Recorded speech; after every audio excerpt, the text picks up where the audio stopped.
today passes its disgraceful, discriminatory and, some say, illegal cuts to disability support, this will almost certainly lead to a reduction in the Scottish budget as a result of the Barnett formula. That is a deliberate choice that Scottish Labour MPs will be making if they support these cuts, and for which they must answer to their constituents. So can the Chancellor or the Minister tell them, this House, and indeed the nation, exactly how many millions they will be voting to take out of the pockets of disabled and vulnerable people in Scotland, many of whom voted for Labour almost a year ago? Thank you, Mr. Speaker. One thing I can tell the Scottish people, Mr. Speaker, and indeed the House, is that it's this Labour government that's given the largest real terms increase in spending to the Scottish government since devolution began. Billions and billions of pounds of extra money going to the SNP in Holyrood in Scotland. On devolved matters, it's for the SNP to be accountable for the delivery of public services to people in Scotland, where they're failing on everything from the NHS to welfare and the economy. Lloyd Hassan. Thank you, Mr. Speaker. In the recent spending review, the Chancellor outlined plans for a multi-million-pound investment for essential building works at Budmouth Academy in Weymouth. We really welcome this new investment in our town for local schools, which will enable Budmouth to finally upgrade their school buildings. Looking ahead, will the Chancellor work with me to speedily deliver this new investment and ensure that Budmouth Academy gets the richly deserved upgrade as soon as possible? I can't see it being relevant to the question, unfortunately. Bobby Dean.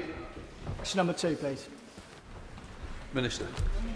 Mr. Speaker, HMRC uses a range of data sources to monitor the wealthy population. International exchanges of information, including Common Reporting Standard and Foreign Account Tax Compliance Act data, offer opportunities to develop deeper insight into the international financial affairs of some of the UK's wealthiest taxpayers. Thank you, Mr. Speaker. The Minister will be no doubt aware of lots of reports of a so-called exodus of millionaires. These reports often quote high-profile individuals and city spokespeople, but there's really hard numbers behind these reports. And so I wanted to ask the Treasury whether they could verify Tax Justice Now's research that says that just 0.3% of millionaires have exited the UK, and that's remained low and stable over the last decade, and if they'll publish their own figures too. I thank the honourable gentleman for his question, and of course when considering fiscal measures or financial changes, the figures that matter are those provided by the Office of Budget Responsibility, and the Office of Budget Responsibility has certified that the non-dom reforms the government have implemented will raise £33.8 billion in total revenue, and that figure accounts for some non-doms who are ineligible for the new regime choosing to leave the UK. Mr. Speaker, look, public investment makes us all more prosperous, but clearly that public investment needs to be paid for. Investment in our roads, in our rail, and indeed our energy infrastructure as well. Could the Minister set out how we are funding that public investment by taxing the very richest people in this country? Well, Mr. Speaker, my honourable friend is absolutely correct that the changes we've made to the non-dom reform regime are essential to raise billions of pounds to support the public finances and get our public services back on their feet. And I contrast it, Mr. Speaker, with some of the proposals put out by parties opposite. Indeed, Reform UK's plans are a tax cut for foreign billionaires. Mark Garnier, Shadow Minister. Thank you very much indeed, Mr. Speaker. So in a budget last year, as we've been talking about, the Chancellor tucked away around £10 billion over the next couple of years from reforms to the non-dom tax regime. The OBR, I think it's important to remember, said in its fiscal outlook that this figure was highly uncertain. And a high-level survey by Oxford Economics found that fully two-thirds of non-doms are considering leaving the country in the next couple of years as a direct result of these policies. That implies not an increase of £10 billion, but a decrease of £8 billion. The Chancellor has created a fiscal black hole of £18 billion with just one policy alone.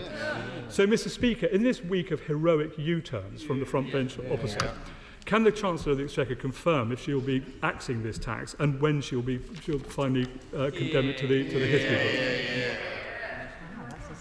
Mr. Speaker, I wasn't really sure if there was a policy suggestion in that comment or not, but as he'll know, the fiscal black hole that we had to address when we won the general election was the £22 billion black hole that they left after their mismanagement of the economy. And as I said, Mr. Speaker, the Office of Budget Responsibility have confirmed that our reforms to the non-dom regime, our removal of non-dom tax status, will raise £33.8 billion over the 5-year forecast. And it is the OBR's figures which we will trust in that regard.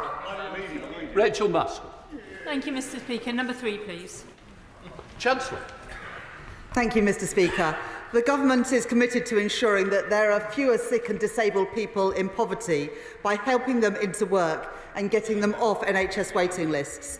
That is why at the Spring Statement we announced the largest investment in employment support in at least a generation. The Government has already taken action to tackle poverty, including with the fair repayment rate, which lowers the cap on deductions in universal credit. And we've increased the national living wage by 6.7%. Beyond this, we're investing to reduce poverty by expanding free school meals, investing in £1 billion settlement for crisis support, and we'll be setting out our child poverty strategy in the autumn. We've invested £29 billion in reducing NHS waiting lists, and since taking office, there are 385,000 more people in work. Rachel Maskell. Thank you, Mr. Speaker. Many disabled people are really struggling right now. We know that 3 in 10 are living in poverty, as I can see in my constituency of York. But I was particularly taken aback by the Women Budget Group report, which highlighted that 3/4 of people that are going to lose their PIP and carers allowance are women. So how will she ensure that when fiscal decisions are made, that we look particularly at the intersectionality between women, disabled people and other protected characteristics to ensure that they're not pushed further into poverty?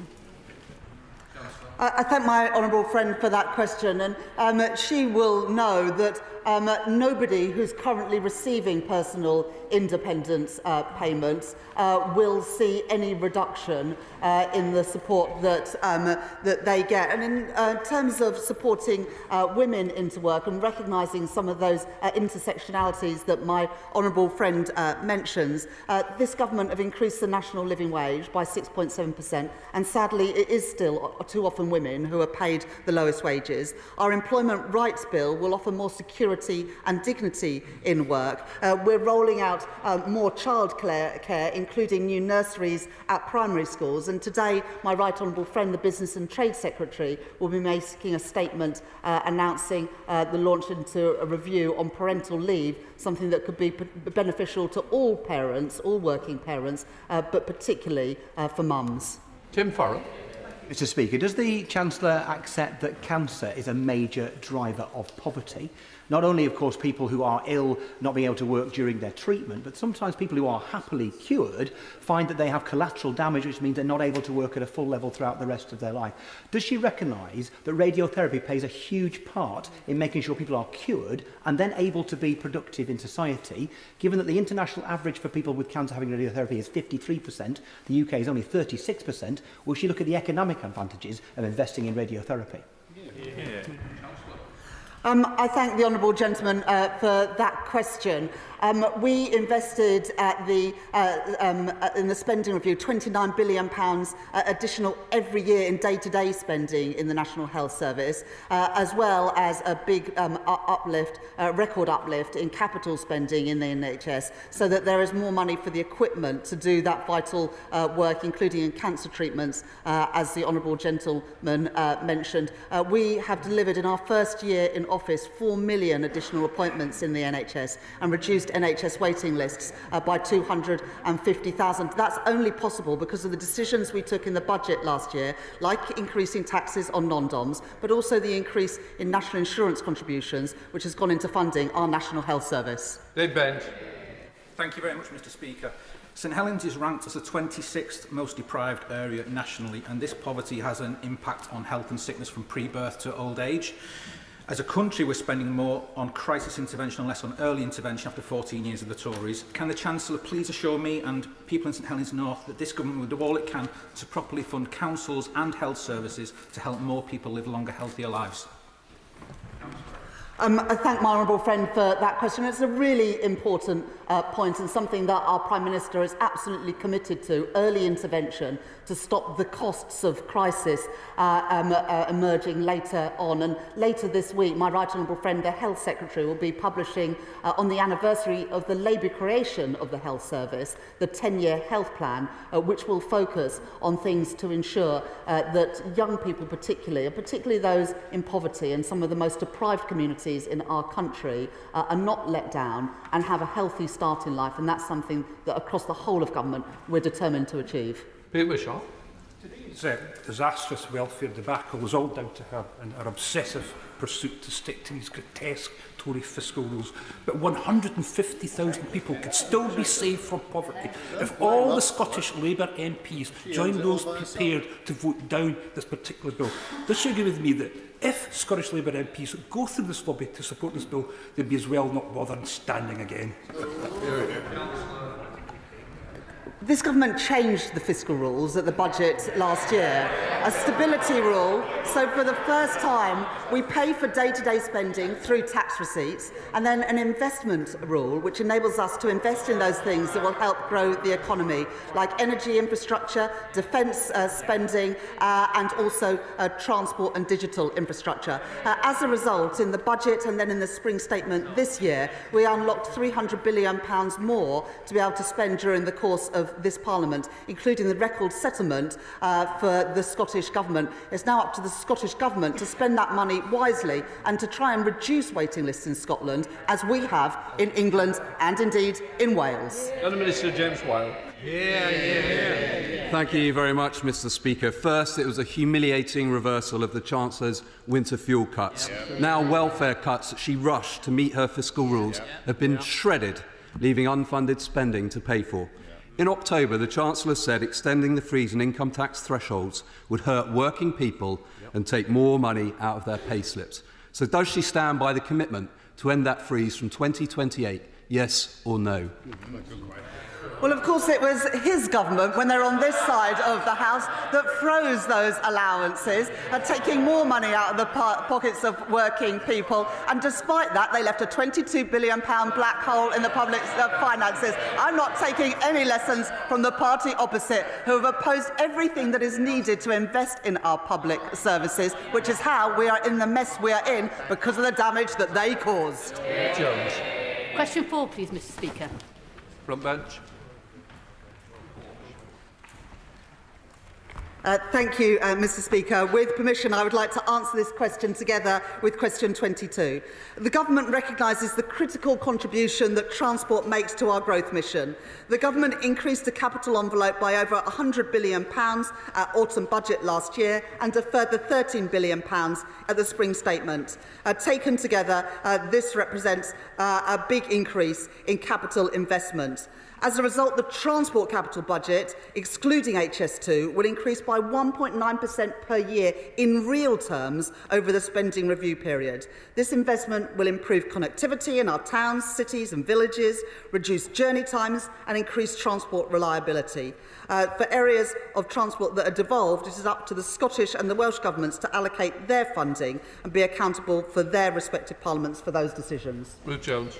Thank you, Mr. Speaker. And I welcome the announcement in the spending review that railway projects in Wales, including 5 new stations east of Cardiff, will receive an extra £445 million in funding over the next decade. So could the Chancellor provide more detail as to how the money will be specifically allocated and when work will begin? Thank my honourable friend for that question, and it was a pleasure to be in Cardiff just after the spending review and to look at the difference that investment this Labour government is putting into transport in Wales. The spending review and the infrastructure strategy recognised Wales's long-term infrastructure needs and how they'd been neglected for too long by the Tory party, and we delivered at least £445 million for rail enhancements. This provides funding to continue to develop and deliver the stations identified in the Burns Review, including Newport West and Somerton. Plans for future rail investment in Wales will be made in close consultation with the Welsh Government and engagement through the Wales Rail Board. Thank you, Mr. Speaker. I declare an interest as co-chair of the British Buses APPG. Our £15.6 billion commitment to regional transport through the spending review should be good news for bus manufacturing. However, Alexander Dennis's ongoing consultation threatens 400 jobs in Falkirk, another major employer at risk just after the closure of the Grangemouth oil refinery. The SNP's Scot Z2 scheme famously failed to invest in Scotland, where things are built and by who matters. Will the Chancellor act to guarantee our investment in transport is of maximum benefit to Scottish vehicle manufacturers? I thank my honourable friend for that question, and it is important that as this government puts more money into infrastructure, including transport, that benefits companies and jobs here in Britain. And it really is not right that the Scottish Government spend more on buses made in China than they do on buses made in Scotland. There is nothing stopping the Scottish nationals in Scotland actually investing in jobs and growth in Scotland. Graham Stewart. MPs and councils of all parties across East and North Yorkshire are united in wanting to enhance connectivity in the area, have greener options and optimise the economic output of the area. So will the Chancellor work with us on a cross-party basis to look at the reopening of a direct rail line from Hull to York so those two great university cities are united by effective transport infrastructure once again? I really welcome the fact that the honourable gentleman supports the investment that this Labour government are making in transport and infrastructure after the neglect for 14 years by his own party. We have increased transport spending by 1.9% a year in real terms in every year of this spending review period, benefiting all parts of the country, including Yorkshire, where both he and I have the honour and privilege of being members of Parliament. Dr. Luke.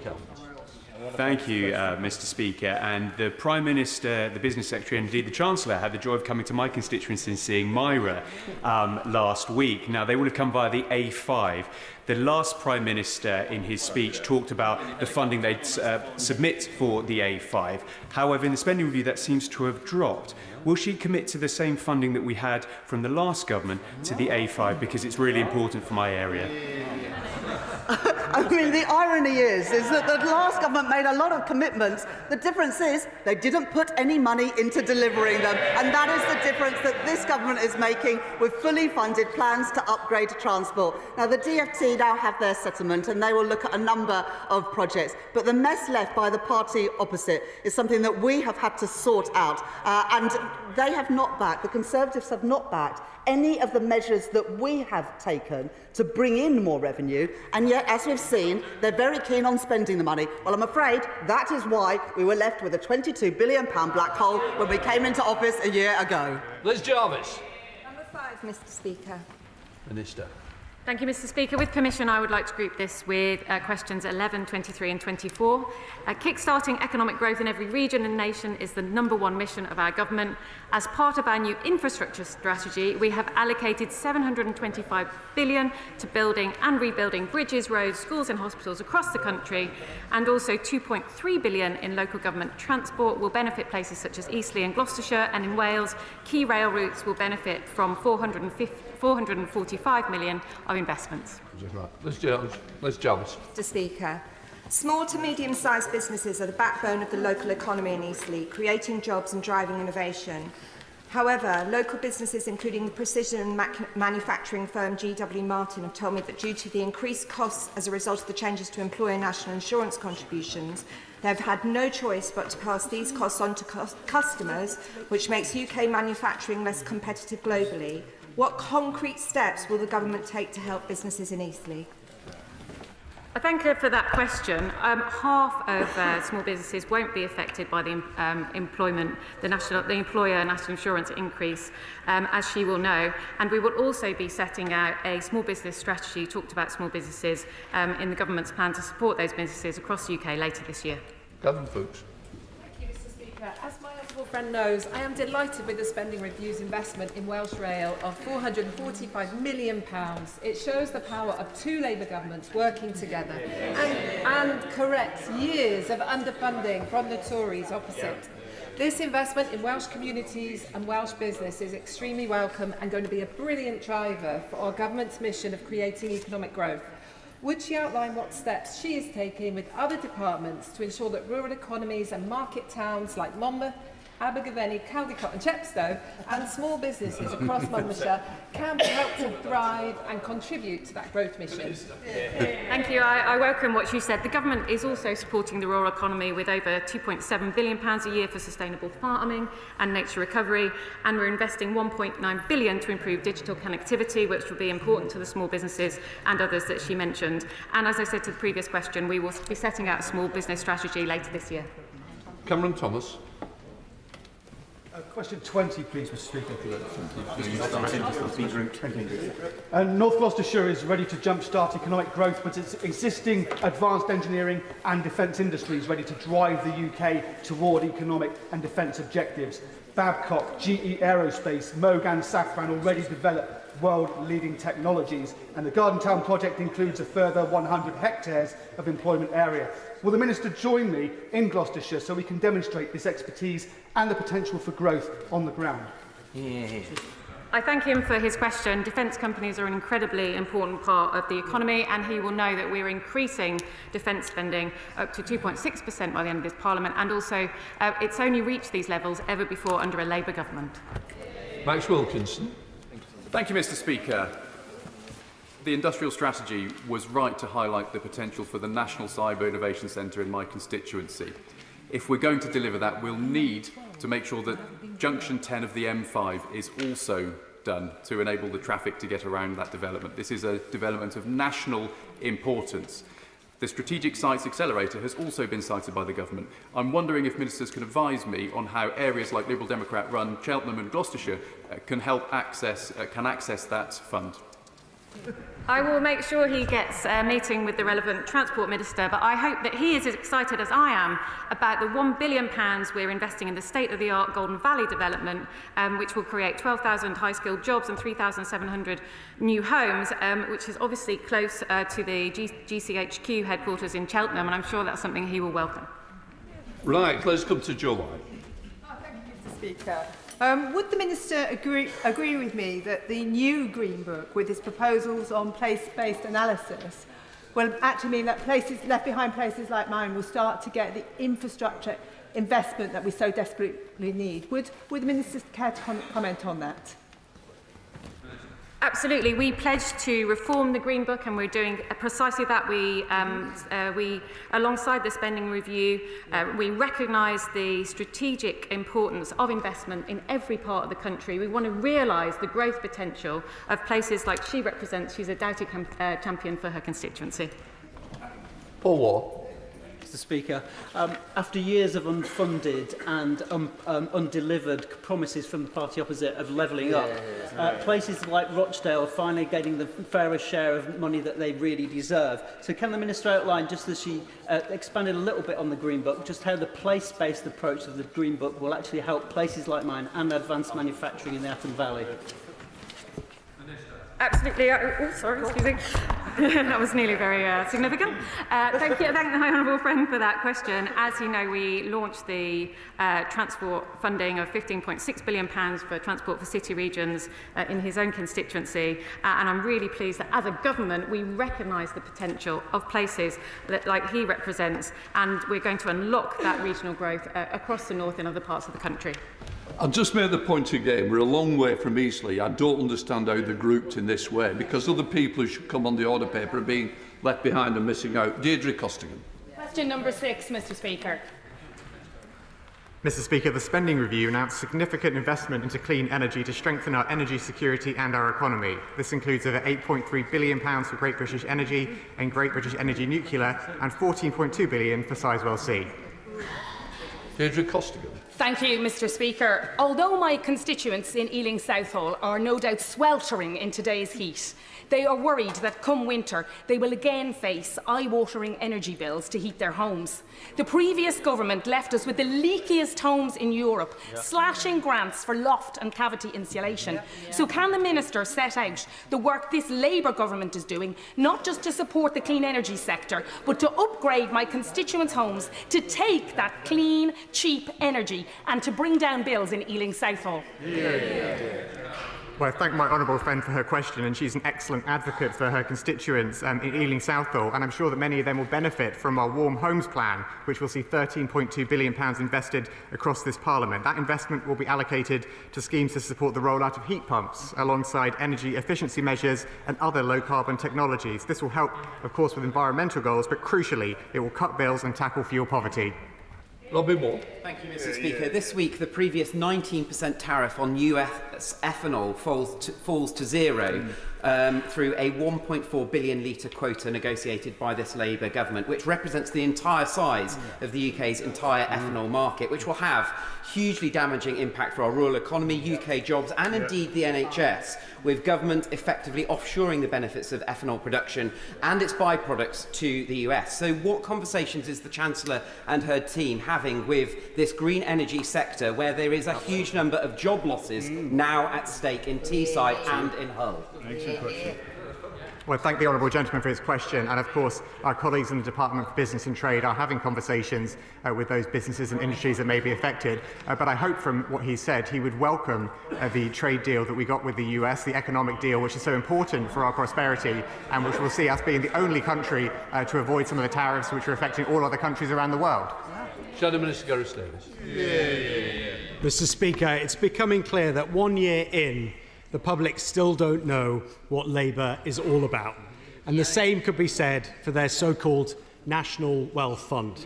Not only has it invested less equity in clean energy than before the costly £7 billion rebrand, but it is also now rightly subject to a Treasury Select Committee inquiry, at which expert witnesses could not name a single thing it is doing differently.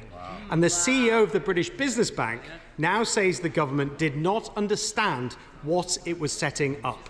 So can the Minister tell us, why has the National Wealth Fund invested less in clean energy than before the costly rebrand, and why did they U-turn on incorporating the British Business Bank? Mr. Speaker, the Shadow Minister forgets to mention the fact that we've had £30 billion of investment in green energy since the general election, and I'm sure he will have consulted the spending review documents very closely. I know he's a diligent Shadow Minister in that regard, and he will have seen the investment that we're putting into Great British Energy, Sizewell C, small modular reactors, fusion, nuclear R&D, the Warm Homes Plan, carbon capture and storage. All of this is to make sure that we improve our energy security and bring down bills for good. Jim Shaw. Question 7, lucky 7, Mr. Speaker. Thank you. The honourable member is always lucky, and I can reassure him that there will be an increase in the Northern Ireland Executive's funding through the AME forecasting process. This will be confirmed at the autumn budget in the usual way. But more importantly to pensioners in Northern Ireland, he will be aware that in June the Communities Minister confirmed that winter fuel payments will be available in Northern Ireland on the same basis as in England and Wales. Thank you, Mr. Speaker. Can I thank the Minister very much for that very positive answer? What assessment has been made on the impacts of the winter fuel payment in line with inflation? And given the increase in the cost of living, does the Minister agree that the current winter fuel payments are up to the standard in terms of how far they will go to support those who are eligible? Thanks so much. Thank you. I thank the honourable member for his question. Our priority at the moment is to extend eligibility for the winter fuel payments, as he and I have discussed on a number of occasions, but obviously that sits within a wider set of support. He'll have seen the extension to the Warm Homes discount announced in recent days, and he'll have seen the extension of the Household Support Fund. And of course, as he's well aware, social security is a transferred policy in Northern Ireland. Chris Kay. Thank you, Mr. Speaker.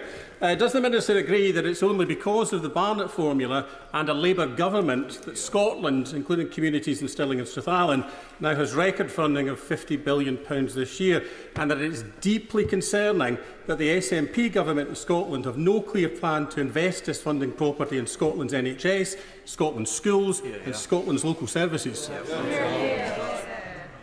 Well, as so often, my honourable friend said it all, because we have seen record investment in the Scottish Government's budget, but what we also see is waiting lists that are not falling in Scotland, just as they are in England and in Wales. Sir James. Question number 8, Mr. Speaker. Mr. Speaker, we very much recognise the social and cultural value of horse racing, which is why on-course betting is exempt from duty and horse racing is the only sport to receive a government-mandated levy. We're consulting on measures to simplify gambling duty and improve compliance. No decision will be made on rates before the budget, and we are working with the horse racing sector to identify unintended consequences and mitigations. Sir James. Thank you, Mr. Speaker, and I refer members to my register of interest. In Doncaster, we are incredibly proud of our historic racecourse, which is home to the iconic St Leger Festival. And as someone that has attended the racecourse for a number of events throughout my life, I can say that it's part of our local community and brings thousands of jobs. So can the Minister confirm that he will continue dialogue with the horse racing industry, noting that it brings 85,000 jobs to the country nationally and is the second largest spectator sport in the country, identifying that actually this is very, very different from online casinos and games of chance? Well, Mr. Speaker, it's excellent to hear my honourable friend speaking so passionately about Doncaster Racecourse and the wider sector, and I can reassure her we will absolutely continue close dialogue with the horse racing industry on these proposals. I and my officials are working closely with the horse racing sector to identify any unintended consequences and possible mitigations, and we intend to continue those conversations with the industry, and of course we welcome further engagement. Mr. Speaker. How does the government assess the implementation of a flat rate in terms of improving fairness and simplification for all involved, reducing administrative costs and encouraging compliance? Sorry, Mr. Speaker. I thank the honourable gentleman for his question. And one of the principles behind the reforms that we're looking to the gambling duty is to tackle, obviously, issues of compliance by simplifying the system. The consultation is open at the moment, and I would encourage him and anyone else who's interested in contributing towards that to make their views known. Nick Smith. Number 10, please, Mr. Speaker. Minister. Thank you, Mr. Speaker. My ministerial colleague Sarah Jones has recently met with the trustees of the British Coal Staff Superannuation Scheme to consider their proposals, and I have been monitoring the developments closely. Mr. Speaker, can I thank the Chief Secretary for his answer? Last weekend, I attended the anniversary of the Six Bells mining disaster. 45 men and boys died in 1960. I met Mervyn Frampton. His brother Keith was killed in that tragedy. Mervyn is 19 now, and we talked about when he and his buddies powered our country and were members of the Coal Staff Pension Scheme. Will the Chief Secretary please be mindful of those who risked their lives for us, but who are still owed pension fair play? Yeah. Can I thank my honourable friend for his question and extend the thoughts of the House to his constituents and the communities that he represents. My honourable friend will know that I've always kept the service and sacrifices of the mining communities in my mind, both in opposition in campaigning for changes to the mine workers' pension scheme, which this government implemented at the last budget, and now in considering the proposals from the BCSS scheme. And I'll be looking in more detail at these issues over the summer and hope to say more in the autumn. Number 11, Mr. Speaker. Johnson. Thank you, Mr. Speaker. The government protected the smallest businesses from changes to national insurance by increasing the employment allowance from £5,000 to £10,500. That means that this year 865,000 employers will pay no national insurance contributions at all, and more than half of employers will either gain or see no change to their national insurance contributions. Thank you, Mr. Speaker. Given the recent trio of U-turns that this government has demonstrated, they're keen to change their minds as well as create new multi-billion-pound black holes.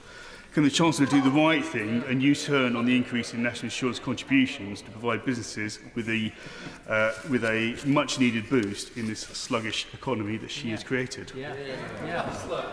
I think it's a bit rich for anyone in the party opposite to mention black holes, Mr. Speaker, after the one they left for us to clear up.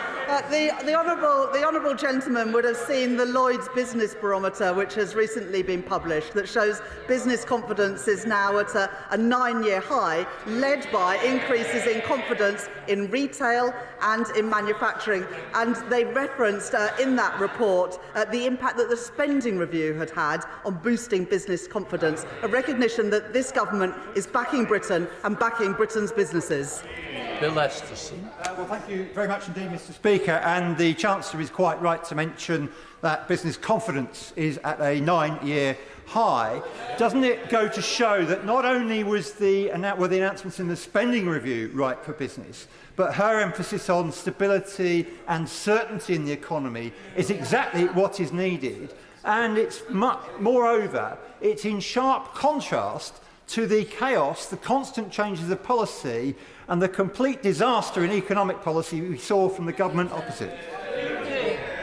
I thank my honourable friend for that question. The stability that this government has returned to the economy has meant that the Bank of England has been able to cut interest rates by 4 times in the last year, taking hundreds of pounds off people's mortgages, which was had a big impact under the last government. But the reasons for the increase in business confidence also include the industrial strategy publication, the spending review, the 3 trade deals, all of which are boosting business confidence and have helped create 385,000 new jobs in Britain since the last general election.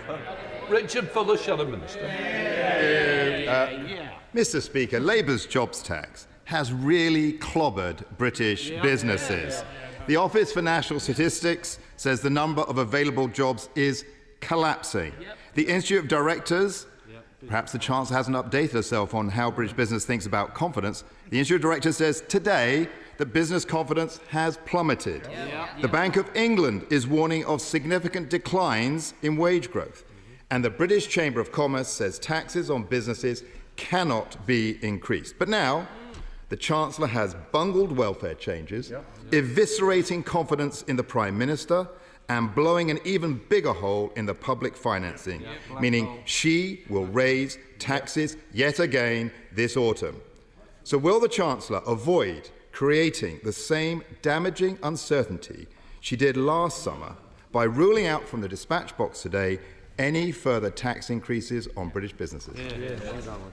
I'm not going to take lessons from the party opposite that increased taxes 25 times. And when they increased taxes, it was always ordinary working people who paid the price.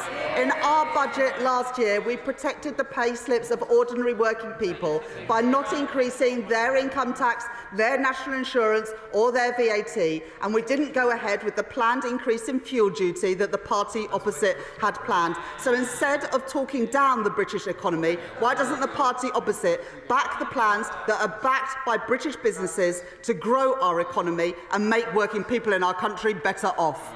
Daisy Cooper, Liberal Democrat spokesperson. Thank you, Mr. Speaker. Non-profit businesses and charities have been hit really hard by the jobs tax.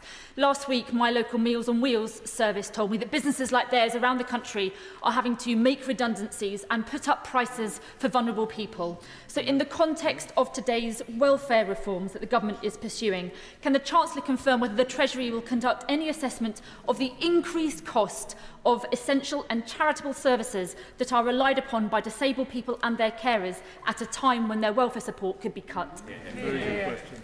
Well, as the Honourable Lady knows, the changes we've made to the welfare bill will mean that nobody who is currently receiving personal independence payments will have a cut. And so the premise of her question I just don't think is correct. But in the welfare bill today, we'll also be voting for the biggest increase in the Universal Credit Standard Allowance for a generation.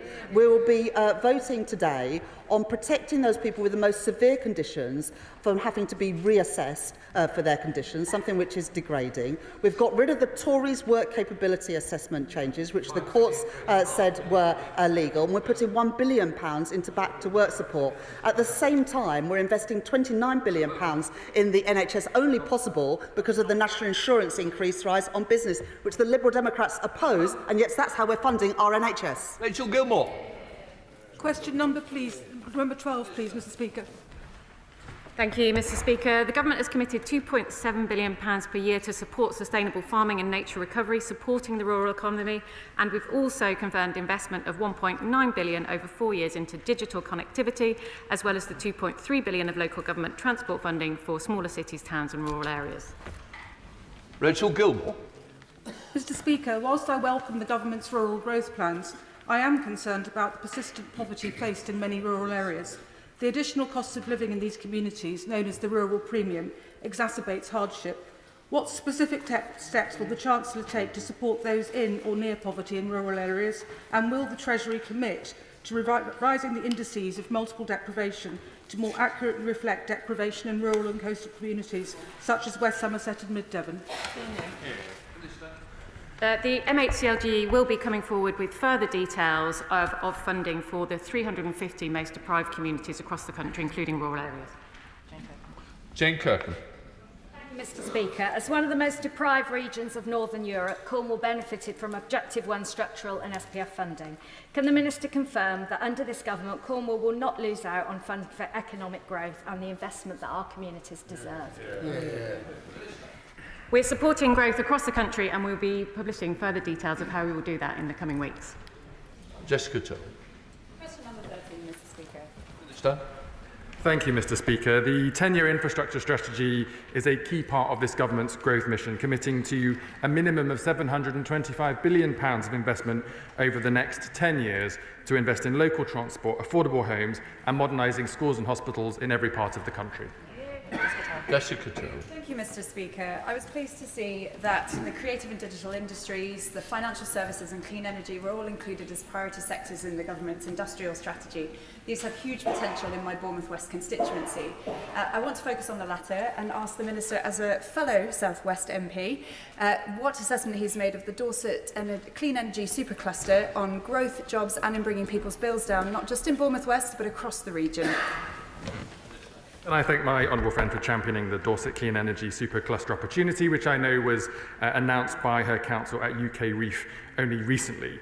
Offshore wind, hydrogen, nuclear and carbon capture and storage are frontier technologies and industries at the heart of our clean energy sector plan and will create opportunities in every part of the country, including in the South West. Wilson. Mr Speaker, the infrastructure plan reiterated the government's support for a third runway at Heathrow, a project that the Chancellor has repeatedly stated will be privately funded.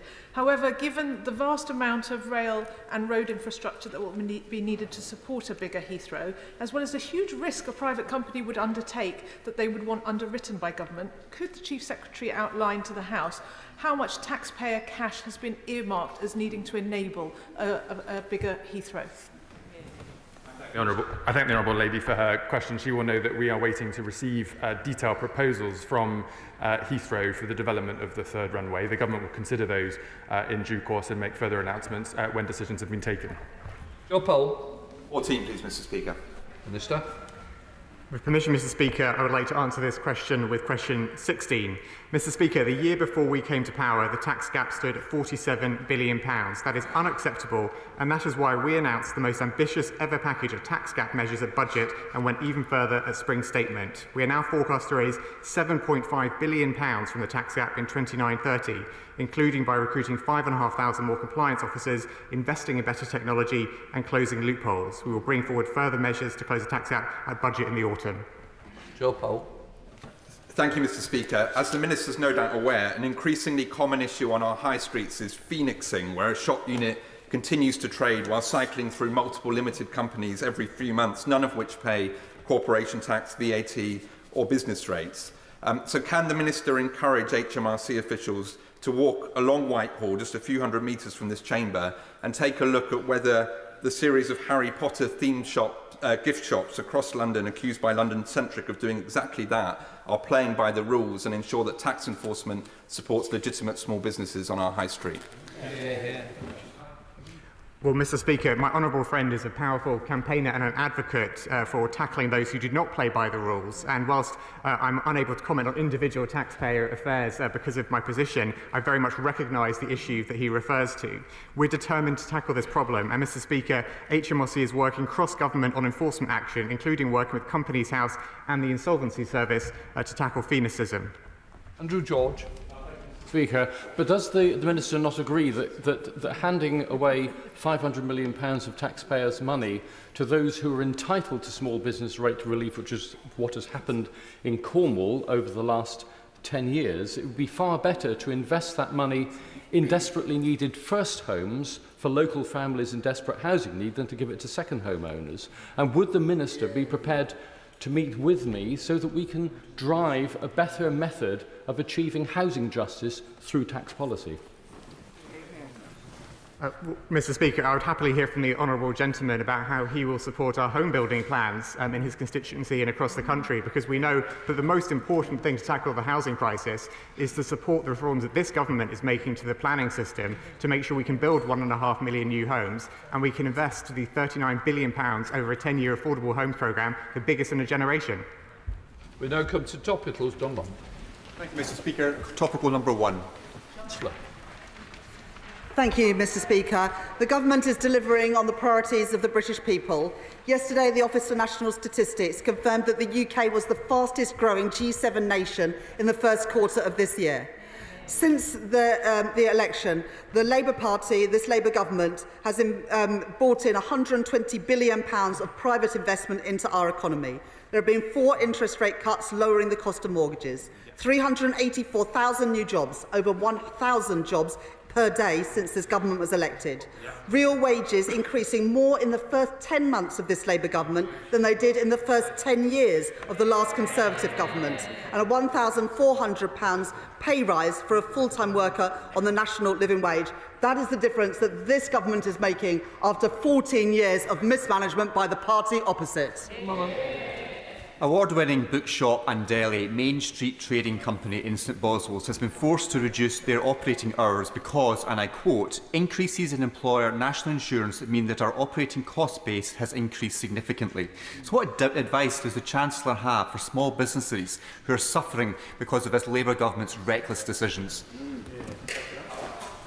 I thank the honourable gentleman for that question. This government actually increased the employment allowance from £5,000 to £10,500, and that means 865,000 employers will pay no national insurance at all. Indeed, half of employers will either gain or see no change. But it was also welcome that the Lloyd's Business Barometer showed that business confidence was at a 9-year high, with a particular uptick in retail. I can't comment on an individual business, but that is the system nationwide. We've got to get going. Brian Leishman's a good example again. Thank you, Mr. Speaker. I want to ask about the £200 million National Wealth Fund commitment for Project Willow, namely how it gets accessed, what minimum and maximum amount can be accessed by an applicant, and if it is exclusively for businesses that would be based on being positioned in the existing footprint of the Grangemouth site that's owned or operated by Petro Ineos or Ineos. Mr. Speaker, £200 million is available, and the government will, of course, look at all proposals for investing that. Mel Stride, Shadow Chancellor. Thank you, Mr. Speaker. Mr. Speaker, the winter fuel payment U-turn will cost £1.25 billion. The welfare reform U-turn will cost £2.5 billion, all adding to Labour's unfunded black hole. And this from the Chancellor, who said that she would never make a spending commitment without explaining where the money was coming from. Yet another U-turn. But, Mr. Speaker, the Chancellor has also said that her fiscal rules are ironclad and non-negotiable. So could she reconfirm that commitment now, or are we heading for yet another U-turn? Well, it would be a bit more, take it a bit more seriously if the party opposite weren't actually voting against the welfare reforms this evening, and if they hadn't committed to fully reverse the winter fuel changes, which is going to cost a further £400 million that they can't explain. Now, look, I am always grateful to the right honourable gentleman for his questions, because he always offers a useful lesson in what not to do. Even George Osborne now says that the Shadow Chancellor has no credible economic plan. Now, I'll give him this. He knows a thing or two about welfare spending, because under his watch, the UK became the only country in the G7 with an employment rate stuck below pre-pandemic levels. And under his watch, the cost of working age inactivity rose by £15.7 billion a year. Right. The Right Honourable Lady, the House will note, did not categorically rule out the possibility of changing the fiscal rules in the autumn. Given that, could I ask her, will she at least confirm that she stands by her commitment not to raise the rates of income tax, national insurance or VAT in the autumn? Is it a yes, or is it another potential U-turn? We made a commitment in our manifesto not to increase the key taxes that working people pay. We stick by those commitments because, unlike the party opposite, we stick by our manifesto. Joe Morris. Thank you, Mr Speaker. Towns in my constituency like Prado and Haltwhistle have lost access to bank branches, with Prado losing their Lloyds branch in May and the town of Hexham due to lose 2 branches in November. These closures have a huge impact on customers and communities, yet the guidance on banking hubs is often too restrictive. So will the right honourable friend meet with me to discuss how we can support financial inclusion in the Tyne Valley, in the Hexham constituency and beyond? We understand the importance of in-person banking in his constituency and elsewhere, which is why we secured the commitment of the industry to roll out 350 banking hubs across the UK. I'm always happy to meet with my honourable friend, and I just wanted to note that I'm also leading a financial inclusion strategy, which we will be publishing later this year, which has an emphasis on access to banking. Liberal Democrat spokesperson Daisy Cooper. Thank you, Mr Speaker. More than half of all local authorities are having to overspend on the dedicated school grant to cover the increasing costs of SEN services, and this increasing demand for inter-authority borrowing has pushed up interest rates. Even before the government publishes its SEND white paper, could I urge the Chancellor to urgently look to introduce a concessionary interest rate, perhaps at the same level of the Public Works Loan Board, so councils don't have to put up council tax just to service their interest payments. They can spend it on frontline services instead. I thank the Honourable Lady for that question. And the Honourable Lady and members of this House will have seen in the spending review a real terms uplift in school spending every single year in this Parliament, as well as additional capital investment to help rebuild our schools after the roofs were literally crumbling under the previous Conservative government. My right honourable friend, the Education Secretary, will be publishing a green paper on SEND reform in the autumn, and we have allowed the statutory override for local authorities for SEND education for a further 2 years whilst we bring in those reforms. This government wants to make sure that mainstream schools are more inclusive for all children. Thank you, Mr Speaker. In recent weeks, ministers have been arguing that vital support for the disabled is fiscally unsustainable because it is forecast to rise to £60.7 billion per year by 2029-30. What assessment has the Chancellor made of the fiscal sustainability of the 107 non-structural tax breaks currently costing HMRC £207 billion per year?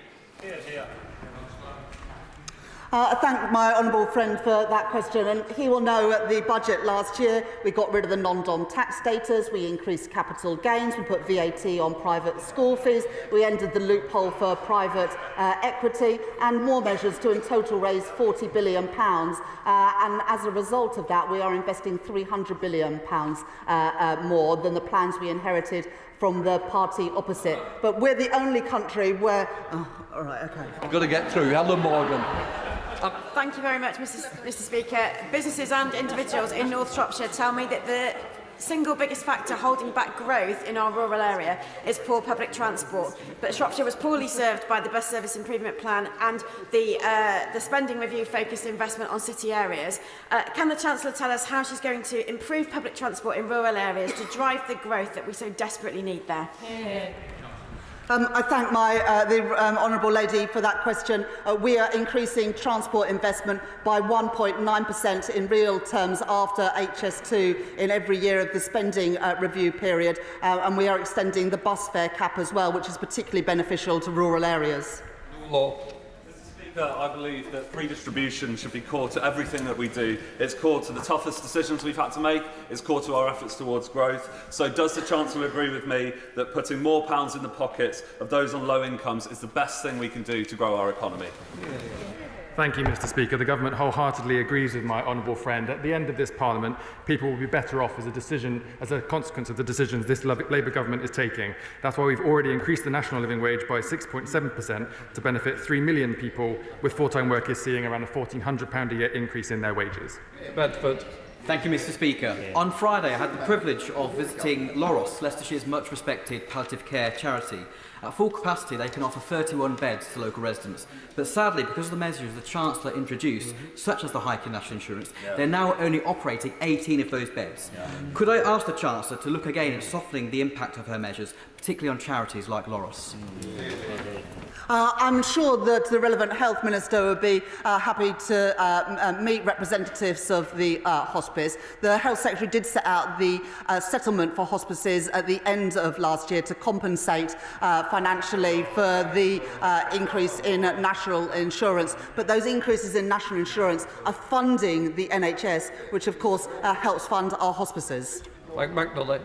Thank you very much, Mr Speaker. This government has delivered record real terms settlement for Scotland at the spending review, so it was deeply concerning to hear the news from the Scottish Government last week of a £2.6 billion black hole in the public finances, which could see NHS spend reduced by 12%. Does my right honourable friend agree with me that the SNP's long-standing record of fiscal mismanagement must end, and Scottish ministers must ensure that that funding gets to struggling Scottish public services? Hear, hear. Thank you, Mr Speaker. This Labour government in Westminster is delivering for the people of Scotland. As a consequence of our spending review, Scotland will receive an average of £50.9 billion per year over this Parliament, the largest real terms increase in funding since devolution began. The only reason there's a black hole in the budget in Scotland is because of the SNP government, and the people of Scotland need a new direction with a Labour government in Scotland. Vicky Slade. Thank you, Mr Speaker. A not-for-profit care company in my constituency told me they feel the government's waging war on the care sector. And I met residents and staff at a Sunday lunch at Magna Care Home. The managers told me they can't recruit locally at all, and because of the changes in social care visas, they're struggling to recruit internationally. I know the government want to build our own workforce, but what are they planning to do to support organisations while we get that training in place so we don't see care homes going bust? Can I thank the honourable member for her question, and on behalf of the House thank social care workers for the service they provide in all of our constituencies. Because of the commitment of this Labour government to social workers and the social care system, we've increased funding through local government settlements by £4 billion for social care by 28-29, and we'll be bringing forward a fair pay agreement to make sure there's a fair deal for those people serving our constituents on the front line. Chris. Thank you, Mr Speaker. Mr Speaker, the main benefit of Brexit has been to printers because of all the extra paperwork the previous government has created. The National Audit Office has estimated their border arrangements have cost us £4.7 billion and rising, and the single trade window will add to that red tape. Does the Chancellor agree with me that the best way to reduce these paperwork requirements in the first place is to do a good deal with Europe, and can she update us on her progress on that? Well, I thank the honourable member for her question, and of course she will have seen the Prime Minister's work to reset relations with the EU. She also mentioned the single trade window, and it is the government's intention to deliver that single trade window, and of course more widely the government is committed to minimising administrative burdens and frictions experienced by businesses trading internationally.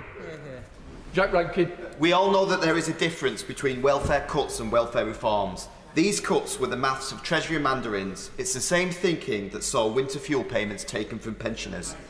Now they've U-turned on both of those. When will they finally back British farming and U-turn on the family farm tax? The problem with the Conservative Party is that they support all the funding, but they don't support any of the ways of funding it. Agricultural property relief means that estates worth more than £3 million will now be taxed at half the rate of which inheritance tax is usually charged. That can be repaid over a 10-year period, interest-free. I think that is the right and fair settlement, given the fiscal environment we face. Dave Beghill, Chair of the Committee. Mr Speaker, the Economic Secretary is reviewing the work of the Financial Ombudsman Service. We recognise on the committee that there have been challenges with that service, but how is she going to make sure that the consumer voice is also central to her review? I thank my honourable friend. I have met with Which and other consumer representatives, and I can reassure her that we obviously are reviewing FOS, but we want to make sure that it is a simple, impartial dispute resolution service which quickly and effectively deals with complainants, so that consumers can get a fair deal, but also that financial services firms aren't subject to a quasi-regulator in the way they are at the moment. Susan Murray. Thank you, Mr Speaker. Following the Pension Minister's response to me about pensioner living standards, what specific measures announced in the Government's pensions reforms will support pre-1997 defined benefit pensioners currently receiving minimal or no annual uplift? I thank my honourable friend for her question. She's right to highlight the question of pensioners' living standards, and we are taking action right the way across the board to deal with that. Should have seen the increases in the state pension just in April. We've seen nearly 60,000 extra awards for pension credit over the course of the year since last July compared to the year previously. Directly on the question of pre-1997 indexation she raises, this was discussed with the Work and Pension Select Committee recently, and we've set out our response to that committee's report. Catherine Atkinson. Thank you, Mr. Speaker. Backing Rolls-Royce, a brilliant Derby business, to deliver small modular reactors with £2.5 billion of investment shows what Labour's new industrial strategy is about. Backing British business, creating more skilled jobs and delivering clear, secure energy. Does the Chancellor agree that after years of chaos with the party opposite, Britain is unashamedly open for business? I thank my honourable friend for that question, and we're proud as a government to back Rolls-Royce and to have them as our preferred provider for the small modular reactor programme, resulting in lower bills and more good jobs, particularly in Derbyshire. Blake Stevenson. Mr. Speaker, from responses to my written parliamentary questions, we know that the median earner can expect to pay £273 more in tax this year under Labour. When the Chancellor sat on this side of the House, she described freezing tax thresholds as picking the pockets of working people. Does the Chancellor accept that she's the one picking the pockets of working people now? Well, in the budget last year, we increased taxes by £40 billion, but without affecting the pay packets of ordinary working people. We didn't increase their national insurance, their income tax or their VAT, and we didn't go ahead with the wrong-headed increase in fuel duty that was put in by the party opposite. We are protecting working people, and the party opposite picked their pockets time and time again. Thank you, Mr. Speaker. Ports are engines for economic growth in sectors like energy and critical minerals. Falmouth Port, in my neighbouring constituency and surrounded by massive tin and lithium deposits, has ambitious plans to play its part. In line with our manifesto commitment of £1.5 billion Ports Fund, can the Chancellor outline what mechanisms the National Wealth Fund and GB Energy can deploy to invest in ports? I thank my honourable friend for that question, and he will know that this government have already invested through the National Wealth Fund in the tin mine in his own constituency, bringing good quality jobs, paying decent wages to the people of Cornwall, as advocated by Cornish MPs. But there's more that we can do through the National Wealth Fund, including investing in our ports, which is absolutely vital for clean, cheap energy and creating good jobs in this country, including in Cornwall. Thank you, Mr. Speaker. A recent FOI request has revealed that for a number of schemes, HMRC settled with large corporations for just 15% of what was owed. With the loan charge review ongoing, will the Chancellor agree with me that individuals should be treated no differently to this precedent set with large corporations? Mr. Speaker, I thank the honourable gentleman for his question, and he's engaged with me about the loan charge previously. As he knows, there is an independent review into the loan charge ongoing at the moment, and I think it's really important that I, as a minister, don't comment on that. Let the independent reviewer complete his work and then report back to us as a government. Darlington. Thank you, Mr. Speaker. The loan charge scandal is absolutely awful and devastated tens of thousands of people's lives. It failed to be addressed under the last government. Can the Minister please tell us what he is doing to make sure that people aren't still being sold this illegal product? Well, I thank my honourable friend very much for her question, and I can reassure her that alongside the loan charge review, the government has published a consultation on a comprehensive package of measures to close in on promoters of marketed tax avoidance. And these contrived schemes, as we know, both deprive public services of funding and also leave their clients with unexpected tax bills. I'll leave it there. Mr. McVeigh. Thank you, Mr. Speaker. Does the Chancellor believe that the changes she has made to the employer's national insurance contributions will lead to higher levels of employment, or will it lead to higher levels of unemployment? Well, let's look at the record so far. There are 385,000 more jobs in the UK economy today than there were when Labour came to office a year ago. That's more than 1,000 jobs a day. So businesses are voting with their feet, taking on more workers because of the policies by this Labour government compared to the Tory policies which took our economy down. Callum Anderson.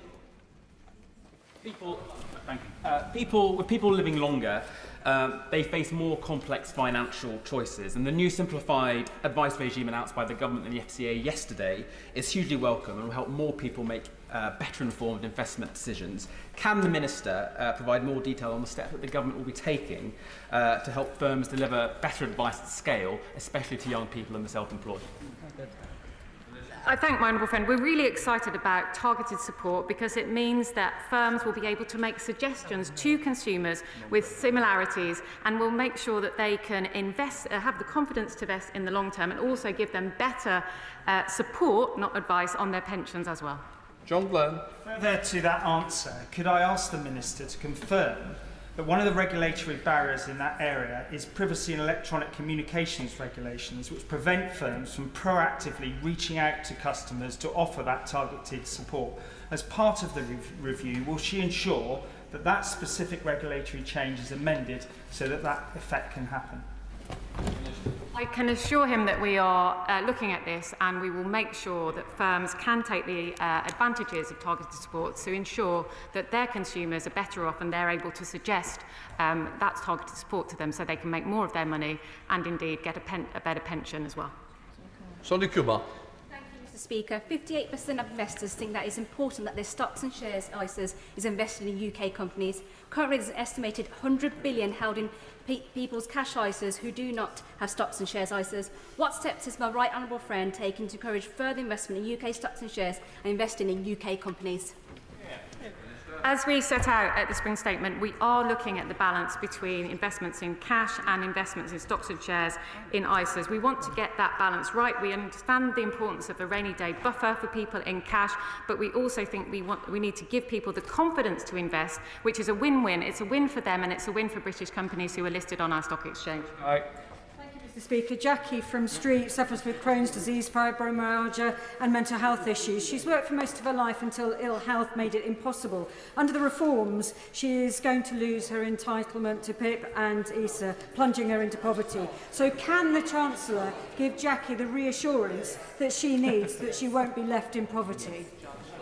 Yes, I can absolutely give my assurance to Jackie and other people who are currently claiming personal independence payments that they will see absolutely no change in their entitlement. That is what the Secretary of State for Work and Pensions announced to this chamber yesterday, that everybody who's currently on those benefits will see no change whatsoever. And then the TIMS review, which will be co-produced with disabled people and those who represent them, will build a new system for the future. John Slinger. Thank you, Mr. Speaker.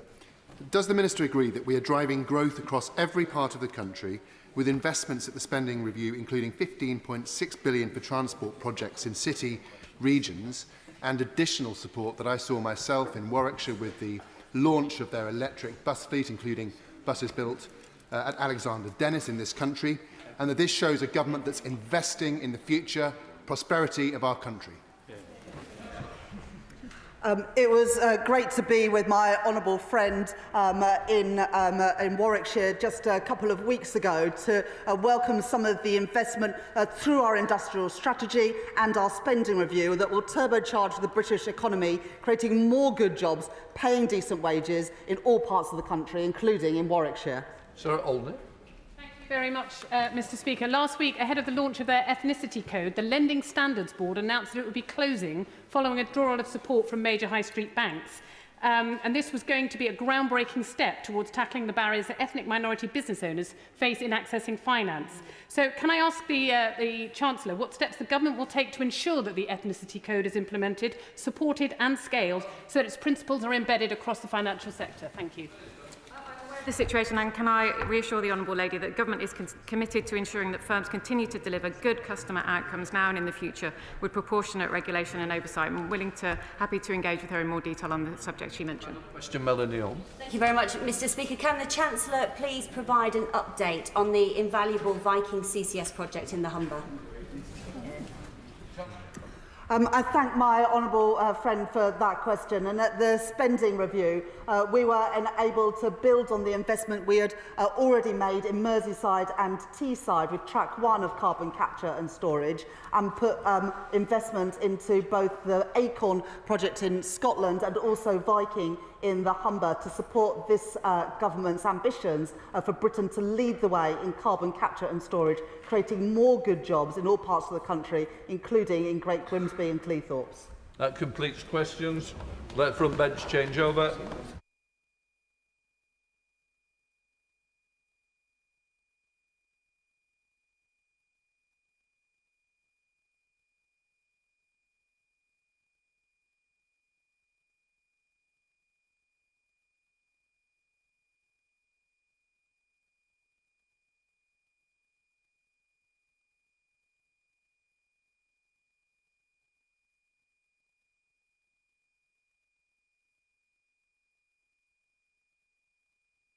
We now come to statements. Minister, Justin Matters.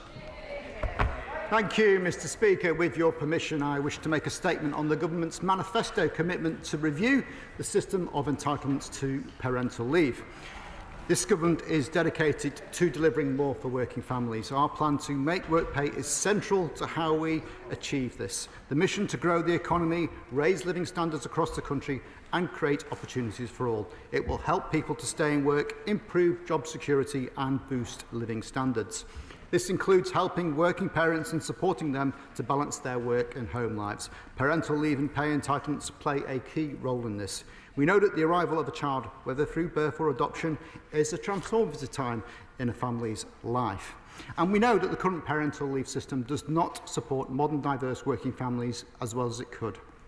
For example, parents' groups and campaigners have long argued that our paternity leave is too short and compares poorly with other countries. And whilst shared parental leave is available to families where fathers and partners want to take a longer period, evidence shows that take-up is very low. The Parental Rights Survey reported that 1% of all mothers and 4% of all fathers are using this entitlement. In addition, the survey also showed that 35% of fathers are not taking paternity leave due to financial reasons. We're committed to improving the current parental leave system and are already taking action. Improving this system will have the added benefit of increasing workforce participation by helping employers fill vacancies. It will also contribute to increased productivity, benefiting the economy. The Employment Rights Bill is one vehicle through which we are improving the parental leave system. This bill makes paternity leave and parental leave day one rights, meaning that employees will be eligible to give notice of their intent to take leave from their first day of employment. The bill also contains a number of other measures which will improve the support working families receive. It will put in place legislation that makes it unlawful to dismiss pregnant women, mothers on maternity leave and mothers who come back to work for a 6-month period after they return, except in specific circumstances. It will also make flexible working the default, except where not reasonably feasible. And it requires that all large employers produce action plans which will contribute to closing the gender pay gap. So I'm pleased to announce today that this government is going further and is taking another step forward in delivering improvements for working families. I'm pleased to launch the parental leave review today, fulfilling our commitment in the plan to make work pay to review the parental leave system to ensure that it best supports working families. The review will form part of delivering the plan for change, linking two of the government's missions to kickstart economic growth and break down barriers to opportunity. The work of this review will support this government's commitments to raising living standards and giving children the best start in life. It also links to work being undertaken to alleviate child poverty. This review presents a much-needed opportunity to consider our approach to the system of parental leave and pay, giving due consideration to balancing costs and benefits to both businesses and the Exchequer. And I welcome the opportunity to provide the House today with more detail on this review. This review will be co-led by the Department of Business and Trade and the Department of Work and Pensions, the two departments who have the main responsibility for the current parental leave framework. There will, however, be close working across government to deliver this review to reflect the wide influence the parental leave system has on the policies in other departments. The current system has grown up gradually over time. For example, the first maternity arrangements were set out in the Factory and Workshop Act of 1891, which introduced the idea that women who work in factories cannot work for 4 weeks after giving birth. Subsequent entitlements have been added to support specific groups as needs have emerged. This has created a framework that does not always work cohesively as a whole. This piecemeal approach to parental leave and pay means that the system has never had an overarching set of objectives for what it should deliver. This review presents an opportunity to reset our approach and understanding of parental leave and pay and what we want the system to achieve. We will use the review to establish what Britain needs from a parental leave and pay system, supporting our modern economy and delivering improvements for working families. We have set 4 objectives as our starting point. We intend to test these objectives as we progress the review to make sure that we are truly reflecting the needs of the nation. Our first objective is to support the physical and mental health of women during pregnancy and after giving birth to a child.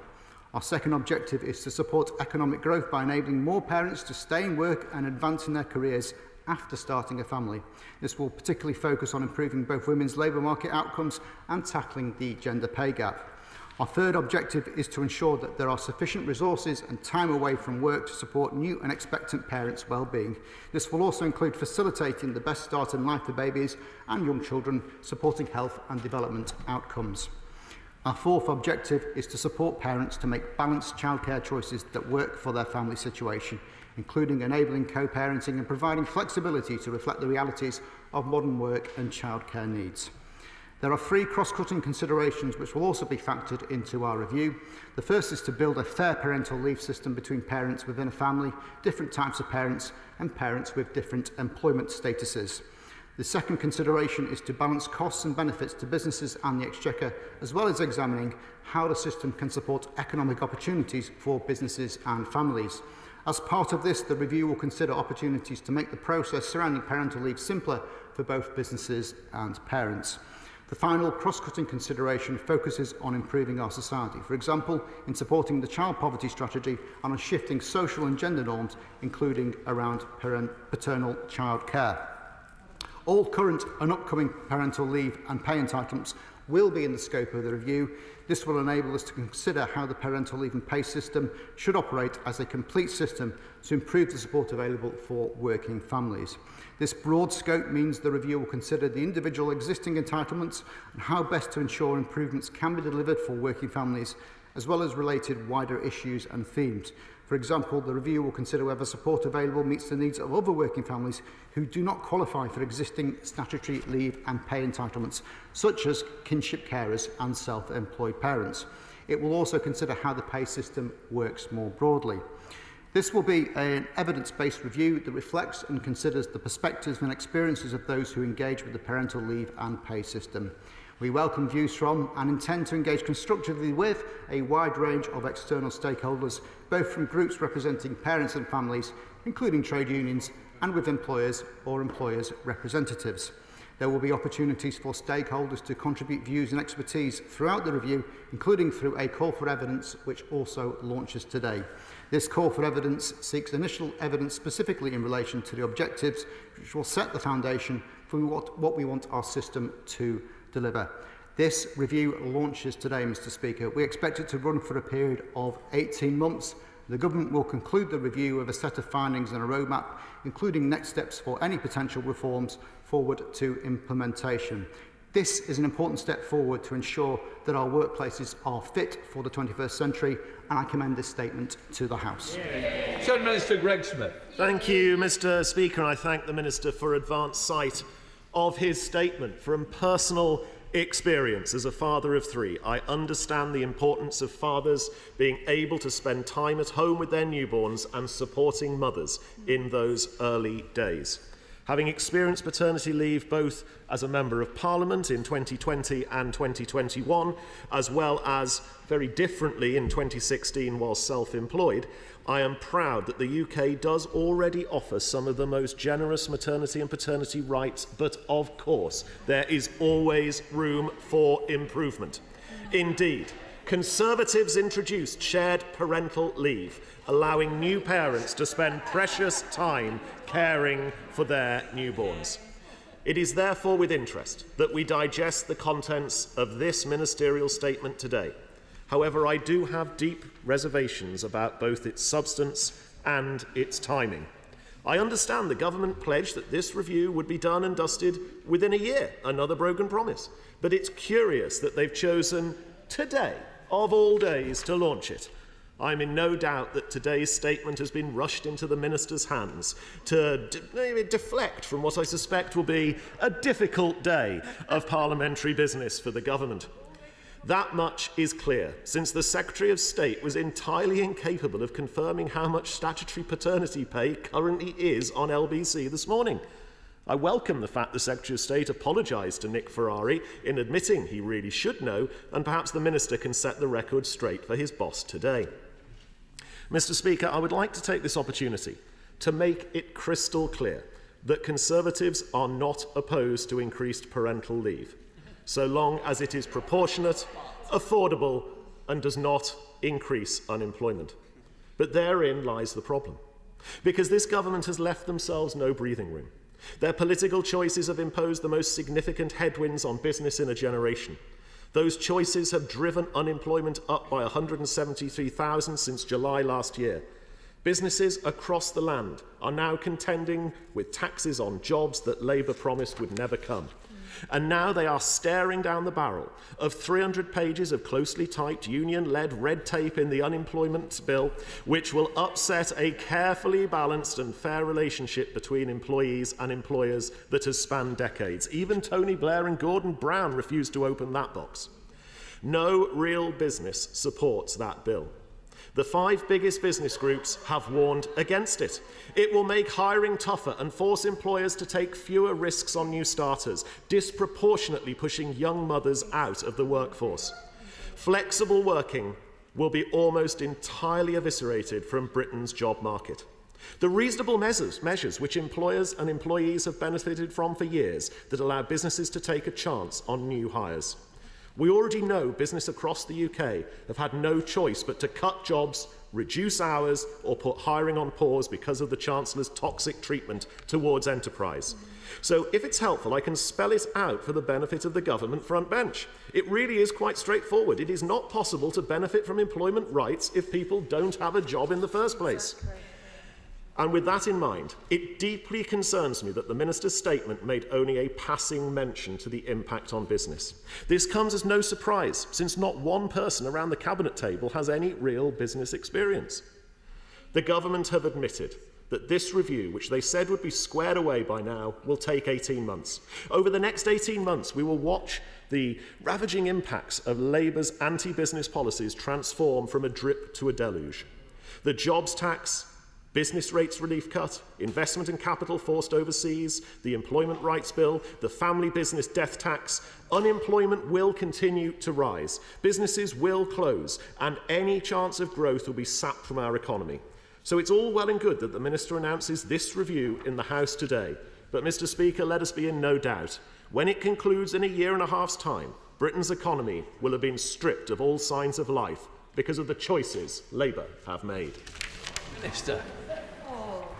Well, I take that the Shadow Minister is not in support of the review. Can I just correct him on a few points? Of course, it's not coincidence that this is being announced today, because it was a clear manifesto pledge that we would launch the review within 1 year of taking office. And of course, this week we do celebrate that astounding election victory. It is £187.18 for statutory paternity pay. We know from representations that we've had already that many do not think that is a right level. He mentioned how Tony Blair and Gordon Brown refused to open this box, but of course it was actually under their government that we got a right to statutory paternity pay and a number of other family-friendly rights, which of course the Shadow Minister has taken advantage of. And I think we know where the Conservative Party stand on these issues when their leader says maternity pay has gone too far. I don't quite know what she meant by that, but I think it means that they would be rolling back some of the well-earned gains in terms of family-friendly policies. And, of course, the Shadow Minister, as I would expect, doesn't miss an opportunity to mention the Employment Rights Bill. Could I suggest he has a word with his Secretary of State, who clearly hasn't read it? I refer to his recent open letter to businesses, where he mentioned a number of issues in relation to the bill. First of all, he complained that we're creating the Fair Work Agency, conveniently forgetting that both in the 2017 and 2019 Conservative Party manifestos there was a similar pledge to create a single enforcement body. He refers to an introductory measure on electronic industrial action balloting, which of course Conservatives will be big fans of electronic voting given the number of leadership elections they have taken part in recent years. The Shadow Minister needs to inform his Shadow Secretary of State that that isn't in the bill. So I don't know where he thinks that has come from. We are going to introduce electronic balloting, but it isn't something that's in the Employment Rights Bill because we already have existing powers to implement that. And he also mentioned the Shadow Secretary of State, most curiously in this letter, that there was going to be in the bill a trade union right to roam. Now, I don't know whether he was searching for a new mobile phone contract at the time, but no such right exists. And, of course, the Shadow Minister talks about the effect on employment. He needs to keep up to date with the latest Lloyd's Business Barometer, which says that business confidence is now at a 9-year high, and that 60% of firms expect higher staffing levels in the next year. That is a sign, Mr Speaker, of this government getting things done. Chair of the Women Equalities Committee, Sarah Owens. Mr Speaker, before I start, I want to say that it's great to see so many and almost every single party represented here but one. The 4 empty chairs in front of us for the Reform MPs, they like to bang on about family values, but when it comes to actually standing up for dads, standing up for parents, they're nowhere to be seen. I'd like to thank the Minister, my honourable friend, for acting on the importance of shared parental leave. And on paternity leave, as someone who had a C-section, I was so grateful to my husband's employers for granting more than 2 weeks leave because, as everyone knows, if you have a C-section, you're not supposed to lift up a kettle for even 6 weeks. It's impossible. However, we also know that not everybody is that fortunate. This is especially true for self-employed people. The Women and Equalities Committee took evidence on parental leave and heard that nearly a third of self-employed dads and other parents didn't take a single day's leave following the birth of their child. So how will this review ensure that self-employed parents' needs will be taken into account? Minister. I thank the Chair of the Select Committee for her contribution. She's raised a very important point, and we are studying the committee's recent report on this issue with interest. It is important that we look at how all those in the different forms of employment are able to take advantage of parental leave in one form or another, because it is really important, as my honourable friend mentioned, not just for the physical assistance in the particular circumstances she mentioned, but actually for bonding with the child, that the parent should be there in those early weeks if they can be at all, and that is something that the review will definitely be considering. Liberal Democrat spokesperson Sarah Olby. Thank you very much, Mr Speaker, and can I thank the Minister for the advance sight of the statement. The Liberal Democrats welcome the government's commitment to the much-needed review on parental leave. Every child deserves the best possible start in life and the opportunity to flourish no matter their background or personal circumstances. Too often, parents struggle on inadequate parental pay and without good enough access to shared leave. Childcare costs are eye-watering, and the balance between family life and work has only become harder and harder to strike. The Liberal Democrats have been calling for an overhaul of the parental leave system to give parents a genuine choice over how they manage their responsibilities in the first months of their child's life. And if I could just gently correct the Shadow Minister, the Liberal Democrats were proud to introduce shared parental leave in government. However, years later, millions of parents are still being denied the choice to spend more time at home, with around a quarter of fathers ineligible for paternity pay. So as we welcome this review into parental leave, I urge the government to look more broadly into the prevalent inequality in caring responsibilities. And I ask, what steps are they taking to support the millions of family carers who are looking after disabled or elderly relatives who have no paid leave at all? Will they commit to a similar review into provision for unpaid carers and to make carers leave paid? And I ask the Minister if they will commit to reviewing the needs of carers and those of the families who have taken on kinship caring responsibilities. I welcome that commitment in his statement today, but can I ask about the government's plans to introduce statutory kinship care leave? So we're calling on the government to use this review to finally deliver meaningful reforms that address the long-standing concerns of carers and their loved ones, as well as making the changes to the circumstances of working families that can make parenting a joy rather than a burden, and end the dilemma of having to choose between work and family. Thank you, Mr. Speaker. Minister. Thank you, Mr. Speaker. Can I welcome the support from the Liberal Democrats on this issue? And she was right to point out that of course, it was in the coalition government that shared parental leave. I think that's the first time in a long time we've actually heard anyone admit that they were part of the coalition government. You know, there we go.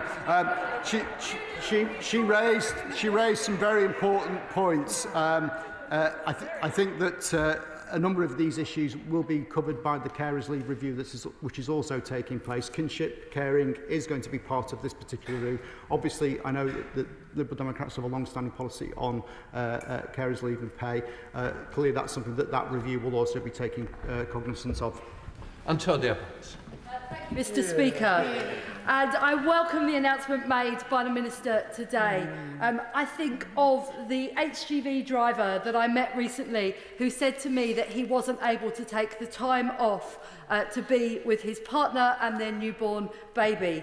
And I would like to hear the Minister assure me and all of my constituents that these new rights will work for working class people as well as people on higher incomes in professional jobs. And would the Minister agree with me that with today's announcement, with our free school meals announcement, with our childcare announcements and with our announcements on housing, it is now clear that the Labour Party are the party of the family? Yeah. Minister. I thank my honourable friend for her question. I think one of the real achievements of the last Labour government was to recognise giving children the best start in life is absolutely fundamental to rebuilding our society, and that is something that is at the heart of what we've proposed today. Now, I think she does raise an important point that actually these entitlements do have an element of income inequality to them. That is something that we're going to be bearing in mind. One of the messages we've had very clearly is that many fathers in particular would like to take more paternity leave but just simply can't afford to, and that's something that we will be looking at as part of the review. Thank you, Mr. Speaker. Having a child is a personal choice, and it's a blessing that I've enjoyed 5 times. Becoming old, becoming sick and becoming disabled are not personal choices, and yet we've had cuts to winter fuel allowance, and we're about to discuss a bill controversially in this House that would remove a large element of the support we currently give sick and disabled people. What does that say about the government's priorities? Well, the honourable member will know that the winter fuel allowance has been restored for many people in this country, and there's actually been a very clear commitment, the Chancellor just gave it, that actually any existing claimants of PIP will not be affected by the announcement. One of the things that we are looking at in the round as well is how we ensure that people are able to be supported to stay in work as part of the Charlie Mayfield review, and that is something I think is actually something I would have hoped that the Conservatives would support as well. Mark Seward. Thank you so much, Mr. Speaker. Can I warmly welcome the Minister's statement today? As a recent dad with 2 very recent experiences, I know just how valuable paternity leave is for fathers, and good companies do as well. I note that Tesco and other good employers have already increased the paternity leave offer for their employees because they know a good workforce is a happy workforce. So can I encourage the Minister to actively pursue those companies that have already increased their paternity leave offers to get their data and insights fed into the review with a view to permanently increase paternity leave? Minister. Well, can I congratulate my honourable friend on his his recent parenthood, and also pay tribute to the Honourable Member for York Outer, who I understand is on paternity leave as we speak. Now, he has mentioned a very important point about businesses, good businesses understanding the importance of treating their staff well. I would like to draw the House's attention to a quote from the Chief People Officer for Aviva, who operate a very progressive parental leave policy. He said, "The chance to spend more time with the new arrival during the important first few months has proved to be hugely beneficial for thousands of our Aviva parents. From supporting their partners to the positive impact it has on mental well-being and engagement with family life, equal parental leave has been literally life-changing for our people." Those are the sort of things that we would want to encourage businesses to look at. I'm sure some will be doing equally well on that, and we're happy to hear any evidence on these matters. Hi, Martin. Thank you, Mr. Speaker.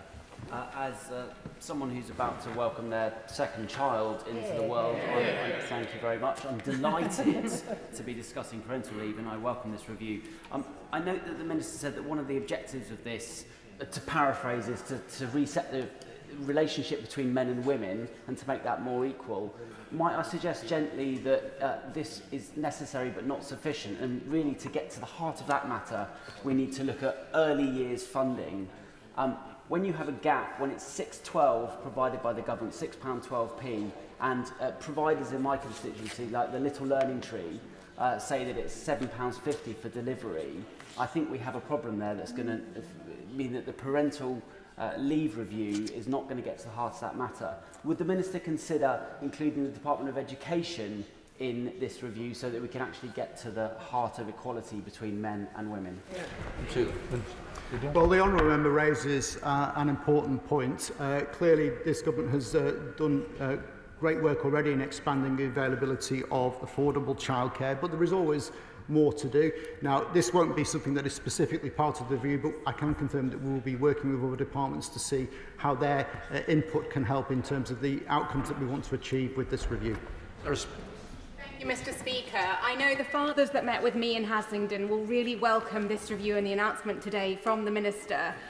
But in the conversations I've had, I've been really struck by the challenges specifically for some of our public sector workers. Teachers being almost forced back, a week, maybe if they've been able to take that after a holiday period, and police officers as well, particularly challenged around not being able to access parental leave and paternity rights.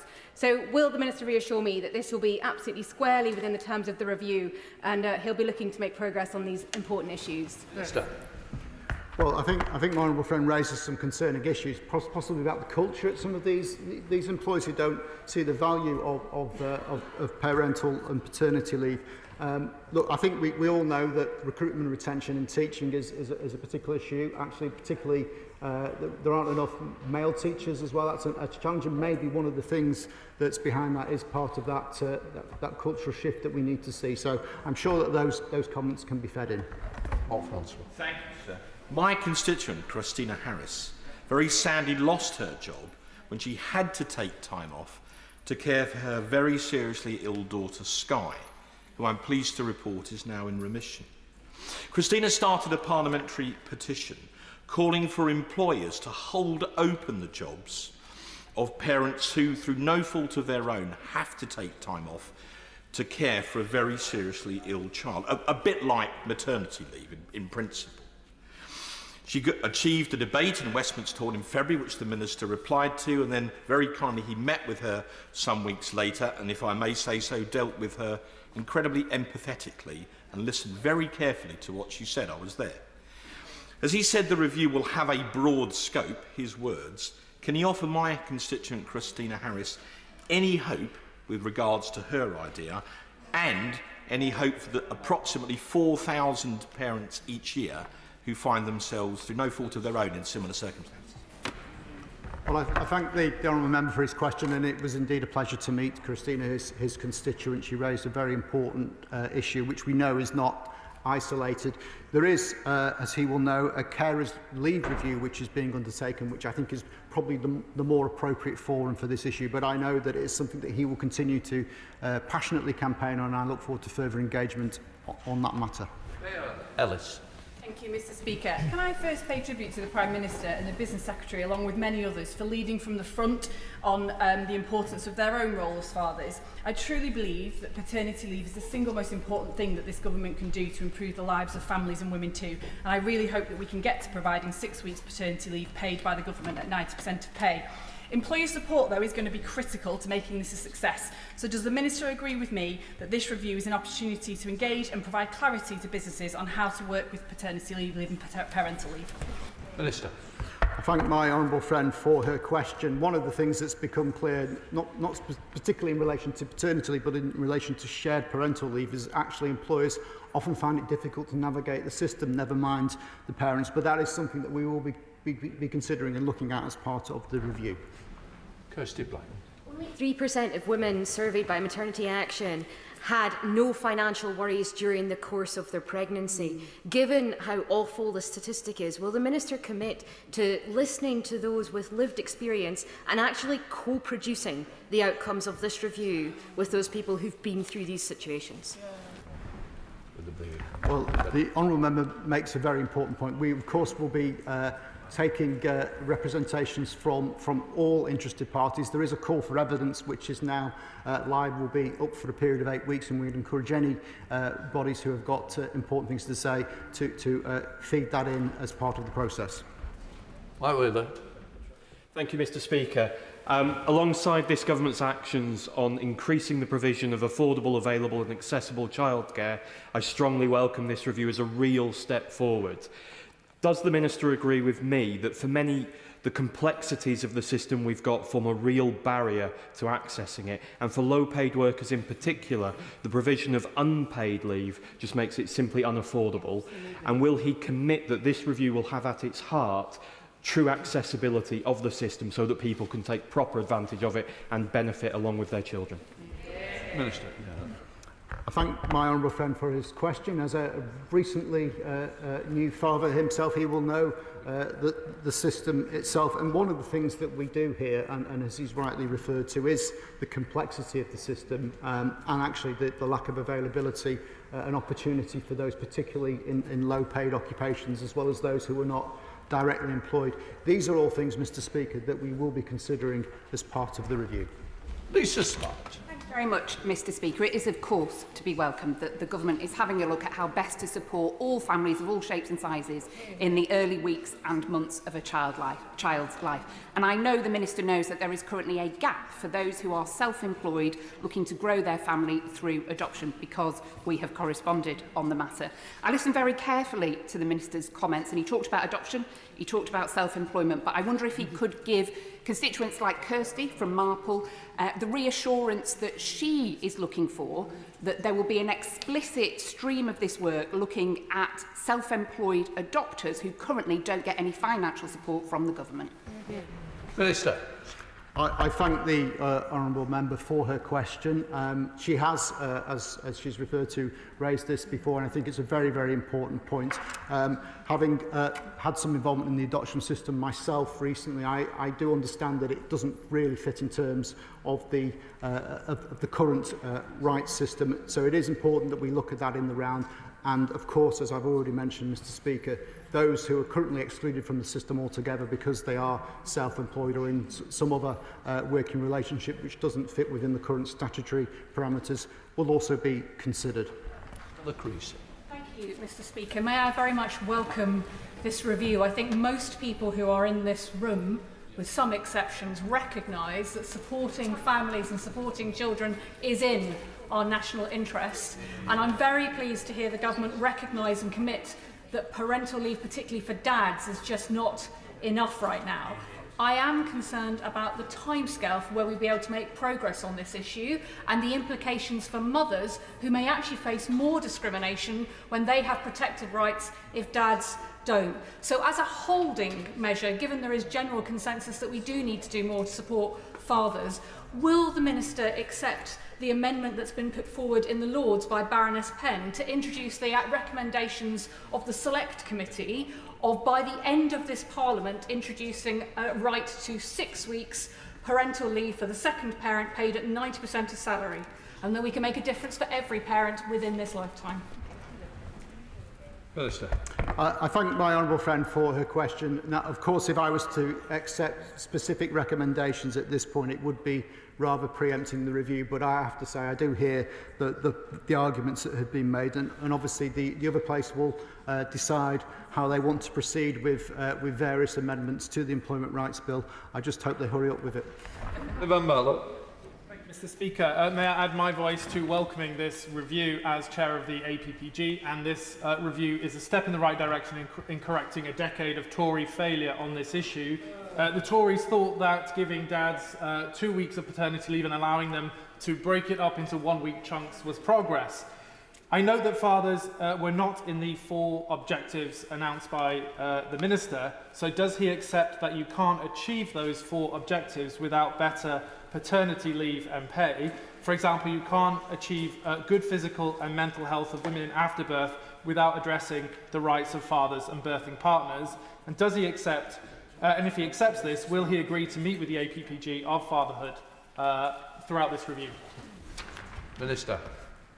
Well, I thank the honourable member for his question. Of course, I'm happy to meet with the APPG as part of this review. He said there was no explicit reference to fathers in the 4 objectives, but I would suggest actually our general references to parents do include fathers. So, for example, the 2nd objective is to support economic growth by enabling more parents to stay in work, and the 4th objective is to support parents to make balanced childcare choices that work for their family situation, including enabling co-parenting. I believe that does clearly address the point that the honourable member has raised. Daniel Francis.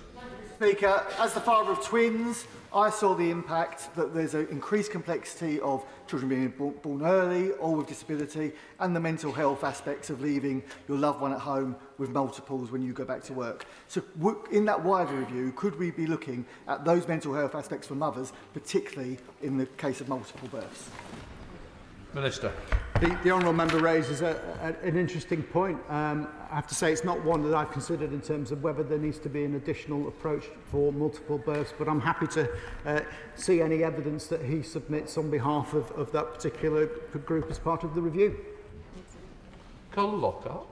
Thank you, Mr. Speaker. Everyone will know that I want to see life-affirming laws restored to the United Kingdom. Therefore, underpinning the birth of a child with adequate parental leave is of utmost importance, given the very important needs before and after birth. Will the Minister confirm that this will look at the issue of premature births and ensuring that mum and dads who are blessed to have a preemie baby are not disadvantaged? And will the Minister ensure that learning here is related to Northern Ireland, to the devolved assembly, so that they too can make progress in this regard? Minister. I thank the honourable member for her question. Of course, we will want to work with all devolved nations on these important matters. I think it's fair to say we would hope that any changes or improvements that are made are spread throughout the nation. Alice MacDonald. Thank you very much, Mr. Speaker, and I welcome the review. We should also recognise that the journey to becoming a parent is not a straightforward one, with the equivalent of 1 child in every UK classroom born through IVF. As he knows, and we've discussed, there are glaring gaps in employment law with no statutory right to fertility treatment. So could the review also look at this and recognise that sometimes you also need leave to become a parent? Minister. I recognise the honourable member's comments and the long-standing campaign that she has raised on this issue. Of course, IVF is very much more commonplace than it was when these laws were originally introduced. And the process of securing pregnancy in those situations is a very, very different issue. It's not something, I'm afraid, that is part of the review, because we are looking at what happens at the point of birth. But of course, I'm happy to continue to engage with her on the wider points. Jess Brenfell. Thank you, Mr. Speaker. A key barrier for many women returning to the workplace after starting a family is the challenge of balancing work with feeding their child. There is a lack of facilities in many workplaces with no provision for expressing or the storing of breast milk. So will the review consider improving provisions for breastfeeding parents and the need for individuals to be given breaks to do so? I'm all right. Minister. Well, that's a very interesting point that is probably slightly outside the scope of the review, because that's probably more about how people are dealt with in the workplace. This is really about making sure that we've got the structures in place to ensure that people can balance their parenting needs with the ability to carry on in work and actually make the most of those opportunities. I'm happy to correspond with her on this matter, though, because I think that is a very interesting point that's been raised. Josh Dewberry. Thank you, Mr. Speaker. As a supporter of the Dad Shift campaign, I wholeheartedly welcome this statement. One of my constituents told me that after the birth of both his children, his wife had complications. The first time round, he was only able to take 2 weeks off, and then had to return to his 40-mile commute, leaving his wife to recover whilst caring for a newborn. Second time round, his employer had been bought out by a Belgian firm, so he was able to take far longer off to fully support his wife. Would the Minister agree with me that boosting paternity leave entitlement would go a long way to closing the gender pay gap? Minister. I thank my honourable friend for his question. I've met with the Dad Shift myself. I've held an event in my constituency, and they do put forward a very articulate case as to why paternity leave is falling down. I reflect on my own experiences some time ago. I think my first child was born before paternity leave was introduced. Yes, I am not old. And my second was after paternity leave had been enabled in law, and the experiences were like chalk and cheese, and I think it does speak to the importance of enabling fathers to have some of that time off at those early crucial weeks. Madeira Wilson. Very much, Mr. Speaker. Can I welcome this review, and in particular I'd like to welcome the fact that it is going to look at leave for kinship carers. The Minister will know that I and my Liberal Democrat colleagues have long been campaigning for statutory paid leave for kinship carers, given the sacrifice they make and given how many fall out of the workforce when they take on those responsibilities. So could I press him that maybe within this 18-month timeline for the whole review, that on kinship care leave, that might be an area that he looks to fast forward, because the economic case, both short-term and long-term, is so strong that, frankly, he ought to be able to move on that particular aspect quicker than some of the other ones that he's got to consider. Yeah. Well, can I just say, Mr. Speaker, I recognise the consistent campaigning on this particular issue, and I pay tribute to the work that kinship carers have done to take on those responsibilities, and I think there is a very articulate case made about the contribution that they make to society as a whole. I don't think it would be appropriate for us to short-circuit the review to deal with particular groups. I think we do need to look at the system as a whole. That is one of the deficiencies in the current system, that it has been built up over many years in a very piecemeal way, and it doesn't have the holistic approach that we are now seeking to introduce. Deirdre Costin. Thank you, Mr. Speaker. It's 55 years, over half a century, since the Equal Pay Act, yet women are still paid less than men. And the quote I read about 20 years ago in a newspaper article, which said childcare was catastrophic for women's careers, still could be quoted today. But the employment rights bill that this government has brought forward is ensuring businesses don't just publish their gender pay gap, they will now have to do something about it with mandatory action plans. So could the Minister tell us how today's parental leave review will help further reduce the gender pay gap and finally deliver equality for working women? Thank you, Mr. Speaker. Can I thank my honourable friend for her question and for her consistent campaigning on this issue. She is right to point out that the Employment Rights Bill has important advances in this area, but this review also will be, I hope, a positive impact on the gender pay gap. In particular, the second objective of the review is to make sure that we enable parents to stay in work and advance their careers after starting a family. And this will particularly focus on both the women's labour market and its outcomes, and tackling, of course, the gender pay gap. Speaker, can I thank the Minister very much for the statement today. It's positive, and thank him for that. I wish to ask a question, if I can, Minister. The fact that parents cannot share the leave between them leaves a sense of one primary caregiver, which is not an accurate picture for most households anymore in today's age that we live in. Indeed, over 50% of households in Northern Ireland are dual income, meaning that childcare needs are shared. So would the Minister and Government in the pilot scheme consider ensuring that mothers and fathers can use the leave between them as needed, as opposed to the leave being used by one parent solely? And will the Minister commit to this being part of the review? Thank you so much. Minister. Well, as always, it's a pleasure to hear from the honourable gentleman. He raises an important point about how the current shared parental leave system isn't working, and I think that we've seen from the figures that the number of people taking advantage of that is in the low single figures in terms of percentages. That is something that we're very aware of and something that we will be looking at very closely as part of the review. Speaker, can I warmly welcome this, and I know that families and dads in St Helens North will welcome it as well. I'm also sure that Jay White, who runs the Dad Matters organisation in St Helens, supporting new dads and doing a great job, will warmly welcome this as well. With dads from across the country and across the chambers, we've already heard, I've been supporting the Dad Shift campaign, saying that 2 weeks isn't enough, because I know from personal experience that it isn't, and from speaking to new dads across St Helens, I know that it isn't. Can the Minister please confirm, for the benefit of dads in St Helens North and elsewhere, that the current state of paternity leave, including consultation with employers, will be a key focus for this review? Minister.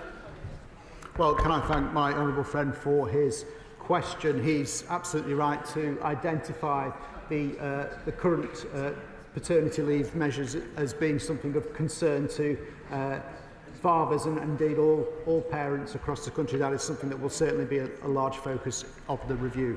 Thank you, Mr. Speaker. And does the Minister agree with me that, as well as being good for parents and good for children, ensuring that dads are able to spend an appropriate amount of time off with their newborn children would be good for our economy, good for productivity and good for businesses too? Minister.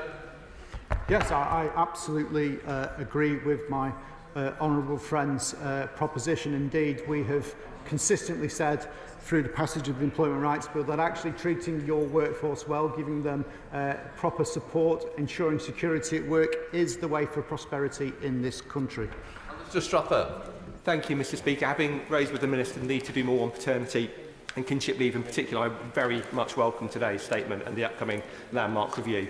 I recently had the pleasure of hosting a number of parents at the Victoria Pub in Hitchin to talk about the challenges caused by the current paternity leave framework.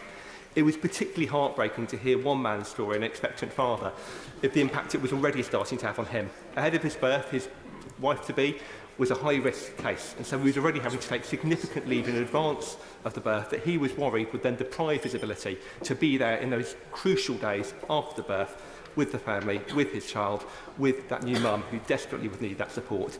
That cannot be right. So could I invite the Minister to come to Hitchin, perpetually over a pint, to speak to local parents about the impact this review could have for cases like this? Minister. Well, I thank my honourable friend for his question. He certainly knows how to get me to attend the constituency with the offer of a pint. I will certainly look forward to taking him up on that. And he's raised an important point about medical issues. Obviously, there's been some changes recently in terms of neonatal leave and care, which is, I think, a huge step forward. But in terms of pre-delivery issues, that again is something that I think we ought to discuss further. So I look forward to having that pint and conversation. Mr. Mandel. Thank you, Mr. Speaker. In his statement, the Minister mentioned the very low level of take-up of shared parental leave. Would he agree with me that's partly due to the gap in pay between men and women, and that if we can normalise paternity leave in our society, then we'll help to make sure that both mums and dads have equal pay? I thank my honourable friend for his question. I think that is an important point. That is something that I expect we will be examining as part of the call for evidence. I referred to the work that Aviva have done in this area. They clearly have seen a culture shift in their organisation where actually it is completely normal and acceptable. Indeed, it's encouraged for both parents to take their share of leave. That's something I think we can all take lessons from. Joanna Baxter. Thank you, Mr. Speaker. I welcome today's long overdue review of parental leave. The UK currently has amongst the lowest paternity leave in Europe, and that's not just a statistic, it's a real-life struggle for families up and down this country. Can my honourable friend assure me that the review will not only just look at the amount of leave, but the amount of salary that's provided during it to protect those on the lowest wages in our country, and how he's going to go about ensuring the voice of fathers and campaigning groups like the Dad Shift and trade unions are heard in the review? Minister. Well, my honourable friend raises an important point about the financial implications of this measure. Of course, we will engage with all relevant organisations. The cost is important. We have to, of course, balance the objectives we're trying to achieve here with the cost to the Exchequer and to businesses, but that is what the review will be considering in some detail. Sean Davis. Well, may I welcome the statement and the launch of the review itself. I recently held a Dad's Drop-In event supported by Dad Shift, and there I heard from dads about examples of excellent employers doing the right thing, but also frustrations amongst self-employed and those who run SMEs about how complex and confusing the system can be. Can the Minister confirm that the voice of business of all sizes and dads will be the heart of this review? But also, can he give a message to his government colleagues that often government departments and organisations lag behind the best of employers in this country? Minister. Well, can I thank my honourable friend for his question. Really, you know, this government should be leading the way in these areas, and if there are specific examples where we can do better, I'd be interested to discuss that with colleagues in other departments. He's right to reference the complexity of these issues. One of the things that we've heard is that businesses, particularly small businesses, sometimes struggle to navigate all the paperwork, and that's something that the review will also be considering. That completes the statement. Presentation of Bill Tim Ferran. Not here. We will now go to the 10-minute rule bill. Sean Barry. Mr Speaker, I beg to move that leave be given to bring in a bill to establish the right to breathe clean air, to require the Secretary of State to achieve and maintain clean air in England, to make provision about environmental targets and minimum standards in relation to clean air, to make provision about the powers, duties and functions of public bodies in England in relation to air pollution, to give the Office for Environmental Protection additional powers and duties related to clean air, to require the Secretary of State to comply with the United Nations Convention on Long-Range Transboundary Air Pollution, to require the Secretary of State and public authorities to apply specified environmental principles in carrying out their duties under this Act, and for connected purposes.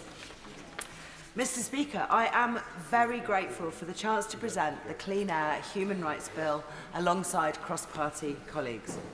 This bill is about the right to breathe clean air, the right to grow up and grow old without stunted lungs, without preventable diseases like asthma, and without disabling and potentially lethal harm being done to our lungs, hearts and brains by preventable air pollution. We call this bill Ella's Law because it is also about a little girl, a 9-year-old who made history and whose memory powers this campaign for environmental, social and indeed racial justice. I am very grateful to the many honourable and right honourable members who are here today to hear her story. Ella's mother, Rosamond Adukisi Deborah CBE, is also here in the gallery with Ella's sister and brother Sophia and Robert, and I know that the whole family have many good friends in this house. Ella Roberta Adukisi Deborah had nearly 30 emergency hospital admissions between her first diagnosis of asthma at the age of 6 and her tragic death aged just 9 years on the 15th of February 2013. Throughout her illness, there had been no mention of air pollution being a possible factor in her condition. And on Ella's original death certificate, it simply said she died of acute respiratory failure. Her mother, Rosamond, did not know why her lively, sporty and talented daughter had become so ill after being such a healthy child. But years after Ella died, Rosamond began to ask questions and push for answers. The family lived close to the heaving South Circular Road in London, one of the busiest main roads in Europe. And with the help of medical and scientific experts like Professor Stephen Holgate, Rosamond began to realise there could be a link between the high air pollution where they lived and the course of Ella's illness. Together they began to ask, was air pollution responsible for Ella developing asthma in the first place? And were high pollution days responsible for triggering the repeated attacks that eventually took her life? Taking new knowledge and evidence, working with legal professionals like Jocelyn Coburn, a long road began to a new inquest and a landmark new death certificate that for the first time in the world cited air pollution. In December 2020, Deputy Coroner Philip Barlow ruled for this change and said that excessive levels of air pollution had made a material contribution to Ella's death. And in his report to prevent future deaths, he recommended that the government should take note that there is no safe level for particulate matter and that World Health Organization guidelines should be seen as minimum requirements. He also said that legally binding targets based on them would reduce the number of deaths from air pollution in the UK, and he highlighted the lack of public awareness and information about daily pollution levels. And that is what this bill would do, set targets in law based on the very latest World Health Organization guidelines and provide a pathway to comply. Ella's illness began in 2010, and it spanned a period where the area around her home experienced some of the highest levels of air pollution, consistent breaches of legal limits, and terrible injustices. In 2010, it should not have had anything like these levels of air pollution.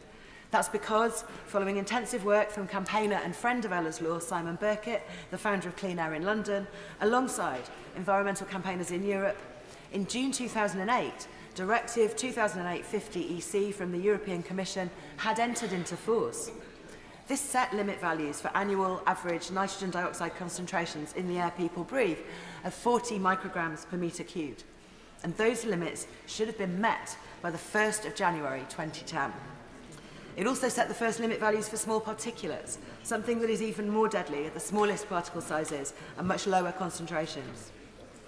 In the UK, we did not achieve these limits before 2010, when Ella's illness began, or even soon after.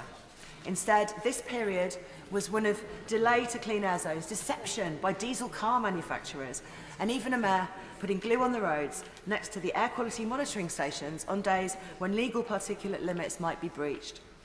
This was all a true scandal and a tragedy. I hope the government is very aware that the 2010 limits are still far from being fully reached today in parts of England, and its own projections say that parts of the country will not become compliant until 2029, 2032 or even 2045. And these legal limits were based on the 2005 air quality guidelines from the World Health Organization. In 2021, the WHO halved its guideline for the smallest particulates and slashed its guideline for nitrogen dioxide from 40 micrograms per metre cubed to 10. And a new EU directive entered into force for our neighbours in 2024 in December. Here it is clear we need something new as well. And success is clearly possible. There has been much better action in recent years in some areas, notably in London itself. And a good proportion of this has been due to the influence on the Mayor of London of Rosamond, as well as determined campaigning by groups like Mums for Lungs, the Healthy Air Coalition, Asthma and Lung UK, Clean Air in London, Friends of the Earth, Client Earth, and many others. We are making some progress, but to respect the right to breathe clean air, we must move faster and wider in the transition to clean heating, cleaner transport, and cuts in pollution from aviation, farming, and industry as well. The second best time to do the right thing is always now. On Clean Air Day 2025 last month, with other MPs, I was so pleased to meet doctors and campaigners, including Rosamond, on their walk and wheel to Parliament from Great Ormond Street Hospital. They brought us the very important, very latest medical evidence from the Royal College of Physicians. Its new report to MPs highlights and summarises evidence gained over the last decade, showing that there are now links between air pollution and almost every organ in the body and the diseases that affect them. And it estimates that during 2025, 500 premature deaths per week will be attributable to air pollution, and calculates an economic burden of £27 billion in 2019 due to healthcare costs, productivity losses and reduced quality of life. The report above all highlights how air pollution is a preventable public health threat, and we will have the tools to prevent it in this bill, which brings the nearly 70-year-old Clean Air Act up to date, in line with the excellent blueprint published today by the Healthy Air Coalition. Mr. Speaker, introducing this bill again during this parliamentary term is important, The cross-party proposers want to extend and build upon the efforts of Baroness Jones of Moulscombe and others who helped steer a similar bill through the other place in 2022. And my honourable predecessor in Brighton Pavilion, Caroline Lucas, promoted the same bill in this House after that, right up to the end of the previous Parliament. The ultimate hope of us all is that this government will adopt and back Ella's Law in her memory, adopt its provisions, take up the important actions it will mandate, and recognise in law the human right to breathe clean air as soon as possible.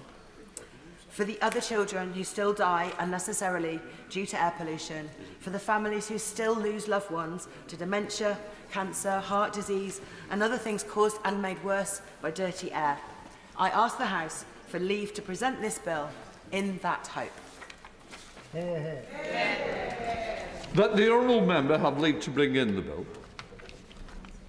The question is that the honourable member have leave to bring in the bill. As many of that opinion say aye. Aye. The contrary no. I think the ayes have it, the ayes have it. Who will prepare to bring in the bill? Ms Stella Creasy, Belle Rubira Addy, Vera Hobhouse, Shoka Adam, Seamus Logan, Claire Hannah, Afzal Khan, Ellie Chowns, Ruth Jones, Uma Kumaran, Dr Ross Savage and myself, Mr Speaker.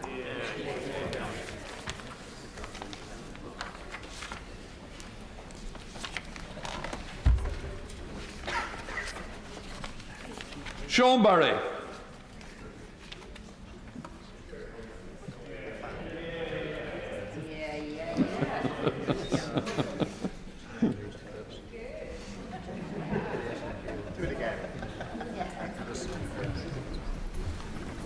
Clean Air Human Rights Bill. Second reading what day? Friday the 7th of November. Friday the 7th of November. The clerk will now proceed to read the orders of the day. Universal Credit and Personal Independence Payment Bill, second reading. Wait. No. No. The reason amendment in the name of Rachel Maskell has been selected. I now call the Minister, Secretary of State, to move the second reading. Liz Kendall. Thank you, Mr Speaker, and I beg to move that this bill be read for a second time. This bill and our wider welfare reforms seek to fix the broken benefit system that we inherited from the party opposite and to deliver a better life for millions of people across our country. Our plans are rooted in principles and values I know many in this House share. Compassion for those who need our help most. A belief in equality and social justice, that everyone should have the chance to fulfil their potential no matter where they're born or what their parents did. And responsibility for our constituents and our country as a whole, so we ensure the welfare state is sustainable and lasts for generations to come. But the system we inherited is failing on all these counts. Members opposite left us with a system that incentivises people to define themselves as incapable of work just to be able to afford to live. They then wrote people off without any help or support and then blamed them to grab a cheap headline. The result is 2.8 million people out of work due to long-term sickness. And 1 in 8 of all our young people not in education, employment or training, with all the terrible long-term consequences this brings for their future job prospects, earnings and health. And the number of people on disability benefits set to more than double this decade, with awards for personal independence payments increasing at twice the rate of increases in the prevalence of disabled people in our society, adding 1,000 new PIP awards a day. That's the equivalent of adding a city the size of Leicester every single year. And I do not believe, let me make some progress, I do not believe that this is sustainable if we want a welfare state that protects people who most need our help for generations to come. Mr Speaker, there is nothing compassionate about leaving millions of people who could work without the help they need to build a better life. There's no route to equality or social justice when 9 million of our fellow citizens are out of work and not looking at work for work, and when our country has one of the widest disability employment gaps in Europe, and there is no responsibility in leaving our system of social security to continue as it is and risk support for it becoming so frayed that it is no longer there to provide a safety net for those who can never work and who most need our help and support. So this bill, alongside our wider reforms, will help people who can work to do so, protect those who cannot, and begin to get the benefits bill on a more sustainable footing. Labour's historic mission is to get more people into good jobs, because we know the value of good work, not only as the best route out of poverty and to raising living standards, but because good work brings a sense of purpose, pride and dignity, and because there is such clear evidence that good work is good for physical and mental health too. I'll of course give way to the Honourable Gentleman. I thank the Secretary of State for giving way, and she is absolutely right that any government that takes office should aim to reduce poverty in this country. Why then do her own government's figures show that the actions that she is taking this afternoon will put an extra 150,000 people into poverty? And does she really think that is what her backbenchers expected when they were elected to government last year? I think that's what they call chutzpah, Mr. Speaker, seeing as members opposite put an extra 900,000 children into poverty. And this government is determined to tackle it. This government will take 100,000 children out of poverty by our plans to extend free school meals to every household on universal credit, a down payment on our child poverty strategy in the autumn. Mr. Speaker, I am very proud that at the spending review, alongside billions of extra investment to create good jobs in every part of the country, to invest in the transport infrastructure and skills so people can get those jobs, and to drive down NHS waiting lists so people can get back to health and back to work, my right honourable friend, the Chancellor, delivered the biggest ever investment in employment support for sick and disabled people, quadrupling what we inherited from the party opposite to £1 billion a year. And as I set out, I will give way to my honourable friend. I thank my right honourable friend for giving way, and I thank the Secretary of State for the improvements that she has made to this bill, which are extremely reassuring for my constituents, 9,000 which are on personal independence payments and are now reassured. There are some, however, that are concerned about the impact assessment published yesterday about the number of adults who could be put into poverty. I do recognise that these figures do not take into consideration the impact of the planned record investment in employment support.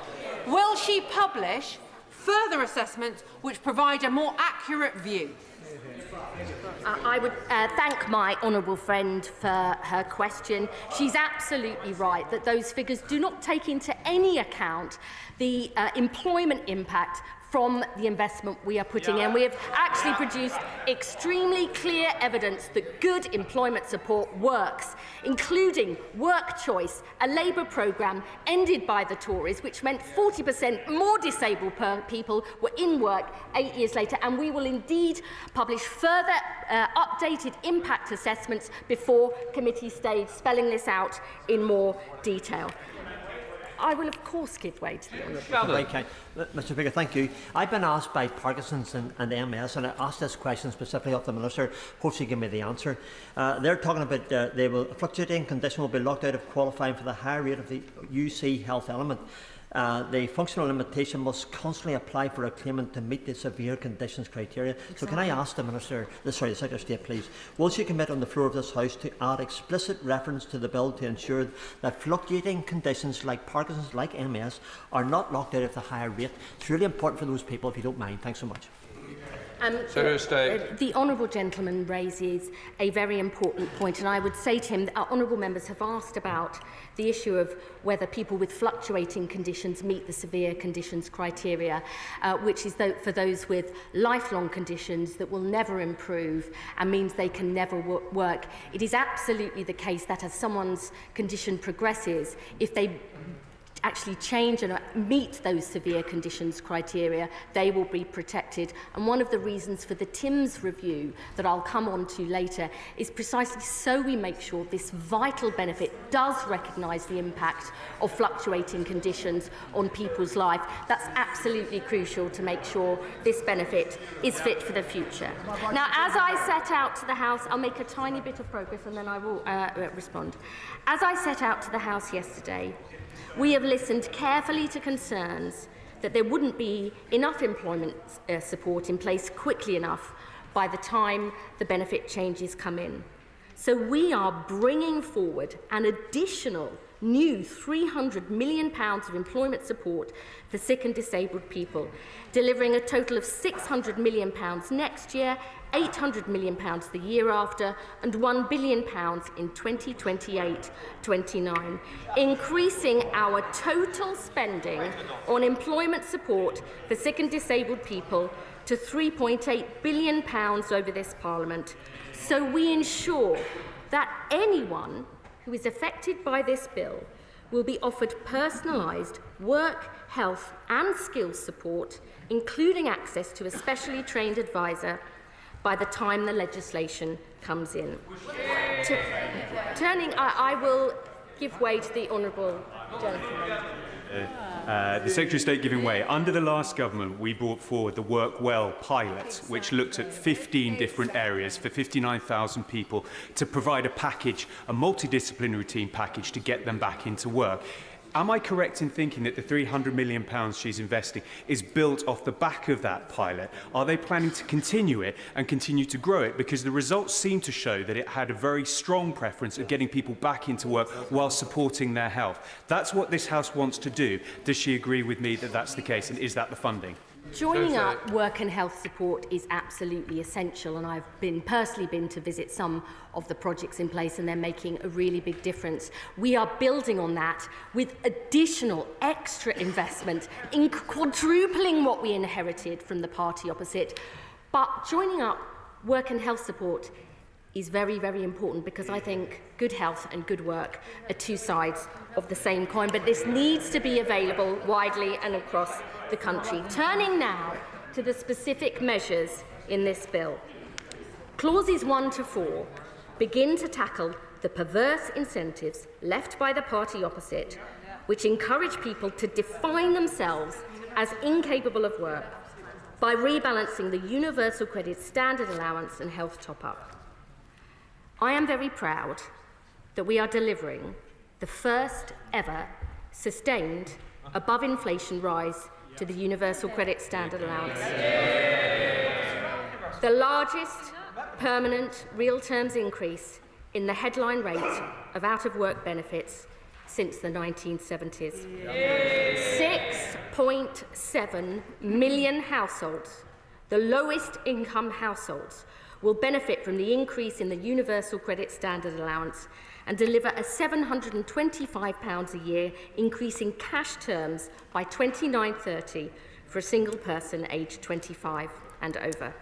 Now, having listened seriously to concerns about our original proposals on the UC health top-up for existing claimants and future claimants with severe conditions and those at the end of their lives, we will ensure that for these groups, the combined value of their Universal Credit Standard Allowance and the health top-up will rise at least in line with inflation, protecting their income from these vital benefits in real terms every year for the rest of the Parliament. Alongside these changes, Schedule 1 of the bill will ensure that people with severe lifelong health conditions will never be reassessed, removing all the unnecessary and unacceptable stress and anxiety this brings, and so they have the dignity and security they deserve. And yesterday, we published draft regulations on our new right to try, guaranteeing that in and of itself, work will never lead to a benefit reassessment, giving people the confidence to try work, something many people have called for years. Mr. Speaker, turning now to Clause 5 of the bill, on personal independence payments. Yesterday, I told the House that we have listened to the concerns raised by many honourable members, disabled people and their organisations about the impact of the new requirement for existing claimants to score a minimum of 4 points on at least one daily living activity to be eligible for the daily living component. Even though 9 out of 10 people claiming PIP at the point these changes come in would be unaffected by the end of the Parliament, I know this has caused deep and widespread anxiety and stress. So we have changed our original proposals. So the new 4-point eligibility requirement will only apply to new claims from November 2026. This means no existing claimants will lose PIP because of the changes brought forward in this bill, and anyone who currently receives any passported benefits, such as care allowance, will also be unaffected by this change. I will, of course, be grateful. Right honourable friend for giving way, and the changes to PIP as far as they go are very welcome, as is the review to be conducted by our right honourable friend, the Work and Pensions Minister. And that will be in co-production with disability groups, as I understand it. Can I just ask, however, why do we have a review when it's committed to make changes in November 2026, when that review may not have been completed? Wouldn't it be far more logical to have the review, to produce it, to bring it this House for agreement, and then to make the changes after that? I will come on to this point in a moment, but the purpose of the PIP review is to have a wider look at the assessment. It hasn't been looked at for over a decade since it came in. I understand the sequencing points, but I'll come on to that in a moment. What I think is extremely important is to have the very clear message that existing claimants, PIP claimants, will now be unaffected by the changes in this bill, and I give way to my honourable friend. I'm very grateful to her for giving way and for the fact that she's listened this week. But she will know there are many disabled people watching our proceedings today who remain very worried. She's absolutely right about the fact that the existing system isn't working.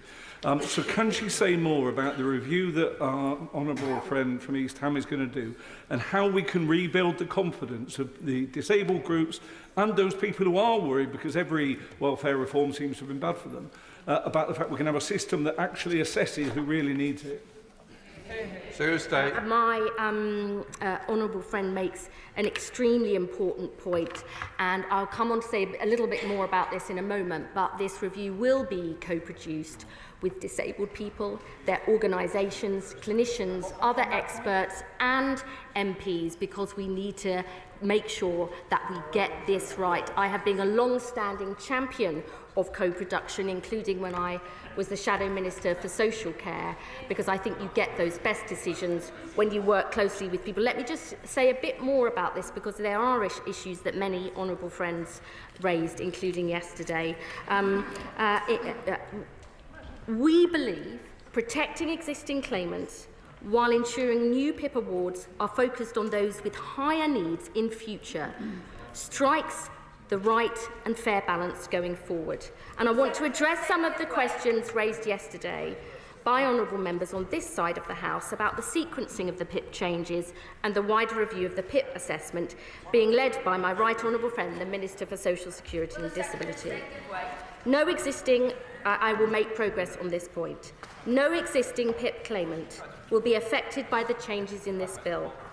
They will also be reassessed under the existing rules whenever they have an award review. From November 2026, new claimants will be assessed under the 4-point criteria.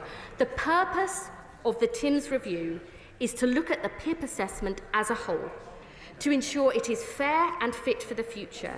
And so it takes account of the huge changes in society, the world of work, and the nature of health conditions and disability since the benefit was first introduced more than a decade ago. I give way to my honourable friend.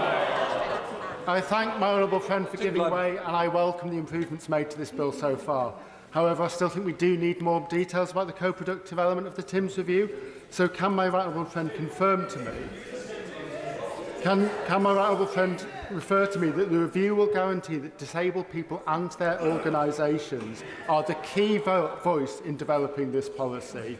And will it change and revolutionise the view in Whitehall so that future policies around disabled people that impact them will always have their voices central to the discussion? I can absolutely reassure my honourable friend on this point. Many honourable members have asked for precise details about how this will work. That is something I think it is extremely important for us, and we're beginning that process, to discuss with disabled people, their organisations and other experts, because it isn't for me, it is not for me. If you just let me finish my sentence, and then I will of course give way to the honourable lady. It's really important that we don't come up with a process. I think it would be completely wrong if we come up with a process in Whitehall and impose it on other people. You've got to do that properly. I'll give way to the honourable lady. Thank you, Mr. Speaker. Has the government taken legal advice as to whether it is lawful to treat people with the same conditions, disabilities and circumstances differently within the benefit system? It is morally unacceptable, but does the Minister believe it is lawful? I would gently just remind the honourable lady that her own party had different rules and different rates for people on existing compared to new benefits in future. That's something they did. Once again, members opposite seem to be railing at the very problems that they caused. Now, I understand why many members would like to see the results from the TIMS review implemented before the 4-point change takes effect. But reviewing the assessment as a whole, let me just say, it is a major undertaking that will take time to get right, especially if we co-produce it properly. It will be for those involved in the review to determine the precise table, but we are absolutely committed to moving quickly and completing the review by next autumn. And I want to assure the House any changes following the TIMS review will be implemented as soon as is practically possible via primary or secondary legislation. And once we have implemented changes from the review, any existing PIP claimant can ask for a reassessment. Mr. Speaker, welfare reform, let's be honest, is never easy, perhaps especially for Labour governments. Our social security system directly touches the lives of millions of people, and it is something we all care deeply about. We have listened to the concerns that have been raised to help us get these changes right. The bill protects people already claiming PIP. It protects, in real terms, the incomes of people already receiving the UC Health top-up from that benefit and their standard allowance. And it protects those with severe, lifelong conditions who will never work, and those near the end of their life, as we promised we would. But I have to tell the House, unlike the previous administration, this government must not and will not duck the big challenges facing this country. Because the people we are in politics to serve deserve so much better than this. We are taking action to put the social security system on a sustainable footing, so it is there for generations to come. We're helping millions of low-income households across the country by increasing the standard rate of universal credit, and because we know there is no route to social justice based on increased benefit spending alone, we are providing record investment in employment support for sick and disabled people so they have the same rights and chances to work as anybody else. Our plans will create a fairer society, one where people who can work get the help they need, where we protect those who cannot, A society where the welfare safety net actually survives and is always there for those who need it. Above all, this government is determined to give people hope that tomorrow will be better than today, with real opportunities for everyone to fulfil their potential and build a better life, and I commend this legislation to the House. The question is that the bill now be read a second time. Leader of the Opposition, Kemi Bernal. Mr. Speaker, we are staring down the barrel of a crisis that no serious government can ignore. The welfare system no longer works as it should. What was once a safety net has become a trap. A system designed to protect the most vulnerable is now encouraging dependency and dragging this country into deeper debt. Mr. Speaker, the welfare system is a crucial safety net for the poorest and the most vulnerable in our society. So I was quite surprised, Mr. Speaker, at the tone that the Secretary of State decided to take today. She thinks that she can stand there and get away with the fiction that all of this was caused by the last government. So let me refresh their memories, especially for those who were not here at the time. In 2010, we inherited 8% unemployment, and we brought it right down. The last Conservative government reformed welfare to introduce universal credit, and our reforms helped ensure that employment more than halved and was at a near record low. What have we seen since they came in? Unemployment has risen every single month that Labour came into office. Mr. Speaker, during our time, indeed 800 jobs were created for every day that we were in office. And at the same time, until the COVID pandemic, we kept spending under control, cutting the deficit every year. But COVID changed everything. It did. Now we face a new... Mr. Speaker, it is delightful to hear them laughing. I remember us sitting on that side of the House, and they were demanding that we spend more and more and more money. Thank God it was Conservatives who were there under COVID. Labour would have bankrupted the country. We face, Mr. Speaker, we face a new reality. Under this government, every single working day, 3,000 people move on to incapacity benefits. 3,000 every single day. That is a 50% increase from when we left office. A 50% increase. They have only been in power 1 year, Mr. Speaker. Imagine what it's going to be like after the next 4 years. A 50% increase, 3,000 people onto incapacity benefits every day. That is not normal, it is not sustainable, and it is not acceptable. Spending is spiralling under Labour, Mr. Speaker. Will my right honourable friend give way? Yes, I will. Edward Lee. My right honourable friend quite rightly mentions COVID, and I'm sure there's one thing that we can agree on. Unfortunately, before COVID, people were assessed much more often in person. And during COVID, that was stopped, understandably. And we have to get these in-person assessments going. And we have to get them going quickly. Sure, that's something we can all agree on. Kemi Bernal. The Father of the House is absolutely right. This is something that we should all be able to agree on. But they're too busy trying to shift the blame instead of solving the problem. Let's talk about solving the problem, Mr. Speaker. We have 28 million working people propping up 28 million people not working. The rider is getting heavier than the horse. Health and disability benefits were £40 billion before COVID. By 2030, I'll give way in a moment, by 2030, on this government spending plans, they will hit £100 billion. I give way to the Right Honourable Lady. I thank the Right Honourable Lady. I wonder if she could help the House. When was it, during the 14 years when the Conservatives were in power, was the time when the benefit system worked well? Mr. Speaker, I will remind her of our inheritance. We took difficult... I will. In 2010, I said it before, I'll say it again, 8% unemployment down to 4%. Every single time Labour leaves office, they leave more people unemployed. The welfare system needs continual reform. We took difficult decisions and got universal credit through with so much opposition from them.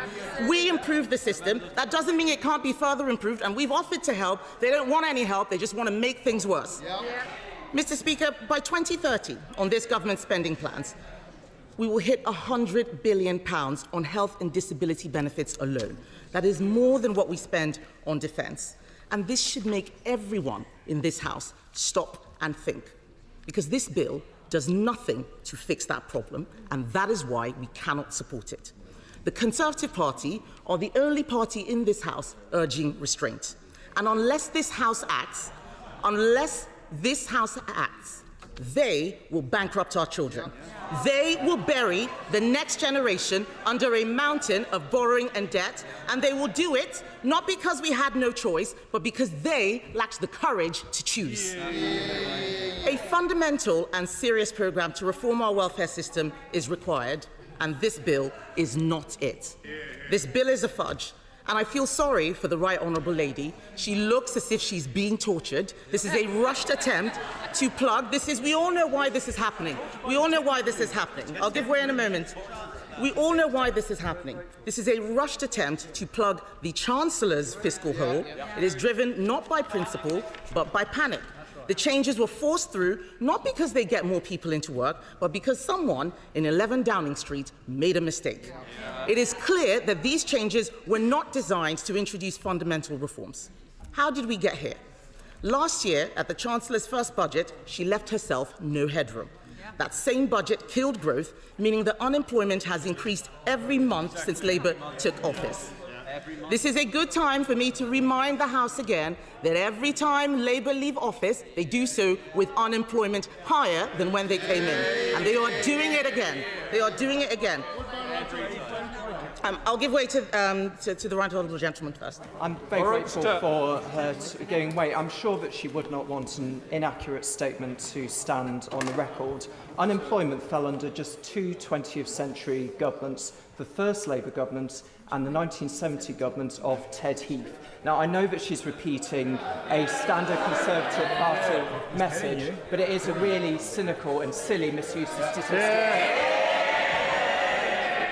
The the honourable gentleman is simply wrong. He needs to get an education and look at the facts. I give way to my right honourable friend. It's just my right honourable friend agree with me that the chief architect of the fiasco which people with disabilities are facing today, and which every member of the Labour Party opposite is facing today, the chief architect is the Chancellor of the Exchequer. And the fact that she is not here to face up and take responsibility is all we need to know about her and those on the front bench opposite. My right honourable friend is quite right. This is a fiasco, and it is the Chancellor's fault. She marches them up and down the hill all the time. They're the ones who have to face their constituents. We are trying to help get a welfare system under control and get people into work. Yes.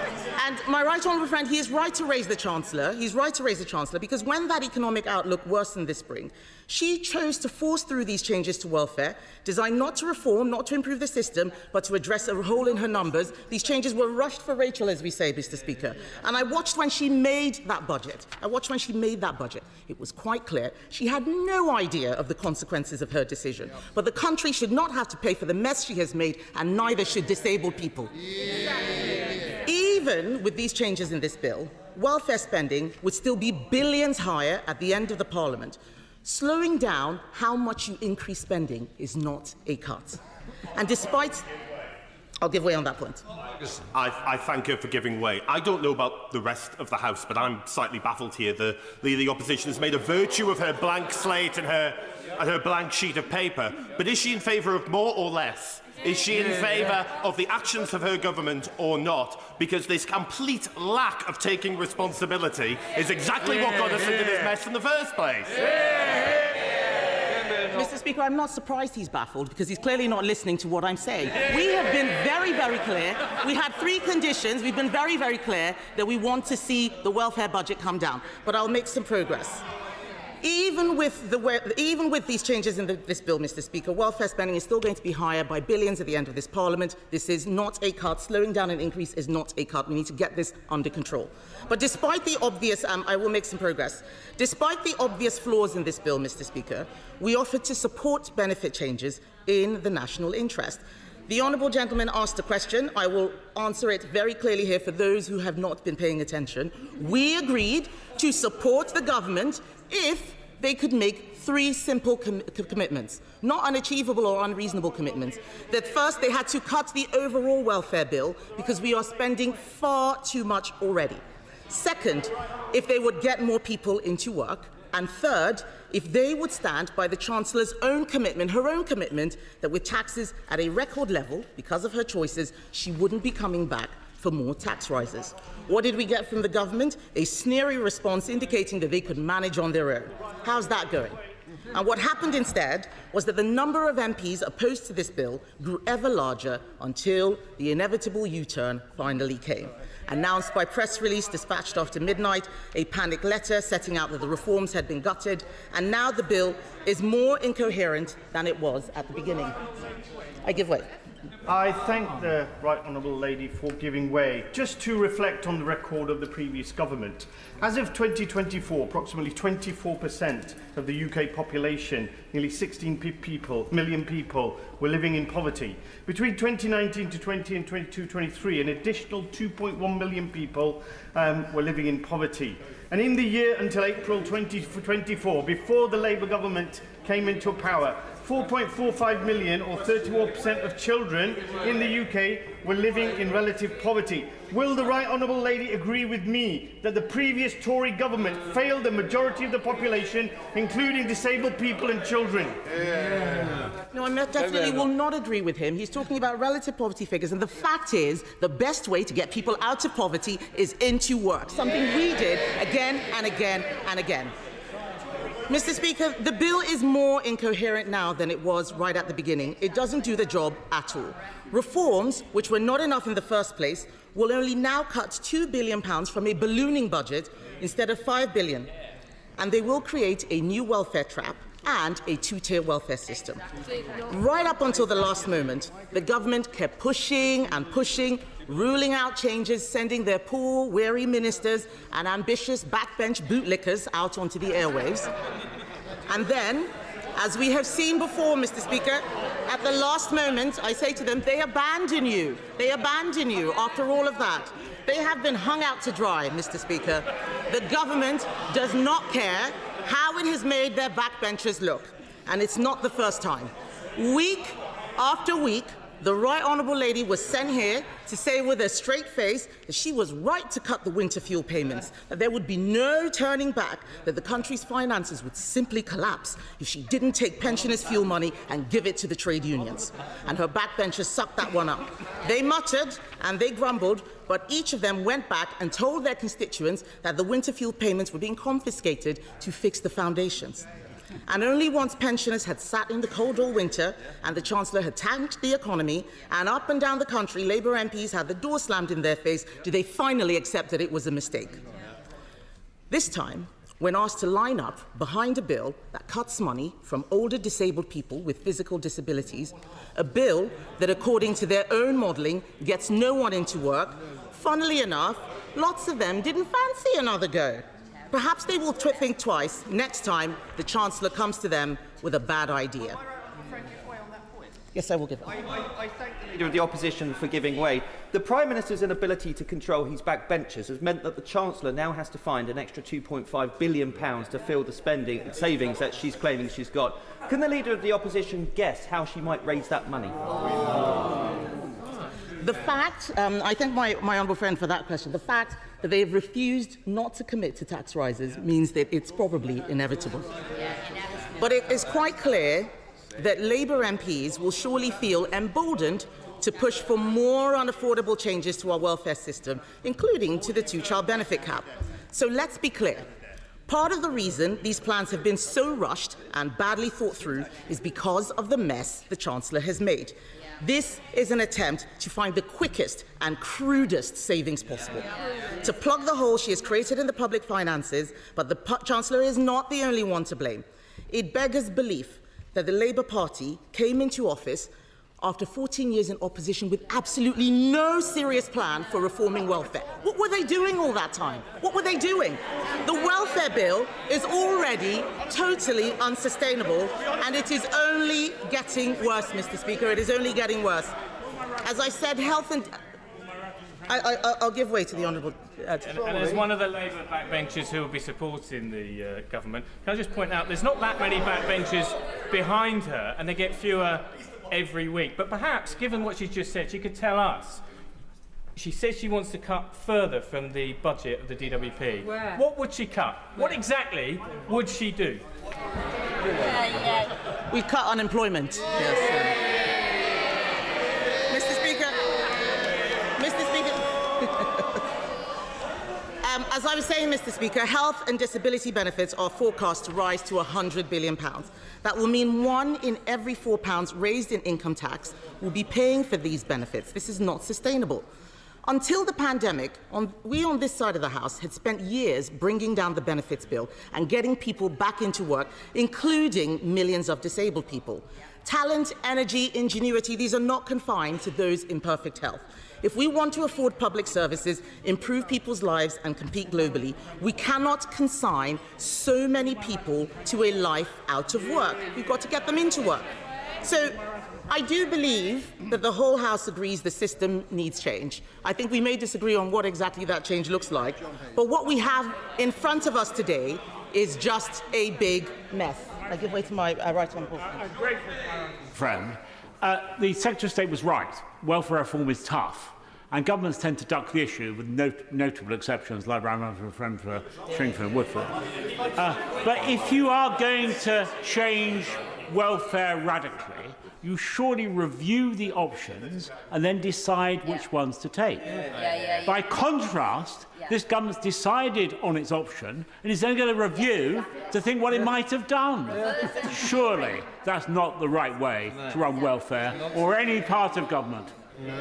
Spot on, John. My right honourable friend makes an excellent point. I have nothing further to add. He said it just as well as it possibly could have been said.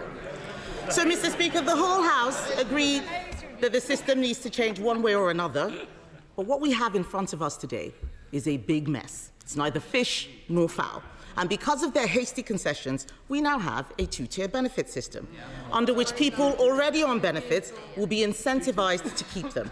And there are other issues. Why, for instance, should someone diagnosed with Parkinson's after November 2026 receive a lower payment than someone diagnosed a month prior?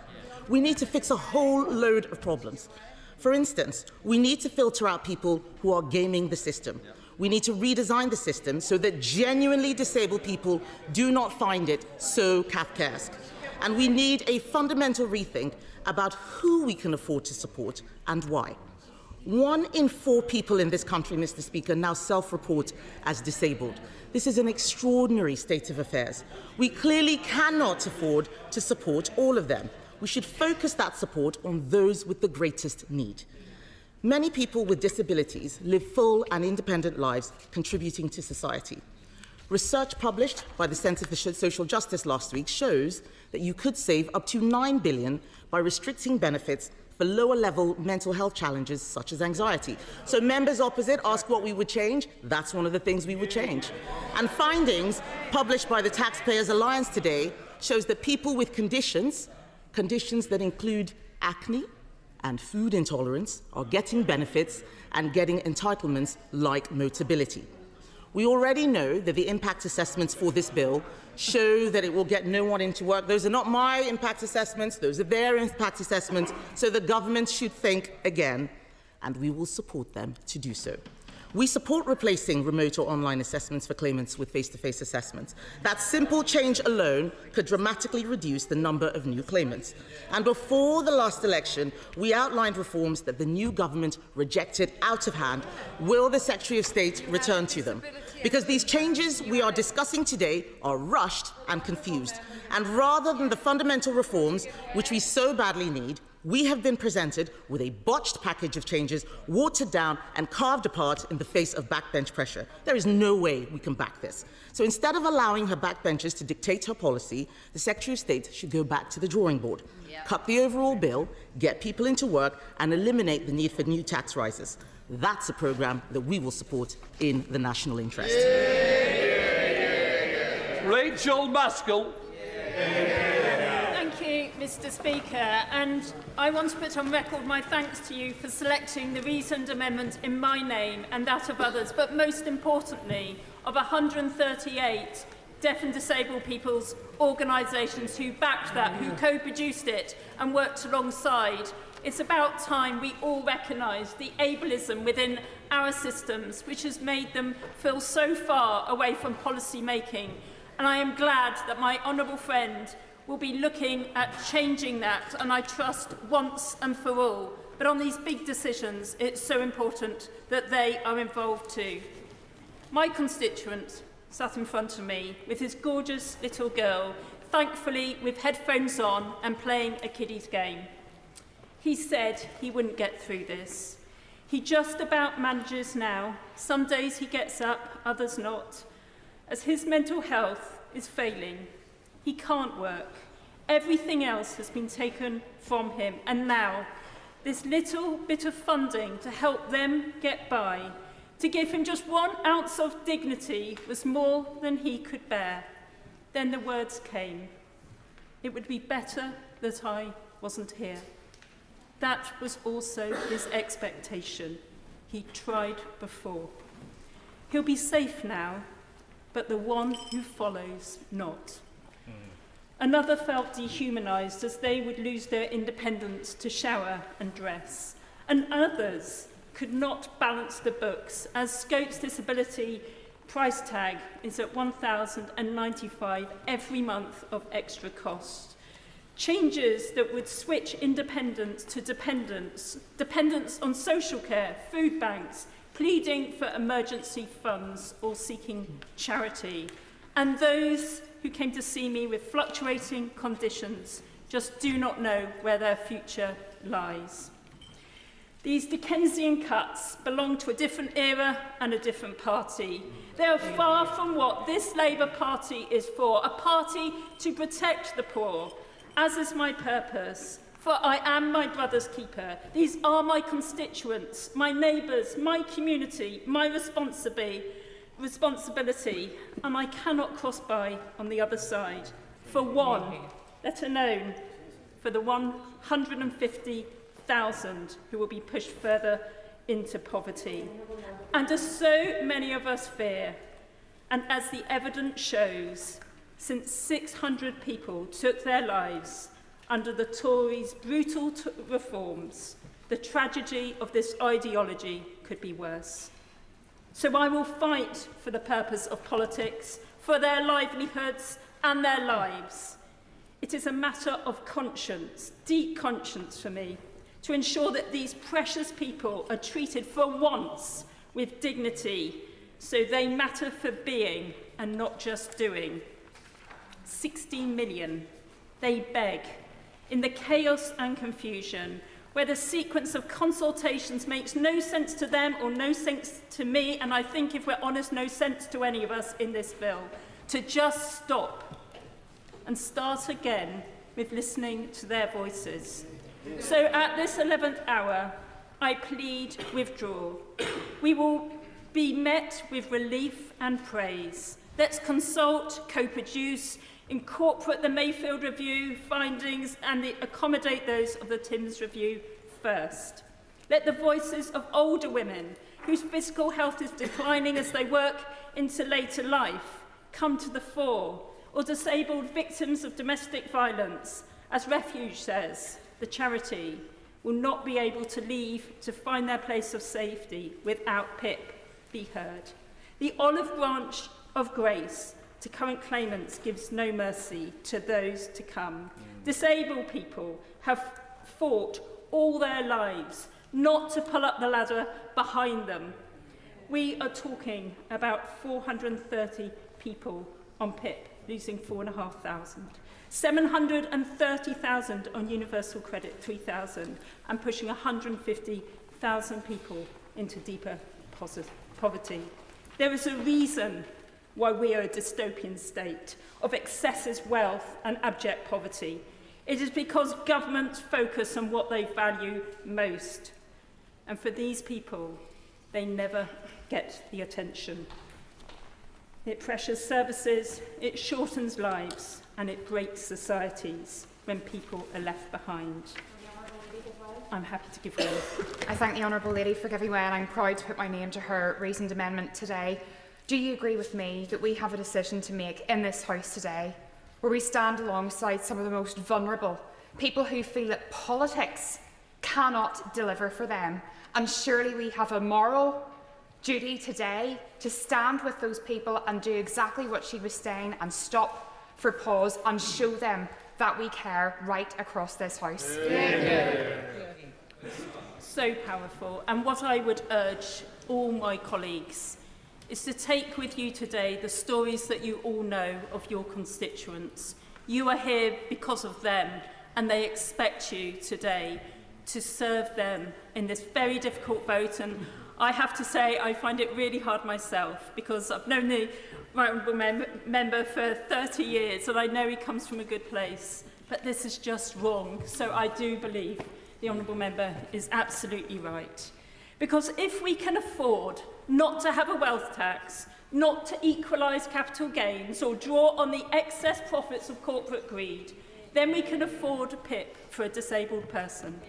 We must clear the waiting list, of course, prevent people falling out of work, get physio to the injured, hold employers to account for their failings, make them open their doors.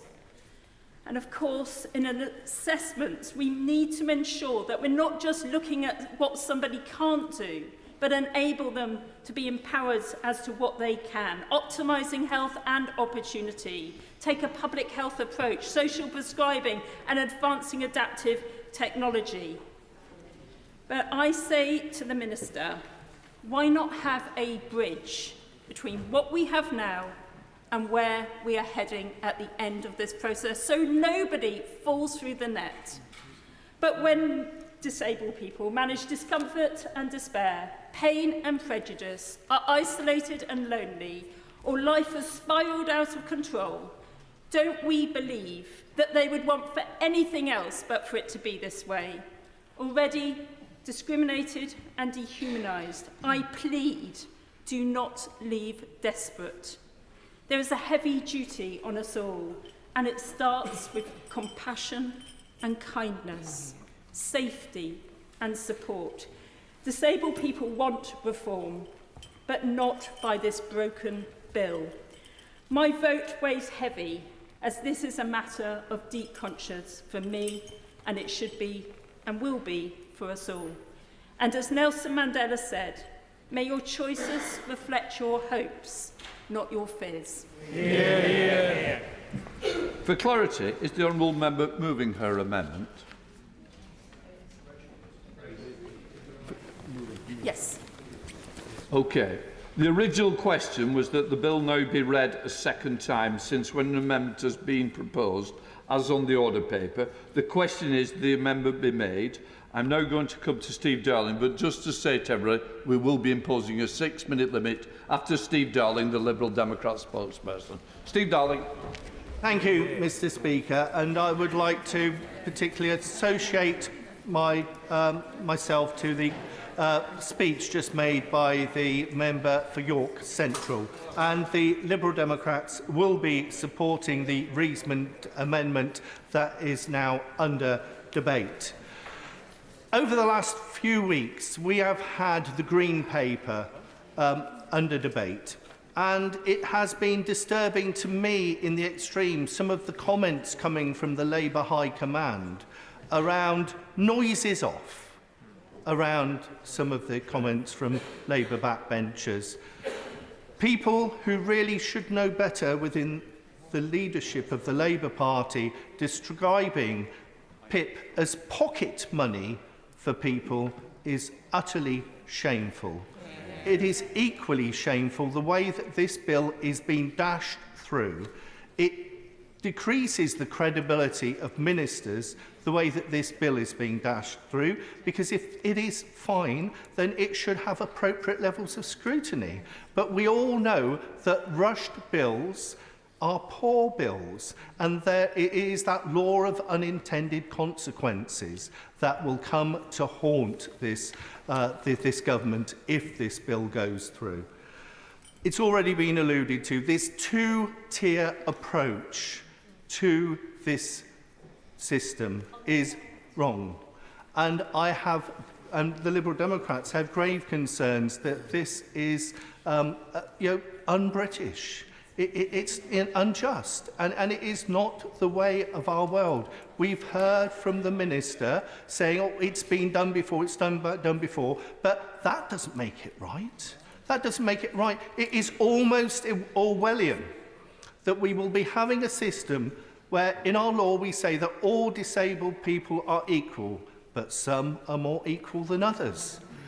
And also, I'm happy to give way.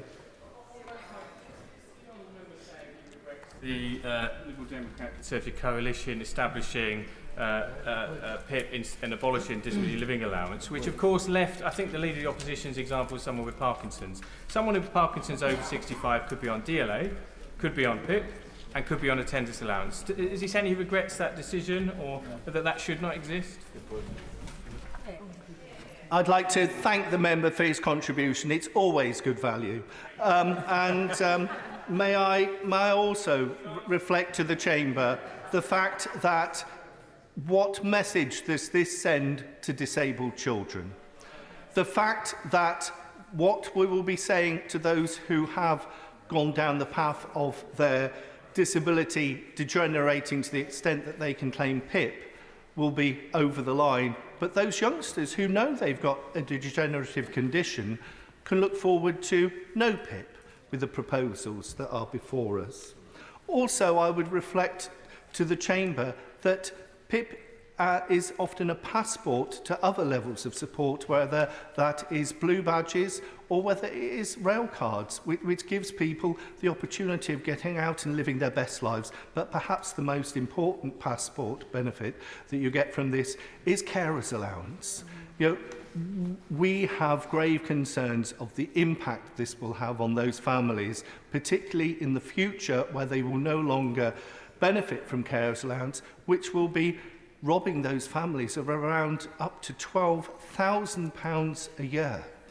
Don't get me wrong, we as Liberal Democrats recognise that the benefit system is broken and does need resolving, but it needs that, as we had in our manifesto, co-design with disabled groups and carers groups to make sure that we get it right for our people. Happy to give way to the... The honourable member for giving way. The Secretary of State today has made the claim that she is listening. Would the honourable member agree with me that she's certainly not listening to many of her backbenchers, but also to the 86 disability charities who have said this will harm disabled people? We all know that reform is needed, but today when we talk about reform, there's absolutely no mention of the fraud that goes on within the system that's costing billions to our country. So surely we should start with that and not impact and affect the most vulnerable in our society, and therefore we will be voting against this bill today for that reason. And I concur most with what the member was stating there, but I'd go back to the root causes of some of the challenges of why some people aren't in work, and it goes back to my surgery in Torbay, where people have come along and said, I've got this long-term illness, but I can't be fixed by the NHS, that it's been broken. And until we've sorted our National Health Service and the social care system out, people will be trapped with long-term ill health. So that needs resolving as a matter of urgency. I'd also highlight, and I've banged on about this, and whilst we acknowledge PIP is not there for, it isn't an out-of-work benefit, it helps people live what many of us would take for granted as their lives, but the reality is the Access to Work scheme is broken massively, and that needs resolving. And whilst there are warm words, happy to give way. I thank the honourable gentleman for giving way. I would just like to remind the honourable gentleman that the Access to Work scheme may well be broken. There is measures in this bill and in the Green Paper of Pathways to Work which specifically talks about how we should improve that access to work for our constituents, many of whom rely on that as a way of them becoming a fully able person to be able to work themselves. So if the honourable gentleman votes against this bill, the risk is that goes too. Thank you, and I would thank my honourable colleague for their comment, but I would say the Access to Work system has been here for years and it continues to be broken. It could be easily fixed by the government, but they're choosing not to roll their sleeves up and actually engage with sorting it now, because I've had constituents contact me who've almost lost their jobs because of what is going on here and now. So also we need to see the carers allowance review coming to answer. So there are lots of the jigsaw that needs to be in place before we push forward with these proposals. In conclusion, Mr. Speaker, I would highlight that it is a broken system. We shouldn't be pushing forward with these proposals until we've heard from that Tim's review. We should not be abandoning some of the most vulnerable in our society. Liberal Democrats will be voting with the reasoned amendment. If that is lost, we will vote against the second amendment. But you do not help those who are already broken by breaking a system. Thank you, Mr. Speaker. Chair of the Select Committee, Debbie Abrahams. Thank you so much, Madam Deputy Speaker, and it's a pleasure to follow the gentleman from the member for Totnes and my fellow Select Committee. Torbay, I do apologise, Torbay, and my fellow Select Committee members as well. I absolutely agree with my right honourable friend, the Work and Pension Secretary, about the need and the general recognition, I think, is across this House of the need to reform the social security system. For me, the social security system, like our NHS, should be there for any one of us in our time of need, whether that's as a result of being in low-paid work or not in work at all, protecting us from poverty and destitution, which unfortunately it didn't do in the past under the past government. And similarly, if we become sick or disabled or can no longer work, it should be there for us. I believe that the vast majority of people of working age want to work and do the right thing by their families.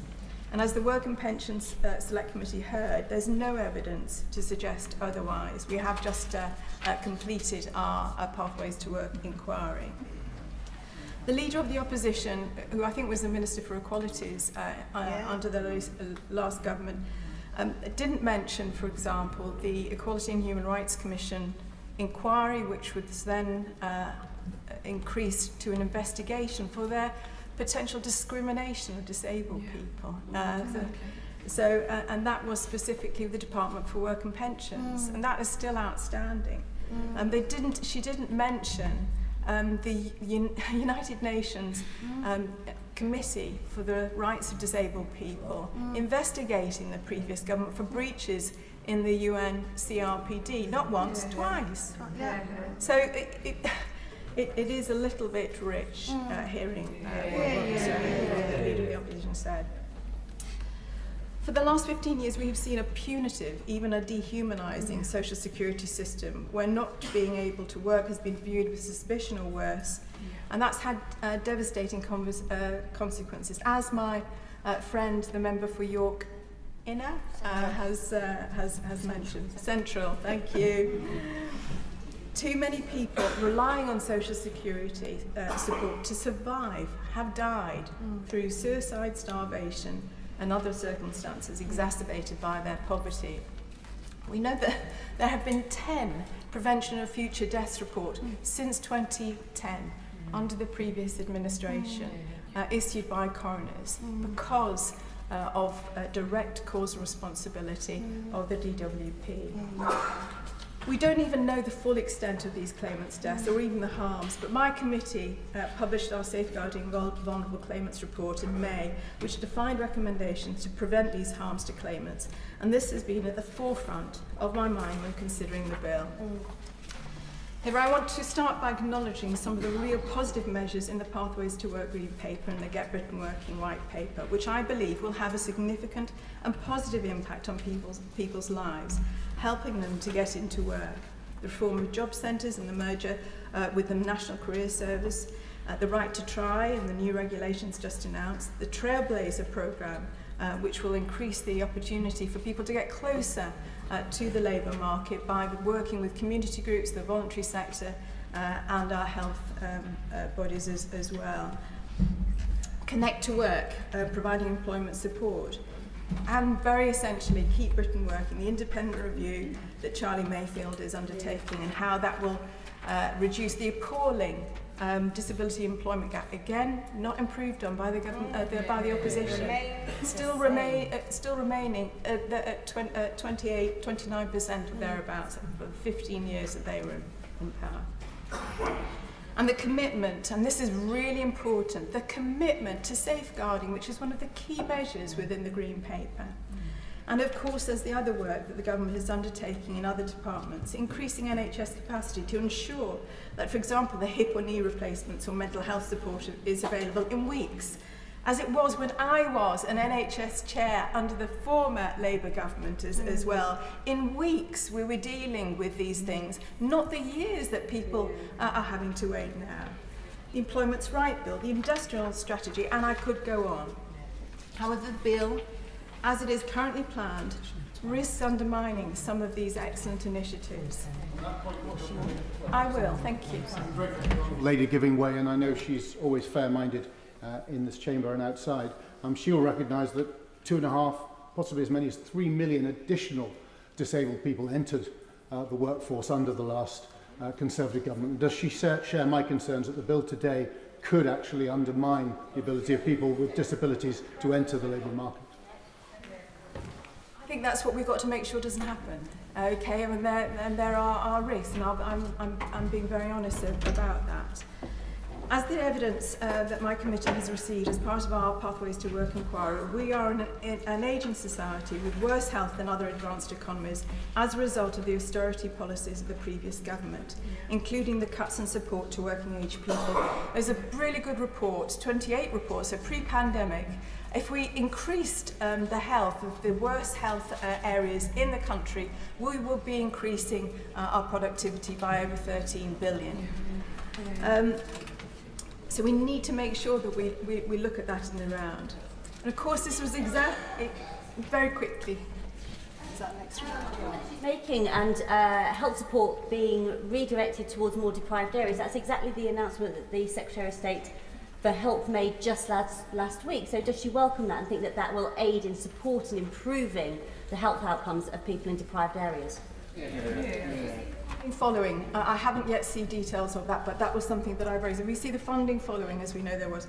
I'm going to very quickly march on, if I may. And we know that COVID exacerbated these issues. Yeah. The mental health crisis we have in the UK, especially with our young people, the UK Millennium Cohort Study shows the key drivers of the NEETs levels are because of the poverty and the austerity and other issues that families have faced. But back to the bill, very, very briefly, Madam Deputy Speaker. I acknowledge and thank the government for the concession that they have made to date, protecting existing PIP claimants and people on UC LCWRA with severe conditions or terminal diagnosis. The growing evidence of the potential harms that would have been experienced was significant. It was the right thing to do. However, people who are newly disabled or who acquire a health condition from November 26 will also need help with their extra costs. NEF has estimated that 150,000 people will be pushed into poverty as a result of no longer being eligible for PIP. No, I'm sorry, I'm not. They're not going to give me an extra minute, unfortunately, and that will, in itself, worsen their condition. So it will make it easier for people to live independently if people get live independently, including to work if they get that money. There is still clear confusion about the PIP review. Will it be co-produced with disabled people in our organisations? If so, why are we saying that the outcome of that review and the new PIP assessment is predetermined at 4 points? And therein lies the problem. Most of us are aware that the dog's breakfast of this bill is being driven by the need to get 4 points to the OBR to enable it to be scored for the budget. The Bank of England Governor has said we have to stop over-interpreting the OBR's forecast, which, as we know, are fallible. I'm going to march on to the rice thing. I urge the Government to remove the reference to 4 points in Clause 4. There are amendments I think we can do, but the commitment to the co-production, the new PIP assessment on the face of the bill, including the new, and to delay the implementation of the freezing of UC LCWRI. Thank you so much. Stuart Anderson. Thank you, Madam Deputy Speaker. It's a delight to speak in this debate, and I want to speak in this debate from a lived experience. So I just want to put on record that at one stage after I was shot in the military, when I left, I was received a war pension, and after having some of my foot amputated this year, I'm undergoing reassessment for that process. I also at one stage in my life was diagnosed with complex PTSD and suffered for about 15 years of extreme mental health, which I have openly shared in this chamber. So I understand how people can have unforeseen circumstances that can impact them. I saw this early from a young age, growing up when my dad died and left my mum and me and my 2 brothers on our own with literally nothing.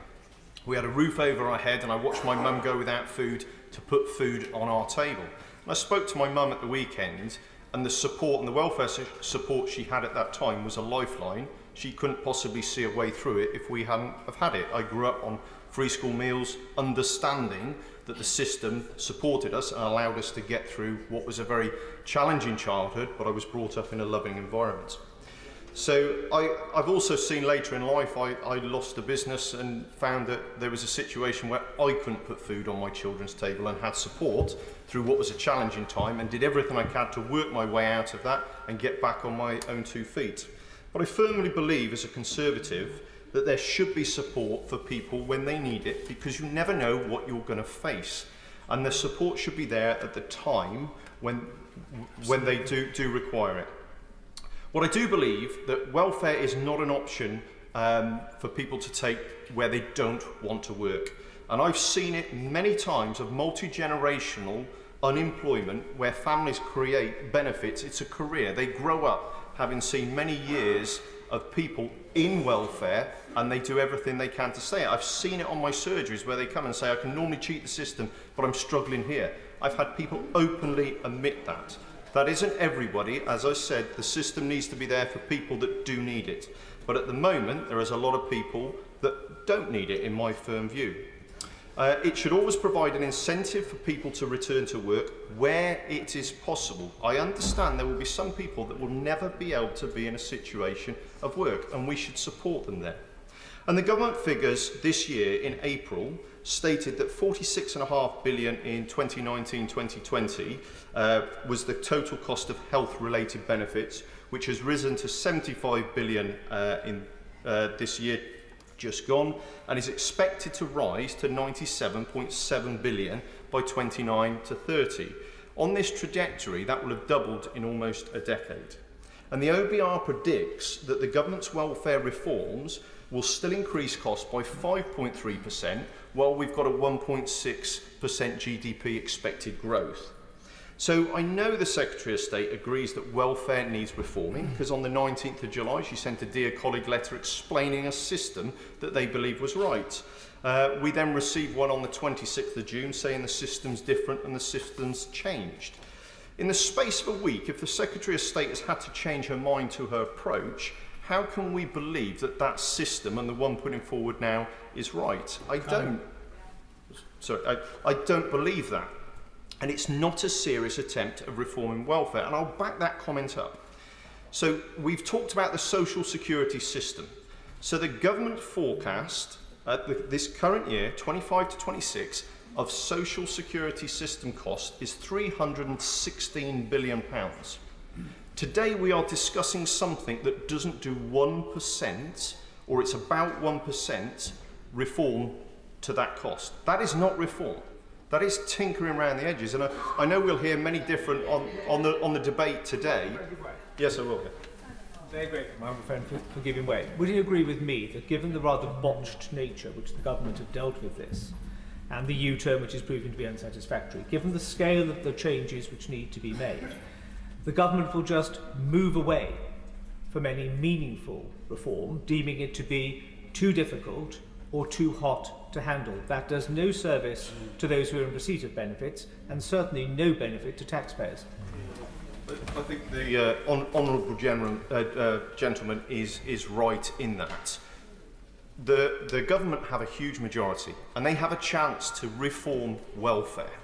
And if they don't take it at this moment, it will not get reformed. And I believe pausing this would probably get support of many people across the House, going back, looking at assessment process that can actually look at who requires it and who doesn't, plan that system out before then looking at implementing this. To do a multi-staged approach, and I do respect the Minister and looking forward to the Timms review, but we might as well make you the chair of the Select Committee as well. It's like marking your own homework on this. And we need to have a fair approach to take that forward, and this system isn't the one that's doing it. And I believe in welfare, and I'm proud that we have welfare and provide and have been the receipt of good welfare system, that we have welfare to support the people that need it. It must be affordable, it must be sustainable, and where possible should put people back into work. And I don't believe any of these changes are going to do that, and I believe, hand on heart, if every member looks at this, a 1% change to the whole of the welfare system, or the whole of the social security system, is not reform, and nobody can ever say it is. It's tinkering around the edges and a missed opportunity. Thank you. Emma Llewellyn. Thank you very much, Madam Deputy Speaker. And I'd like to start by thanking my honourable friend from York Central for her diligent and careful work over recent months. I am sad that we've ended up here, because no matter what, regardless of concessions, a vote for this bill today is a vote to plunge 150,000 people into poverty and to tighten eligibility criteria for those who need support the most. Some of us have been here before. In 2015, when the Tories pushed through their welfare and work reform bill, I, along with other colleagues, was persuaded to vote for it on the promise we could change it in committee. It didn't change, and although we voted it down at third reading, the damage was done. Because outside of this place, the nuances of stages of a bill are completely lost. The result was that the savings predicted never materialised. Employment levels did not increase. Instead, there was an increase in poverty, an increase in suicides, a strain on the NHS and other public services, and in the long run, higher welfare spending and reduced growth. Of course I'll give way. For giving way. She's making an incredibly powerful case, and one of the reasons why none of us should take any lectures from the benches opposite, because she and I were here when the bedroom tax was introduced. We can have many moral arguments about welfare reform, but if you look at the bedroom tax and how little it actually saved in the end, it shows you that actually this way forward isn't the way that we help people into work and ultimately cut our welfare bill. Thank my honourable friend for that intervention. I remember well the UN rapporteur who said that the benches opposite were engaged in cruelty towards people in this country who needed help the most. But what I cannot fathom today is that a Labour government is not putting in support first and letting that support embed. This is what will reduce the welfare bill and increase employment levels. The impact of any cuts would then not be as drastic. The starting point should never be cuts before proper support. The review being led by my right honourable friend, the Minister for Disabilities, who I have a lot of respect for, is starting to look a little bit predetermined as the change in criteria happens at the same time as the review concludes. It remains unclear how existing claimants with fluctuating conditions are going to be assessed and the impact that these changes will have on carers' allowances. But what we do know is that DLA claimants and those on other legacy benefits will be assessed under the new criteria, putting almost 800,000 disabled children at risk of losing support. The North East region has the highest number of disabled people in England, and the number of people searching for work outpaces the number of available jobs. How on earth will cutting the universal credit health element incentivise those people to go out and find a job that doesn't even exist? And since PIP is an in-work benefit, restricting the very support that can keep people in work will only help to increase unemployment levels. And all of this, Madam Deputy Speaker, for £2.5 billion worth of savings, when we know there are savings that can be made elsewhere. When we know those with the broadest shoulders could pay more, but instead we are once again making disabled people pay the price for the economic mess that the party opposite left us. As it stands, we are being asked to vote blind today. There is no new bill. There are no new explanatory notes. There is no fully updated impact assessment. There is no time for sufficient scrutiny. No formal consultation has taken place with disabled people. The majority of employment support will not be in place until the end of the decade. Access to work remains worse than ever before, and we are creating a two-tier, possibly three-tier benefit system where we know for certain that disabled people are going to be worse off. This is not a responsible way for any of us to legislate. It is predicted that disabled people will lose on average £4,500 per year. Yet we know that they already need an extra £1,095 per month just to have the same standard of living as non-disabled households. There's a reason why 138 organisations representing disabled people are against this bill. There is a reason why there is not a single organisation that has come out in support of it. Madam Deputy Speaker, I am pleading with MPs today, please do not do this. For those on my own benches, staying loyal to your party today may feel good in this place, but once you go home, once you're in your individual constituency, the reality of this will hit, and it will hit very hard. Just like in 2015, I'm concluding my comments, sorry. Just like in 2015, constituents will never forgive, and it will haunt those MPs who voted for it. I, of all people, should know. Well said. Tom Morrison. Madam Deputy Speaker, I come here today fuelled by the voices of hundreds of my constituents, and I want to speak to the harm that I think this bill will cause if rushed through the House. How a society treats its most vulnerable members is a real reflection of its progression and intent. And despite recent U-turns and last-minute changes, people, including children, will be pushed into poverty because of this bill. Will the honourable member give way? Please.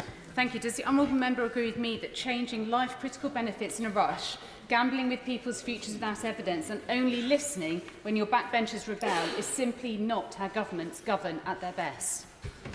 Thank you for those comments, and I do wholeheartedly agree. Madam Deputy Speaker, as I've already said, many of my constituents have raised their fears, worries and anxieties about these plans.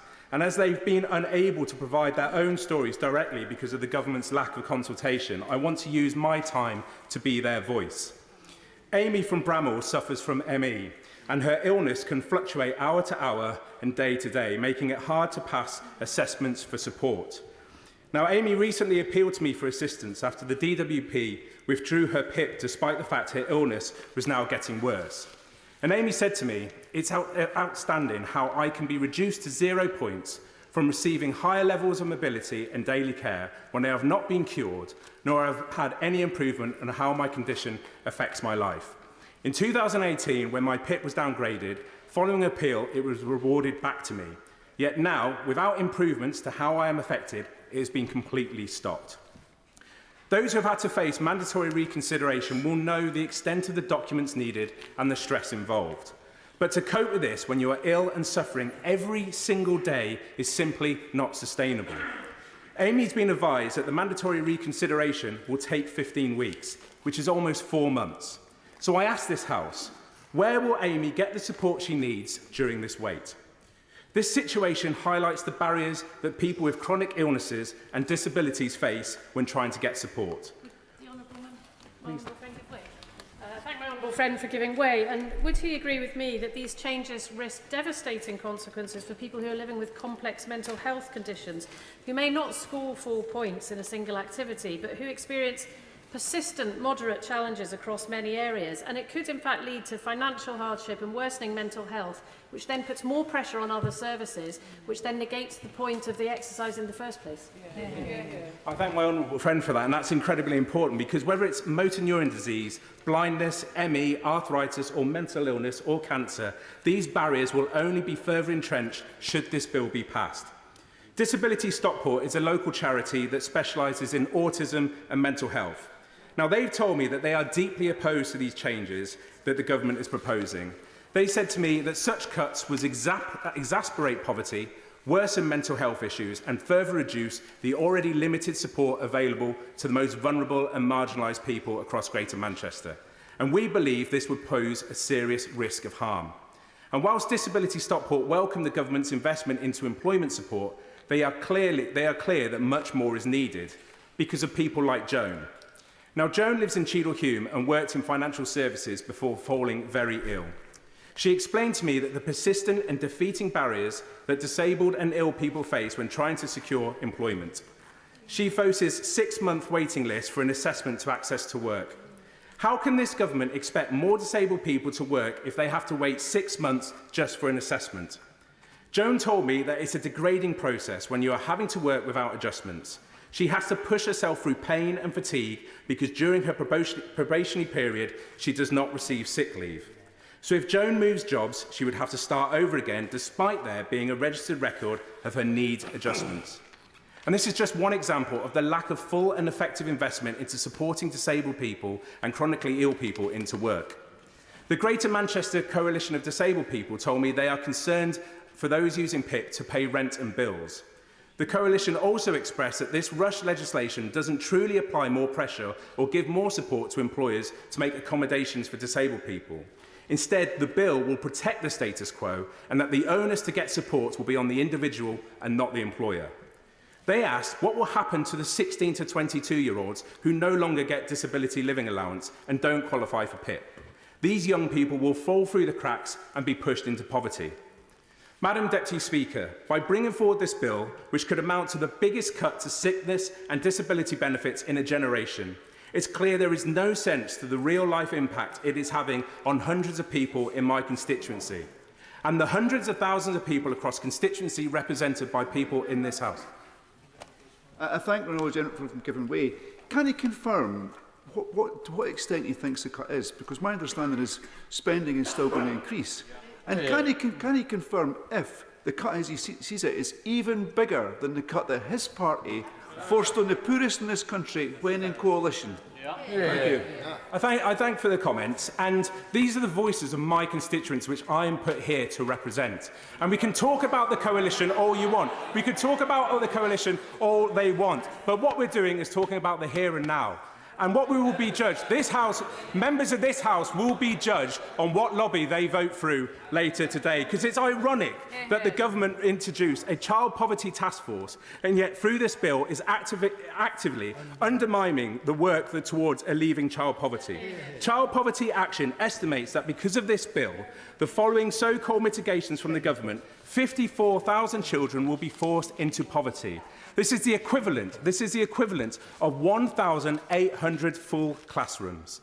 Madam Deputy Speaker, disabled people and all benefit claimants should be thoroughly consulted before legislation is rushed through.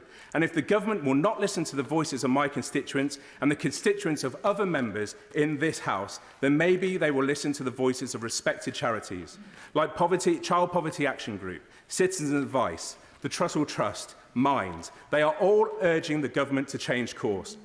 This bill will likely reduce support millions of disabled people, pushing at least 150,000 people into poverty. Food bank use will undoubtedly soar. Worklessness will grow, and the government will ironically be adding even more to the unemployment figures it's so desperate to keep down. The charities rightly warn that even despite the last-minute changes the government has hurriedly to introduce, the impact on adult social care services, NHS services, housing and homeless support, the justice system and advice services will be catastrophically stretched. and with many organisations facing breaking point. Madam Deputy Speaker, this government knows there are multiple ways to ease the country's finances, but it's making a very deliberate choice to penalise a group of people who have neither the strength nor time to fight it. It is absolutely shameful.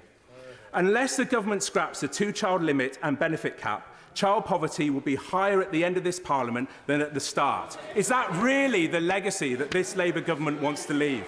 And finally, Mr. Speaker, I urge this government, I'm coming to my marks, I urge this government to think of the stories of Amy and Joan and reflect on the very real and personal impact that these changes will have on them and millions that share their story. The government must change course without delay.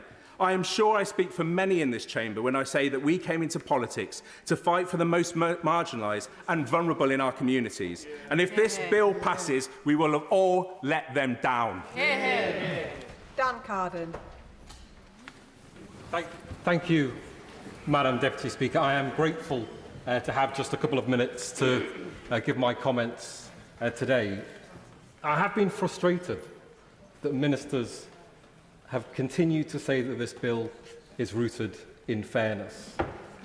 Its origins came about, as far as my recollection goes, as a £5 billion cut from Treasury, and I think that has marred the whole situation moving forward. And the political mess that it has unleashed, I think, is the result of a lack of a clear purpose. I'm incredibly proud of the work I've done and the campaigns I've been part of with disabled charities, and I'm just sorry that they feel excluded from the process up until this point. But I am glad that the Secretary of State has made commitments to work with those charities going forwards. We say we want to win the support of working class communities, and yet the people I represent in the most deprived communities in our country don't yet think our government is on their side. They felt the winter fuel cut was an attack on them, and they think taking money off physically disabled people who can't wash themselves is plainly wrong. I want welfare reform. I want the dignity and pride of work for as many of my constituents as possible. And I want to say to the Secretary of State, I am reassured that the 14,697 people in Liverpool Walton currently on PIP will be protected. That the government will scrap reassessments for those with the most severe conditions, and that it has committed to spending £1 billion a year on health skills and work support. But we are in a dire state. There are people for whom no amount of employment support will make a blind bit of difference. There are 1 million young people not in work or training. Give them the chance to find purposeful, dignified, unionised work. If they're on benefits, get them doing something useful in the community for it. Recommit to full employment. I know in the poorest areas, welfare is the lifeline for people up against a housing crisis and ever-rising bills for food, electricity and cost of living. But of course, it shouldn't be. Tackle the fundamental problems. Impose rent caps in the poorest areas, drive out the landlords, extorting my constituents, and help my constituents buy their homes. I don't want the Labour Party to be the party of welfare. I want it to be the party of transformation. It was founded to give workers a voice and take on their class enemies. And we are in government with the levers of power in our hands. Show the British people we are on their side. John Graham. Thank you, Madam Deputy Speaker. And I wanted to speak in this debate because I wanted to try and get behind some of the headlines, behind some of the challenges that the government benches face in getting to a settled view today by looking back over the last years, the years we had in government, and looking at some of the lessons that we must draw from that experience, but I believe are relevant for us to consider today. I won't be able to support the proposals, not because I don't think some of them have significant merit, nor because I don't have the greatest respect for the member for East Ham, who's spent 31 years in this place, and I believe will do all that is asked of him. But because I don't think that this bill, that these changes are sufficiently ambitious to deal with the scale of the challenges that we face in this country. Now, I was in government for 7 years, and I was in the Treasury for most of that time. And during the COVID epidemic, we had to make some pretty quick changes whilst the economy was shut down overnight.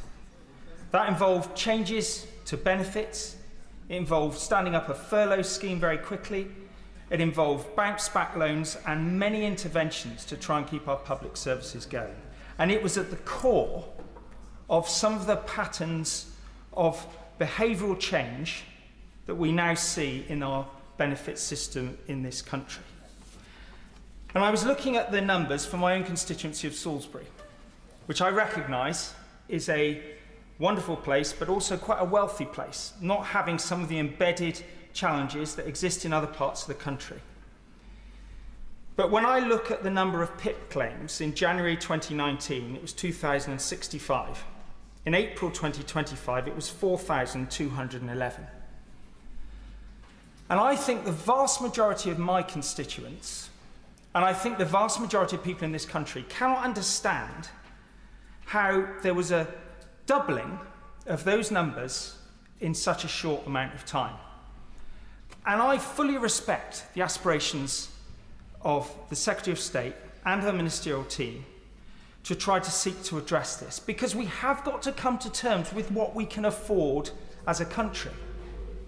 But I also hear sincerely the remarks of the last honourable member who spoke from Liverpool Walton, whose constituency is rather different to mine, but I think we are all united in this place, in that we want to look after the most vulnerable. Yeah. I want to see those that are suffering and that are disabled and that need support from the state to receive that support in a timely way. But what I don't want to see is people written off permanently.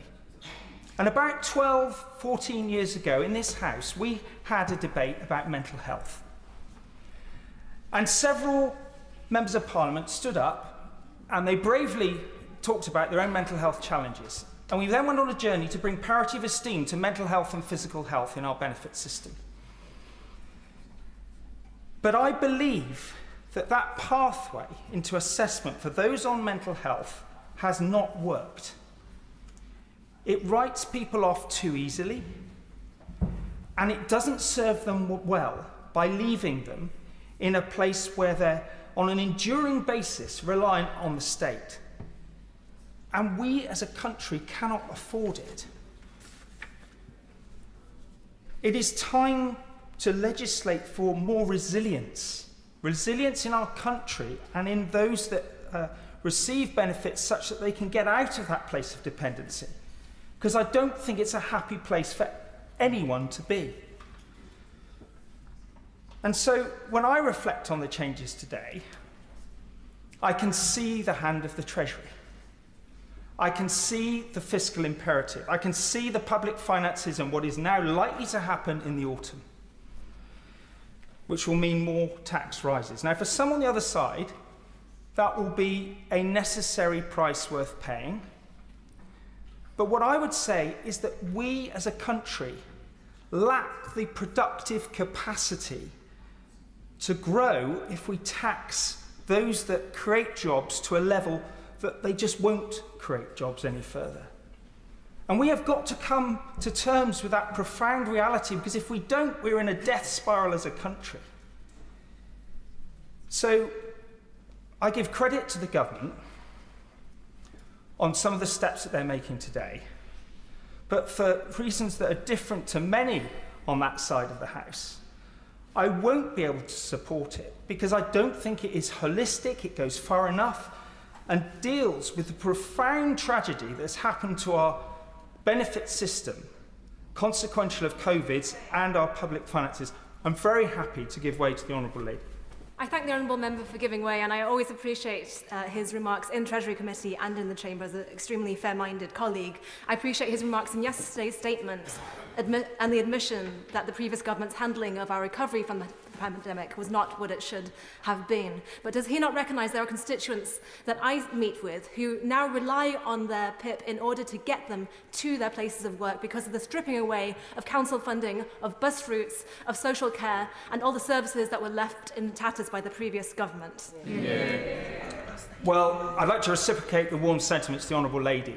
And she makes a political point, some of which will be true in some circumstances, some of which won't. But my point today to everyone in this House is let's be real, let's be honest, and let's be true about the trajectory of growth in welfare spending in this country, and be honest about what we can afford when we face a transformed landscape of threats to this country, calls for more spending on defence. We have to address our priorities, but also recognise that the most vulnerable need continued support. But the system we have brings too many into dependency on the state, and that is not right. Good. Rebecca Long-Bailey. Thank you, Madam Deputy Speaker. Now, we all know the famous quote, "The true measure of any society can be found in how it treats its most vulnerable members." It's a litmus test, really, for the morality and integrity of our country's values. But sadly, in recent years, the United Nations has already twice reported on the conditions for disabled people in the UK, finding that there were grave and systematic violations of human rights. And sadly, the bill as it stands today will worsen this situation. Despite concessions and even excluding existing claimants, brutal cuts will still push hundreds of thousands of vulnerable, sick and disabled people into poverty. Existing claimants will live in fear that if their situation changes and they're reassessed, they could lose everything under the new system. Disabled children will look to the future with trepidation, knowing that in adulthood, the support that would have helped them live a full and fruitful life might not be there. Now, I truly welcome the proposals to support those who could work with a little help. But according to the Learning and Work Institute, the numbers it will help are nominal, between 1% and 3%, a finding echoed by the Institute for Fiscal Studies, who conclude that we might expect increases in employment only in the tens of thousands. And the concessions made over the weekend, whilst welcome, they do create a two-tier system. The amount of support someone receives will now depend on when they made their claim. And that's simply not fair, especially as those who need help find themselves needing this support through no fault of their own. Now, it's clear that our punitive and broken welfare system needs reform, yes. It drives disabled people into poverty. But proper consultation should have taken place with those most directly affected to build a system that truly nurtures.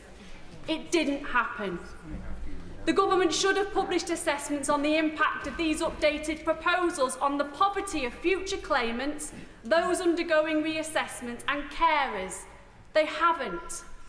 The government should have assessed the knock-on impact on local authorities, the NHS, the charity sector, and the scope for non-payment of household debts as people pushed into poverty desperately seek help elsewhere. They haven't. So we're being asked to vote on a bill today to rush it through without consultation nor knowing the full picture, and that can't be right. And if this is about cost, whilst I recognise the financial challenges facing the government, challenges that are a direct result of 14 years of mismanagement and underinvestment by the previous government, the sad thing is that there are alternatives.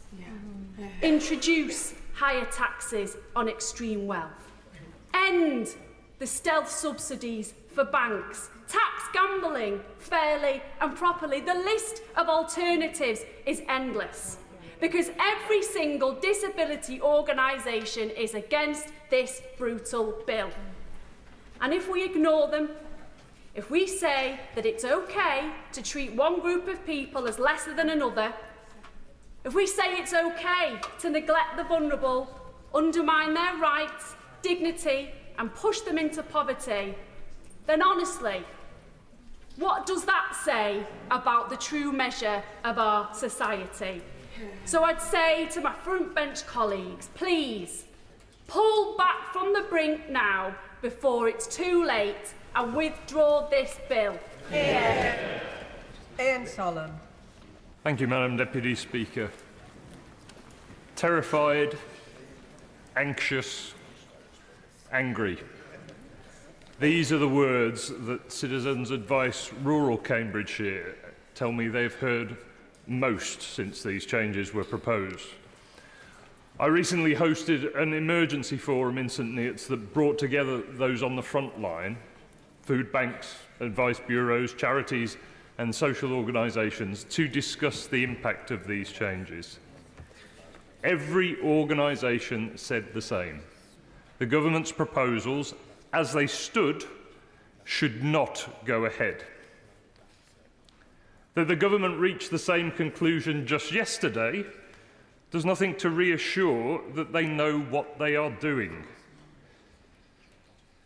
Last-minute changes may protect existing claimants, but they will be creating a fundamentally unjust two-tier system. Now, as my Liberal Democrat colleagues have said, we understand that the system needs reform. We understand the concern about how high the welfare bill is currently. But we also understand disabled people and their carers, which is a claim the government cannot possibly make for themselves when it has yet to meaningfully consult those whose lives will be so significantly altered by its proposed changes. Now, the figures that many have mentioned do help us see the scale, but they don't tell the stories of the millions of real people whose lives will be changed by these reforms. Let me share the story, if I may, of a 23-year-old autistic man on the Switch Now learning programme based in my constituency. Through EHCP funding, he receives a full-time education and would be supported to progress into employment by next summer. Switch Now have a brilliant record of success, and I would welcome the opportunity to talk to the Secretary of State more about their work. However, his PIP was unexpectedly cut a few months ago, with little notice, from around £100 a week to just £20. And just with that reduction, he cannot afford to feed himself through the week, let alone afford the transport to his programme every day, or pay for the care he needs elsewhere. He and many more people like him are doing exactly what the government claims it wants them to do, working hard, completing training, and looking to the future where they can join the workforce with that support. They need that help. And hundreds of thousands like him will still face these barriers even under yesterday's changes.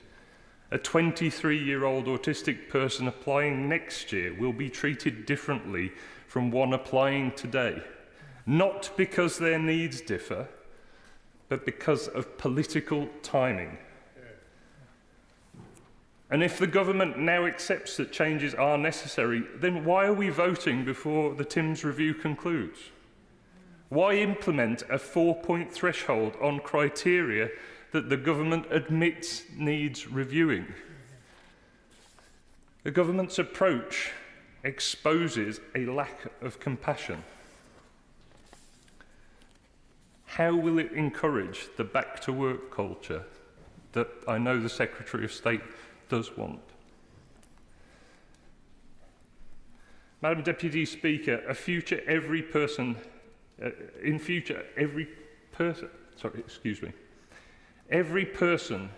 who might have A future lifeline taken away by these reforms is a human. But it's difficult to see that the government is treating them that way. The Secretary of State yesterday dismissed concerns about a two-tier system, but this is patently absurd. They're creating different levels of support for identical conditions, purely based on application dates. And disabled people should not be shouldering the burden of fixing our public finances.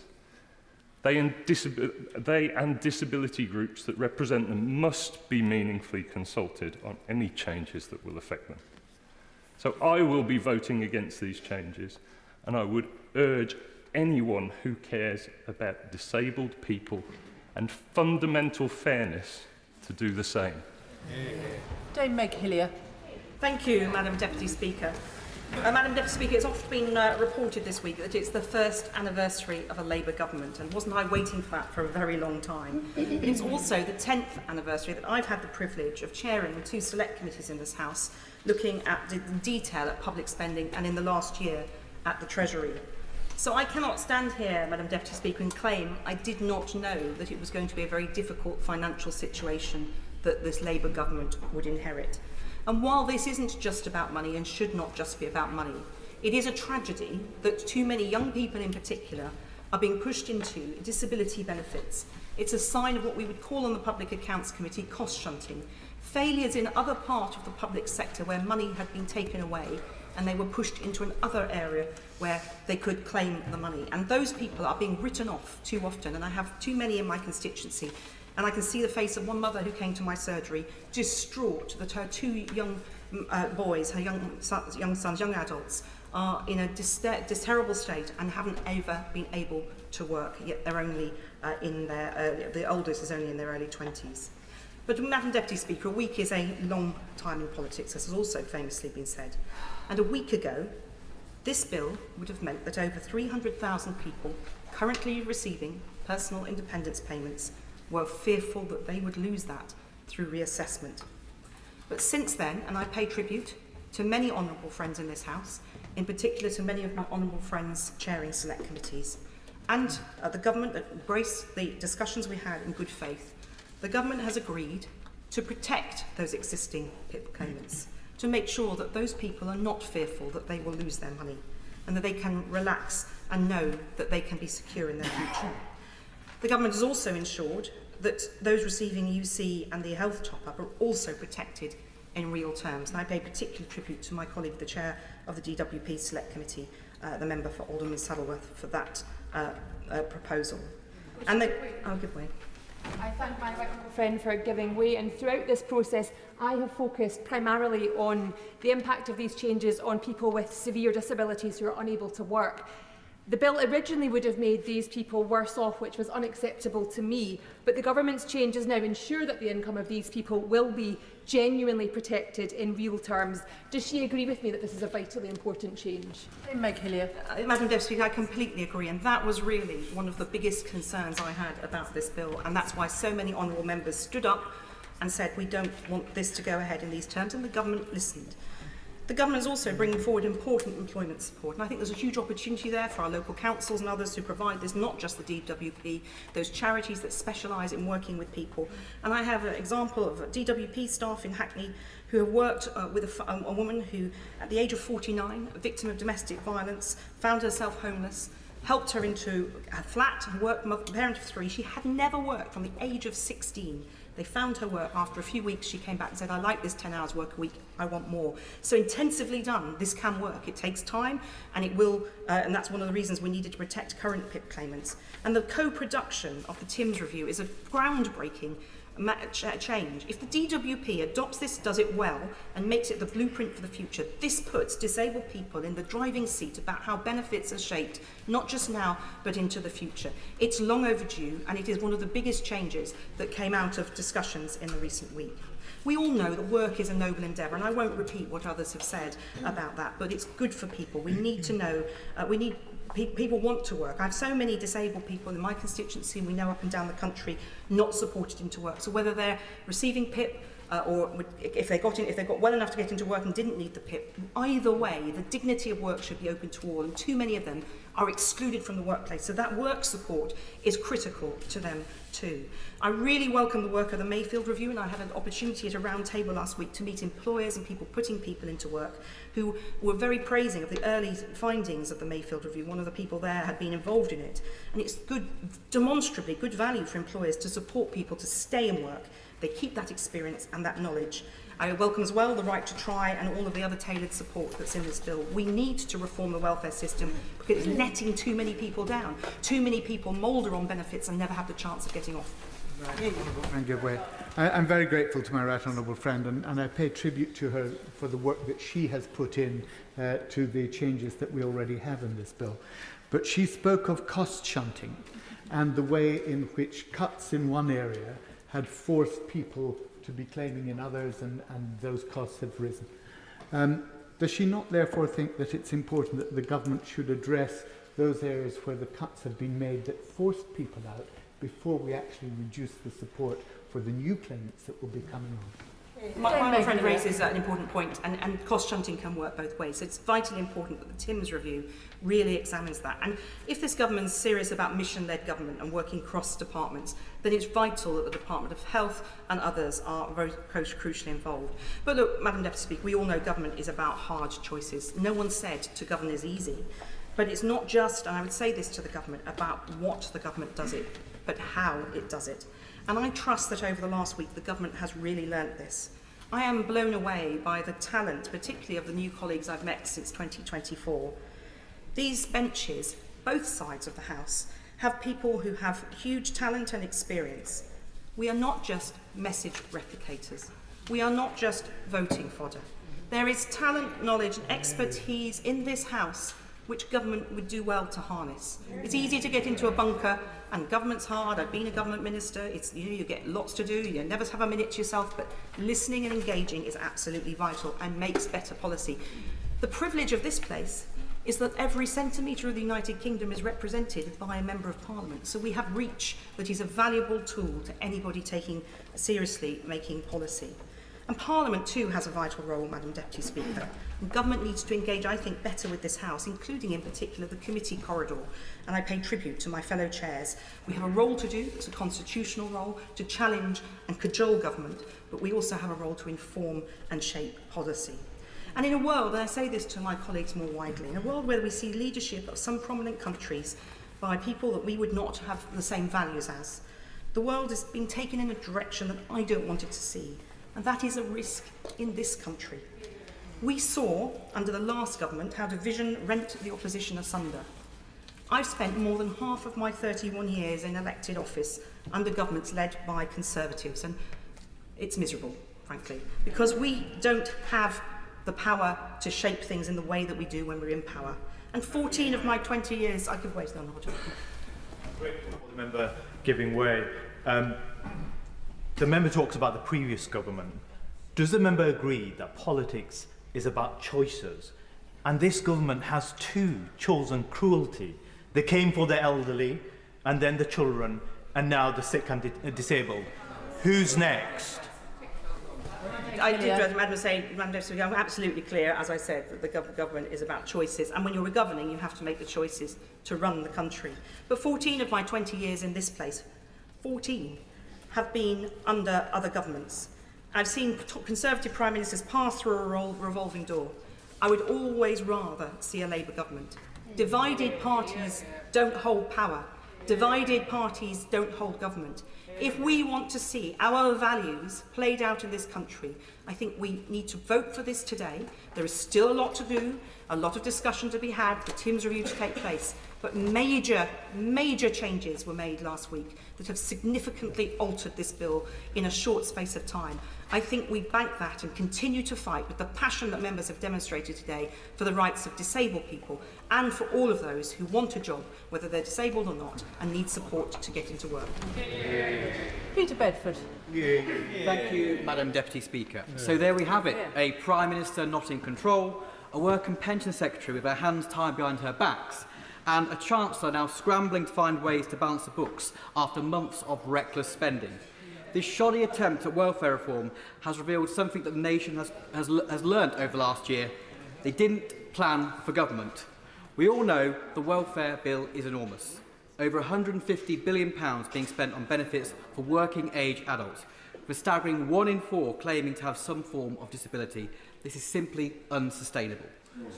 The government had the prime opportunity, their first year in office, their honeymoon period, to bring about long-term reforms. Yet this half-baked bill, which has already been hastily rewritten to appease the hard left on the benches behind her, does not even achieve the £5 billion of savings it was originally intended. And worse yet, it leaves us with a two-tier system from a two-tier Prime Minister. We all know why the Chancellor needs these savings.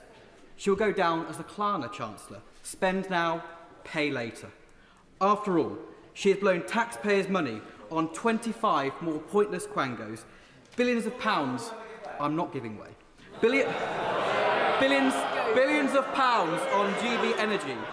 A project so vague that no one seems to know what it actually does, whilst handing out inflation-busting pay rises to appease the unions.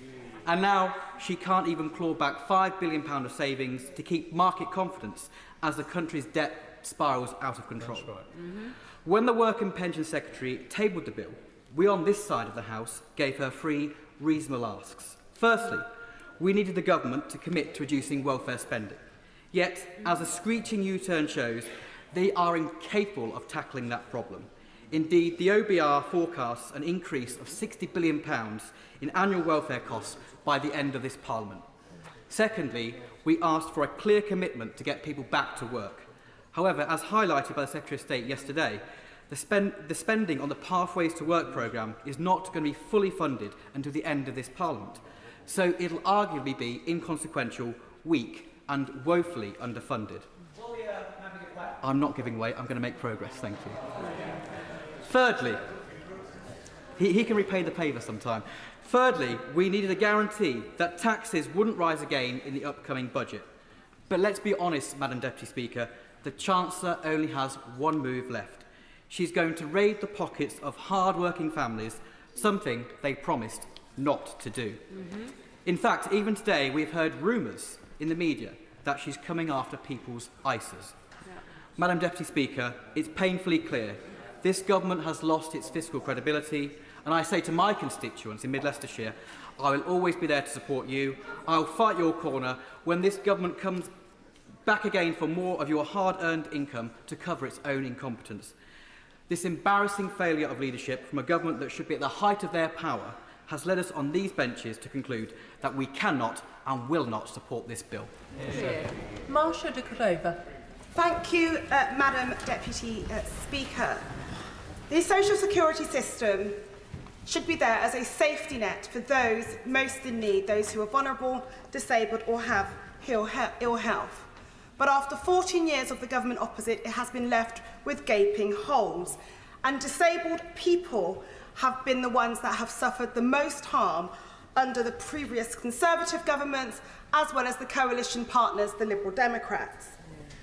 Now, we all know that many disabled people suffered, and it was the DWP themselves that highlighted when they were doing their process reviews, they found that between the periods of 2014 and 2020, there were 69 of these reviews. And these reviews, for those who don't know, are of claimants where they have committed suicide. And the National Audit Office, in fact, found that that number was probably going to be higher. And it was only just a few weeks ago that the second coroner request that looked into the death of Jodie Whiting found that the failings by the DWP perpetuated her death. I set this up because I think it's important that we understand that disabled people's lives have not been valued and they have not been respected for the last 14 years. And then 5 years ago, when the pandemic hit, we all know that nearly 2/3 of those who lost their lives were either somebody with a long-term condition, disability or ill health.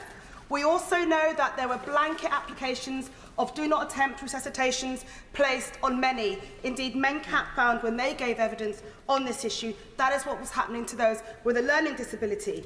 And when the government rightly was putting in place financial support, like the furlough scheme and like the £20 uplift to universal credit, it was again disabled people on legacy benefits who did not attract that support. So it is fair to say that disabled people have been hammered. In short, our lives were not valued. In 2009, under the last Labour government, we signed that UN Convention on the Rights of Disabled People.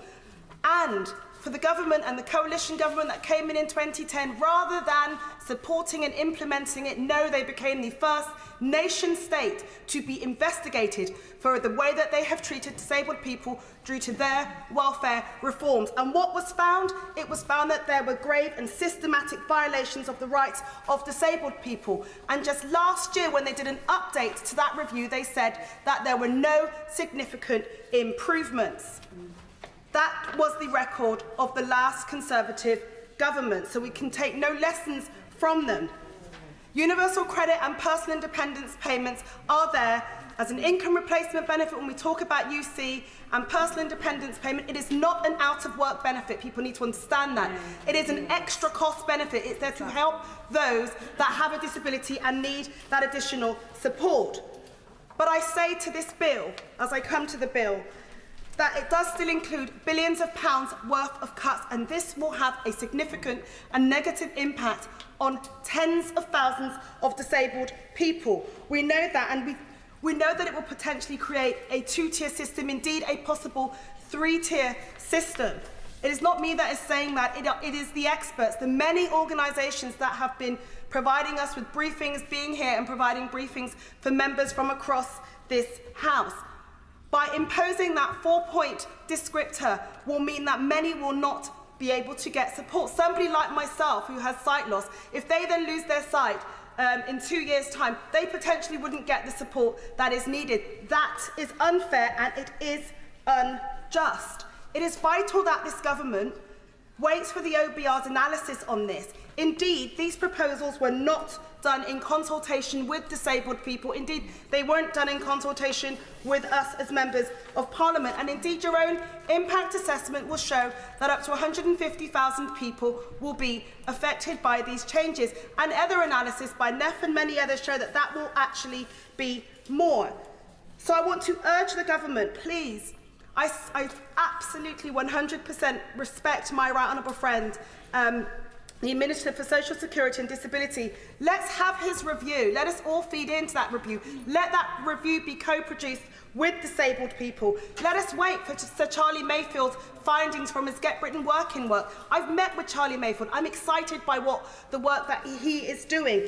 I welcome some of the other proposals by the government in its Pathways Green Paper on the right to try, because that is so important, because I strongly believe that disabled people who want to work should be given the support that they need. But we all know that there are far too many challenges in this space. I stand here as somebody who is living with a disability. I stand here as somebody who has served as the Shadow Minister for Disabled People many years. I know the lived experience of them. It is vital that they are at the centre of all of these reforms. We cannot rush through these plans and these changes because they will lead to a negative impact. We do not want to see this Labour government, this progressive Labour government that wants to bring about change, break down barriers and create opportunities for people, end up leaving disabled people worse off. Kirsty Blackman. Very much, Madam Deputy Speaker. Too much of what we've discussed today has not centred disabled people. It has not centred the bill itself. It has not centred the actual changes that we're being asked to vote on today. We are being asked to vote on the Universal Credit and Personal Independence Payment Bill. We are being asked to vote on the second reading of it. We've had some reassurances from the government. The government has made some announcements yesterday, and even if we take those into account, the principles of this bill are wrong. This is the wrong bill at the wrong time that is going to attack people and make their lives worse. This is cutting money from disabled people. This is driven entirely by the need to make cuts. This is not driven by the need to make the welfare system better. If, for example, the issue is that the PIP numbers are spiralling out of control, maybe the government could concede that perhaps there are more disabled people than there were before. Perhaps there are more people that need additional support. I mean, I would say that the numbers of people on the state pension increases larger than the size of Leicester every year. Perhaps that's because there are more older people than there were in the previous year. Perhaps it's because more people are struggling to make change, to live their lives. Perhaps it's because, as Scope said, £1,095 a month is the additional cost of living with a disability. If this is a Labour government that is on the left, if this is a Labour government that cares about making people's lives better, if their principles are of the party that created the welfare state, that created the social security safety net, why are they now choosing to dismantle it? Why are they now choosing to go for disabled people with these savings, when actually there's lots and lots of other things. There's lots of other ways they could make savings. They could scrap their self-imposed fiscal rules. They could choose to have a more progressive taxation system. They could choose to levy this £2 billion or £5 billion, however much it is today, of savings on someone other than those people who are already struggling, who are already living in a world that is made for neurotypical people, that is made for people who are healthy, who are already struggling with additional costs of having to heat their homes more, have to buy special food. That's what PIP is used for. PIP is used for people to be able to get to work, when actually they're struggling to get to work. They can't walk the 40-minute walk to work in the way that people who are able-bodied can. They can't sit at home and just put the heating off because they need a consistent level of temperature in order to manage their chronic pain. This is taking money away from those people in the future who have exactly the same conditions as those people who are eligible now, and it's purely on the basis of cost. This is absolutely not about reforming the welfare system. Yesterday, the Minister stood up to me and answered me. The Secretary of State said, "I do not expect the honourable member to have read every line of our manifesto, but reforming the benefit system was in it." It wasn't. It wasn't. Reforming the benefit system was not in the Labour manifesto. It said review universal credit. It said look at employment support. It did not say reform the benefit system. The government is going to have a hell of a time when they get this through to the Lords, because the Lords are going to know that this was not in the Labour Party's manifesto. And if you were going to reform the welfare system, what you would do is you would look at the issues that there are, as the Timms review is looking at. But to be fair, I've not got a huge amount of trust in the Timms review, given that the Minister said to me the day before Pathways to Work was published that she will, talking to me, she will be reassured and she will welcome the proposals in Pathways to Work. Welcome the fact that you've got to get 4 points in one of the components of personal independence payment in order to be eligible. The Minister honestly thought that I would welcome that on behalf of disabled people up and down the United Kingdom, that I would welcome that people would have their payments taken away that they live on. They use this money in order to be able to live. And as I said, this is the UK government that's supposed to be a Labour government making these changes. To talk about a couple of the very specific matters that there are in the bill. Number one, the issues that there are in Pathways to Work in relation to age discrimination continue to apply. They have not been fixed. There's nothing in this fudge of a compromise that changes that. There is nothing that says that, being disabled, if you're a disabled person and you're under 22, you may have exactly the same additional cost for a disabled person who is age 25.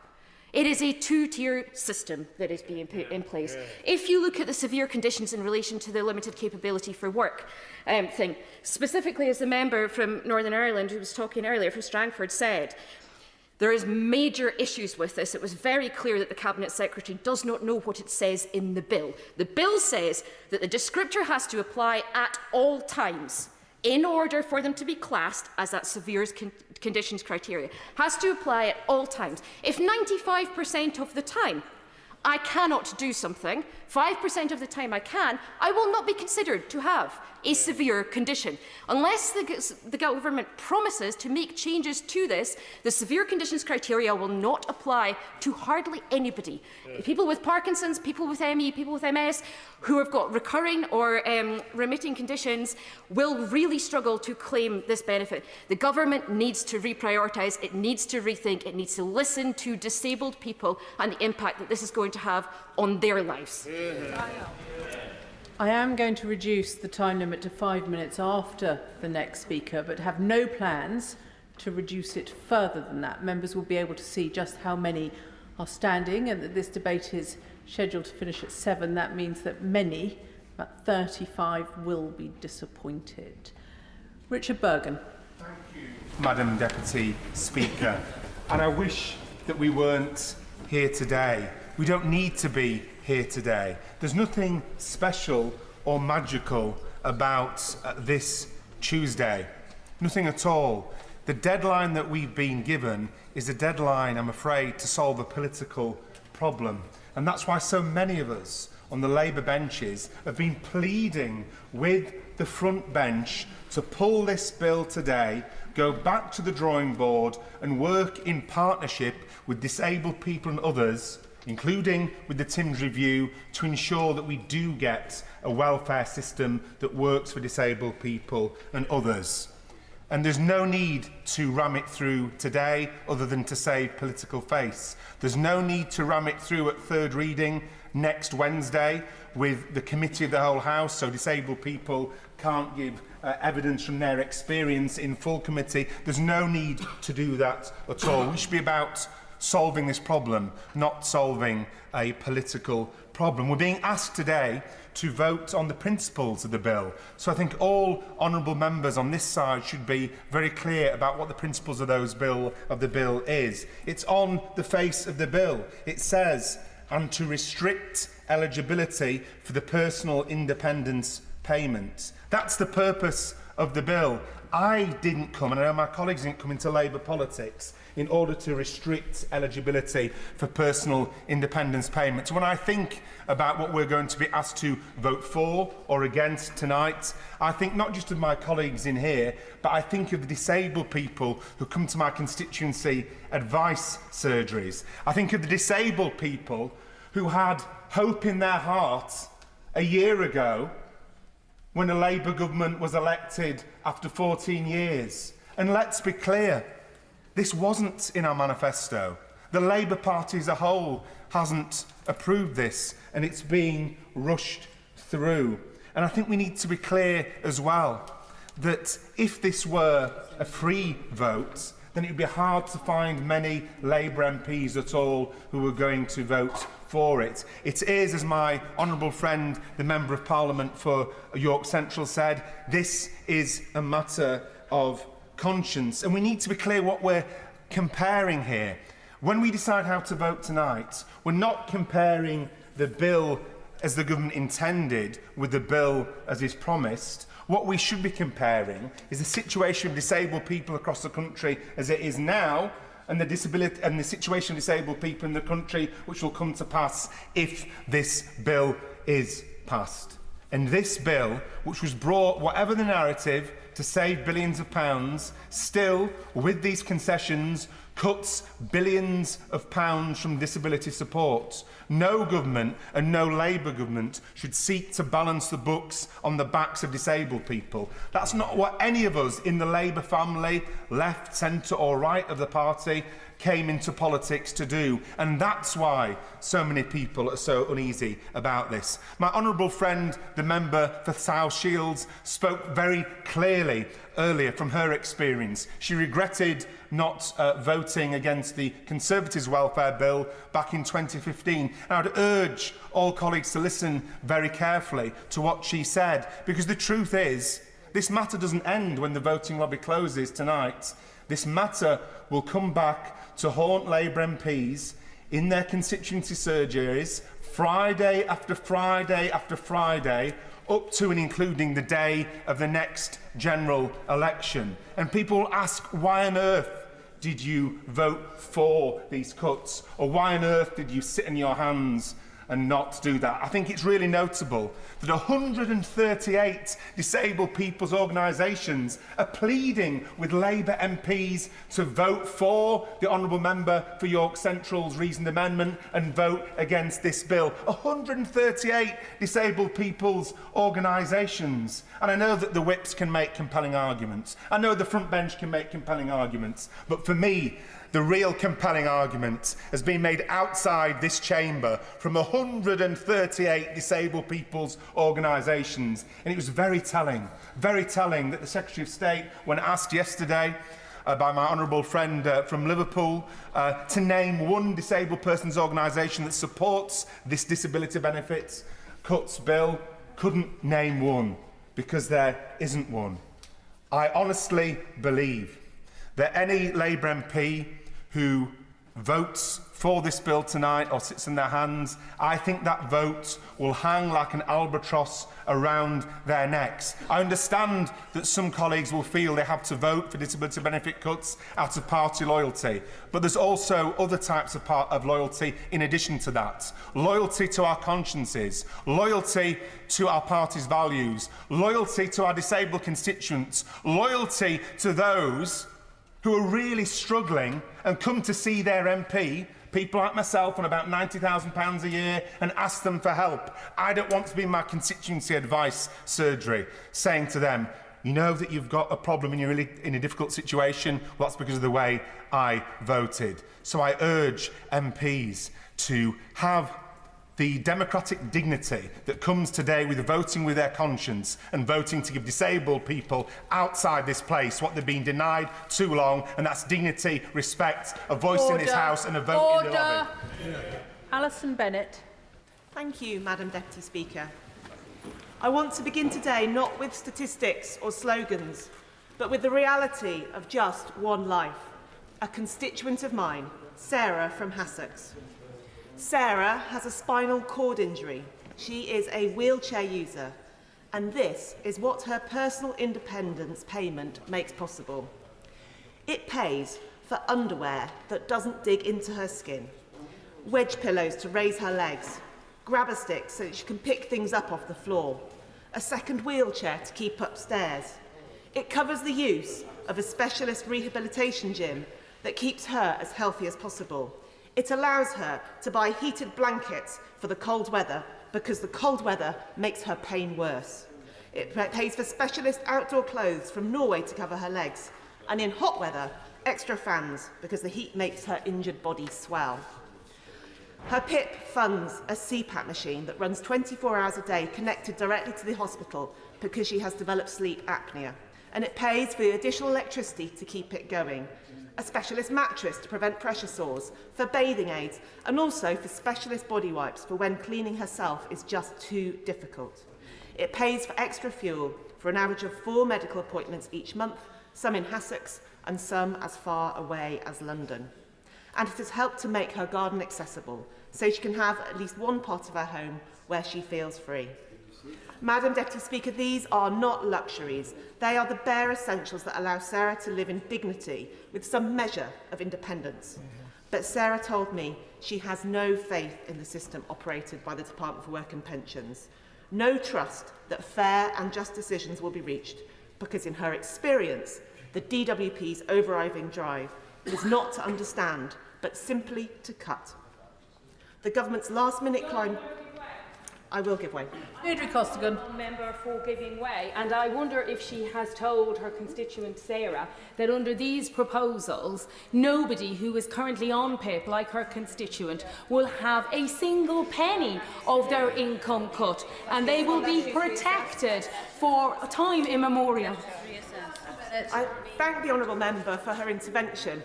I didn't need to explain that to Sarah. Sarah fully understands that, and I'm about to address that point in my speech. The government's last-minute climb down has brought her no comfort because Sarah never imagined she would be in a wheelchair. She never thought her life would change forever in an instant. And she knows that for thousands of people, that change is still to come.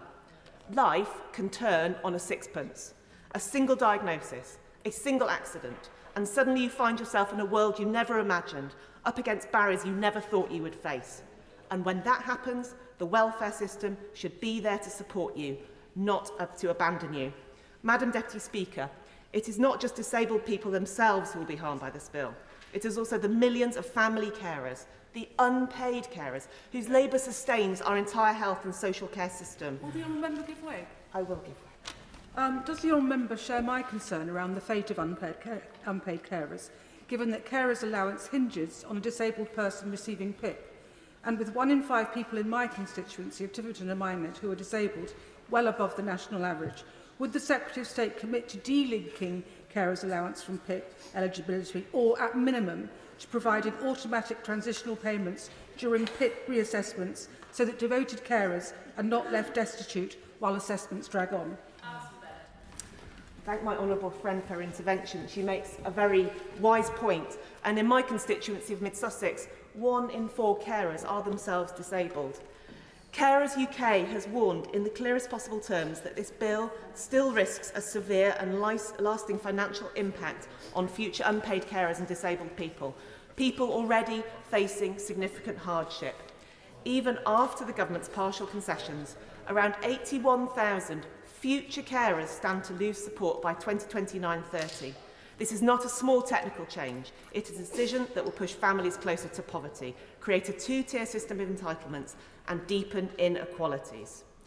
Let us be clear, the government has produced no impact assessment, no comprehensive evidence on what this will mean, no consultation with the carers themselves.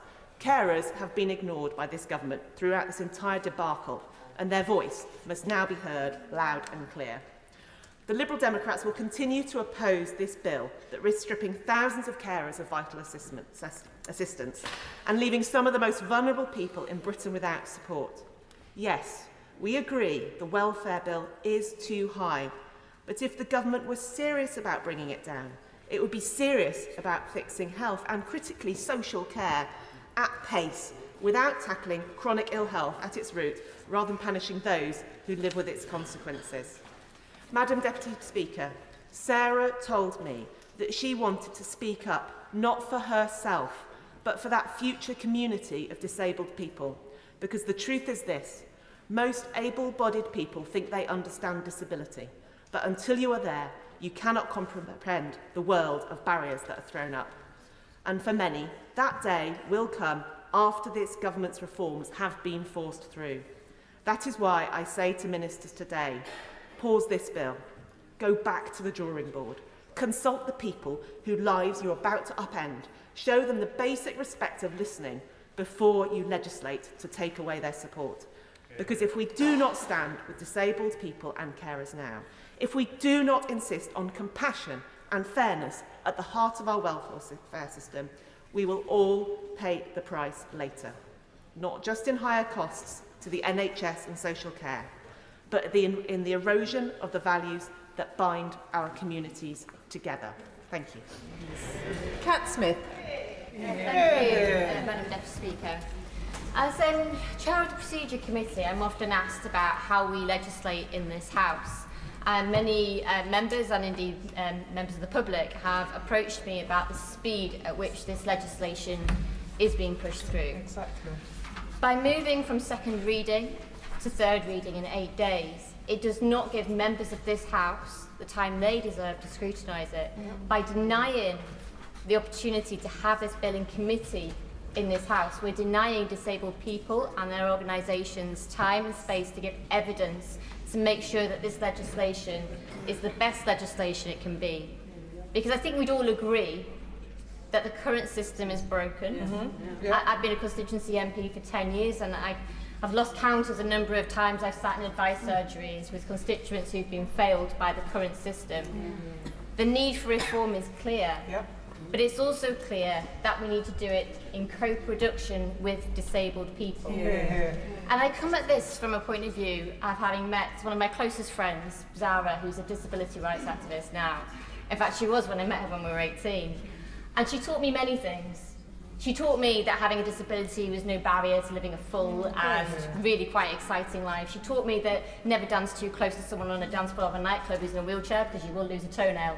She taught me that nothing about us without us, and that is the thing she taught me that I value most, and that is the values that I approach the legislation that we have before us today. Because when we legislate for disabled people, without involving them, we make bad legislation and we make poor legislation. And I mean poor in many senses, because this bill will push 150,000 disabled people into poverty. And as a Labour MP, and as someone who cares deeply about reducing poverty, that's not something that I can do.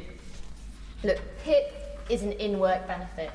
PIP is what enables many of my disabled constituents to be able to go to work in the first place, and the threats that we see to it actually threaten their ability to access work.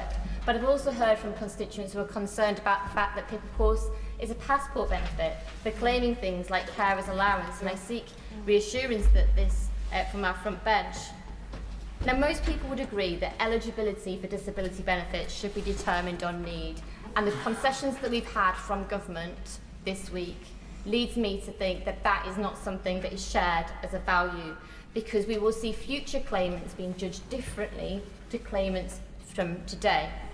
That means that in 2 years' time, when I'm sat in my advice surgery and hearing from a constituent who's struggling to access PIP, I'll be asked the question about how I voted today. And I'll be asked to explain why, because their diagnosis or their accident happened later than somebody else's who's been left with the same disabilities, that one is eligible and the other is not eligible. And I don't think I can look my constituents in the eye and say that I would have voted for a fair system, because this is not fair. A two-tier system for disability is unfair, and that's not something that I want to be able to justify, because the TIMS review won't be out until the autumn next year, and by that point I am beginning to wonder what's the point if we're already implementing the 4-point rule. It's not easy to vote against your party whip. You know, I joined the Labour Party 21 years ago. I did it up recently. It was a bit of a shock. It had gone more than half my life. But I joined because I believe in social justice and equality. I joined because people like Zara taught me that it was important to stand up for social justice and equality. And I joined a Labour Party that was reducing child poverty. I joined a Labour Party that was introducing things like the Disability Discrimination Act and actually making life better for disabled people. And I have not changed. These are still my values today. And that's why tonight I will be voting for my honourable friend's reasoned amendment. And I'll be doing so because it's consistent with my values as a Labour MP.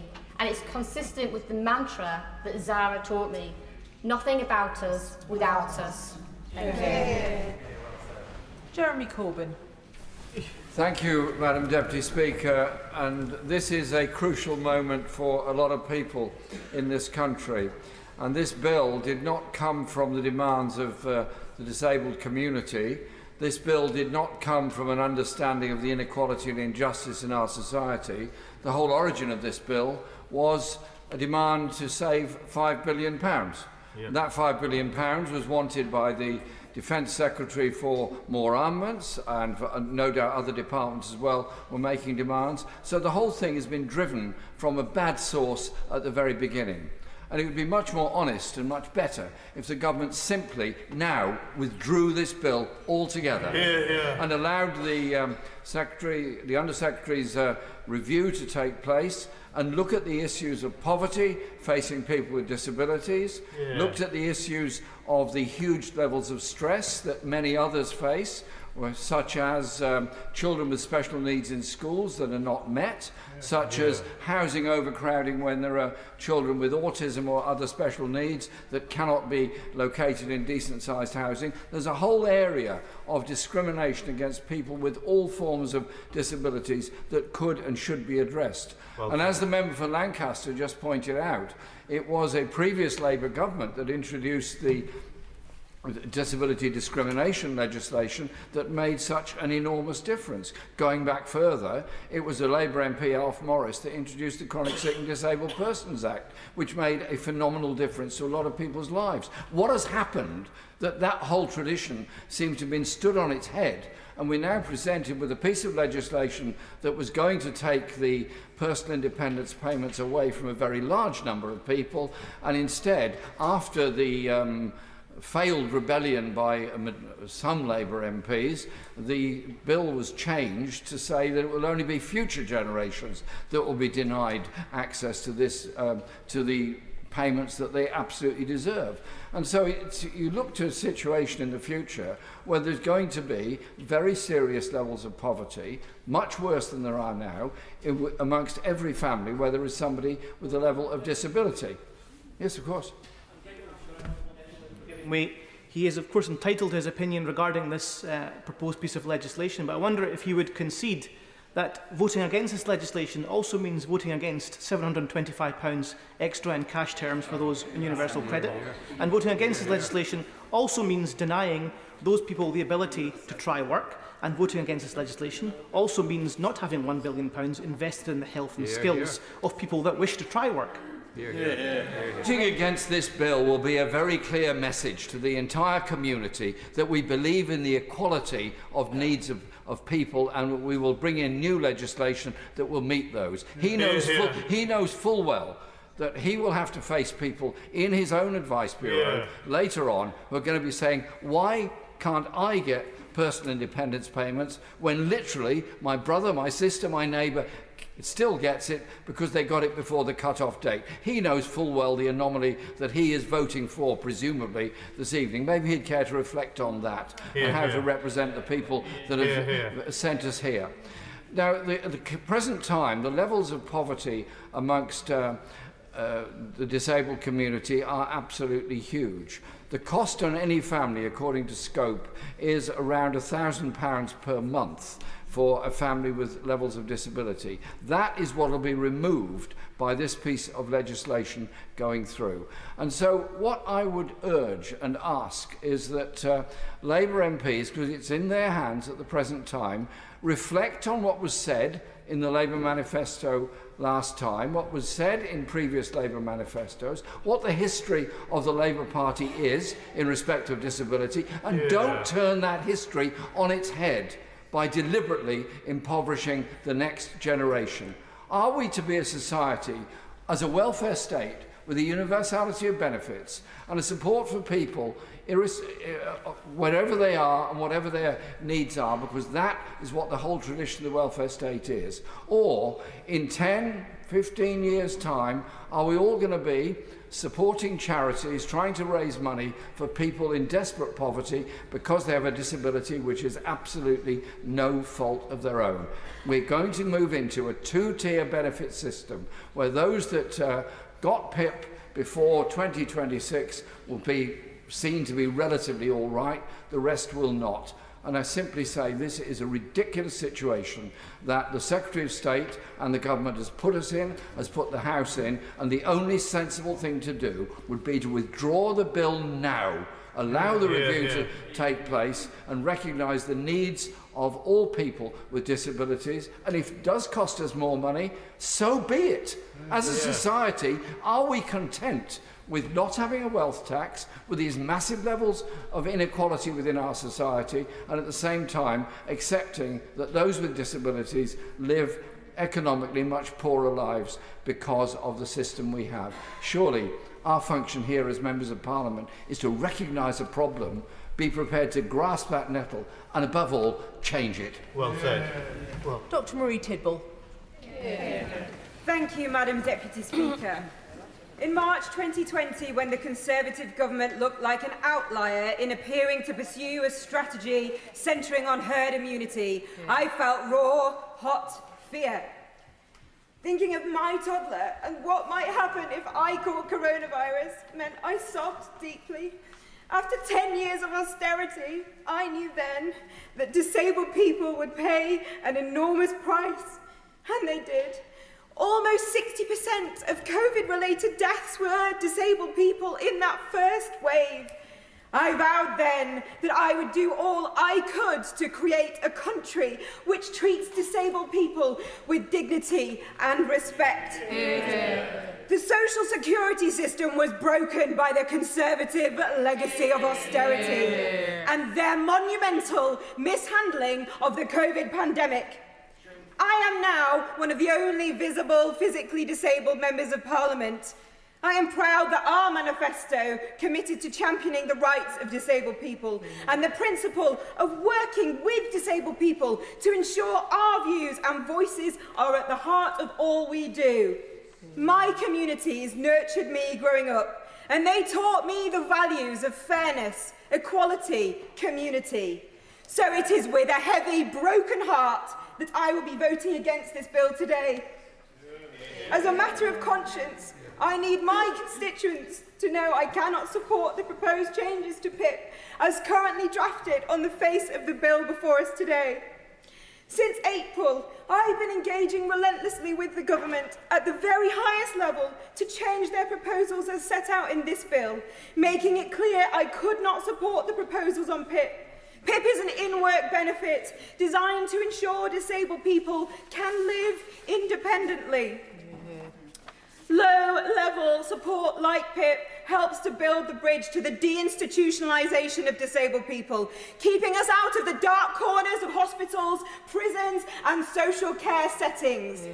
The concessions the government have now announced are significant, including that all recipients of PIP who currently receive it will continue to do so. While this will come as a relief to my 6,000 constituents who receive PIP, there are still 4 million disabled people in poverty in the UK.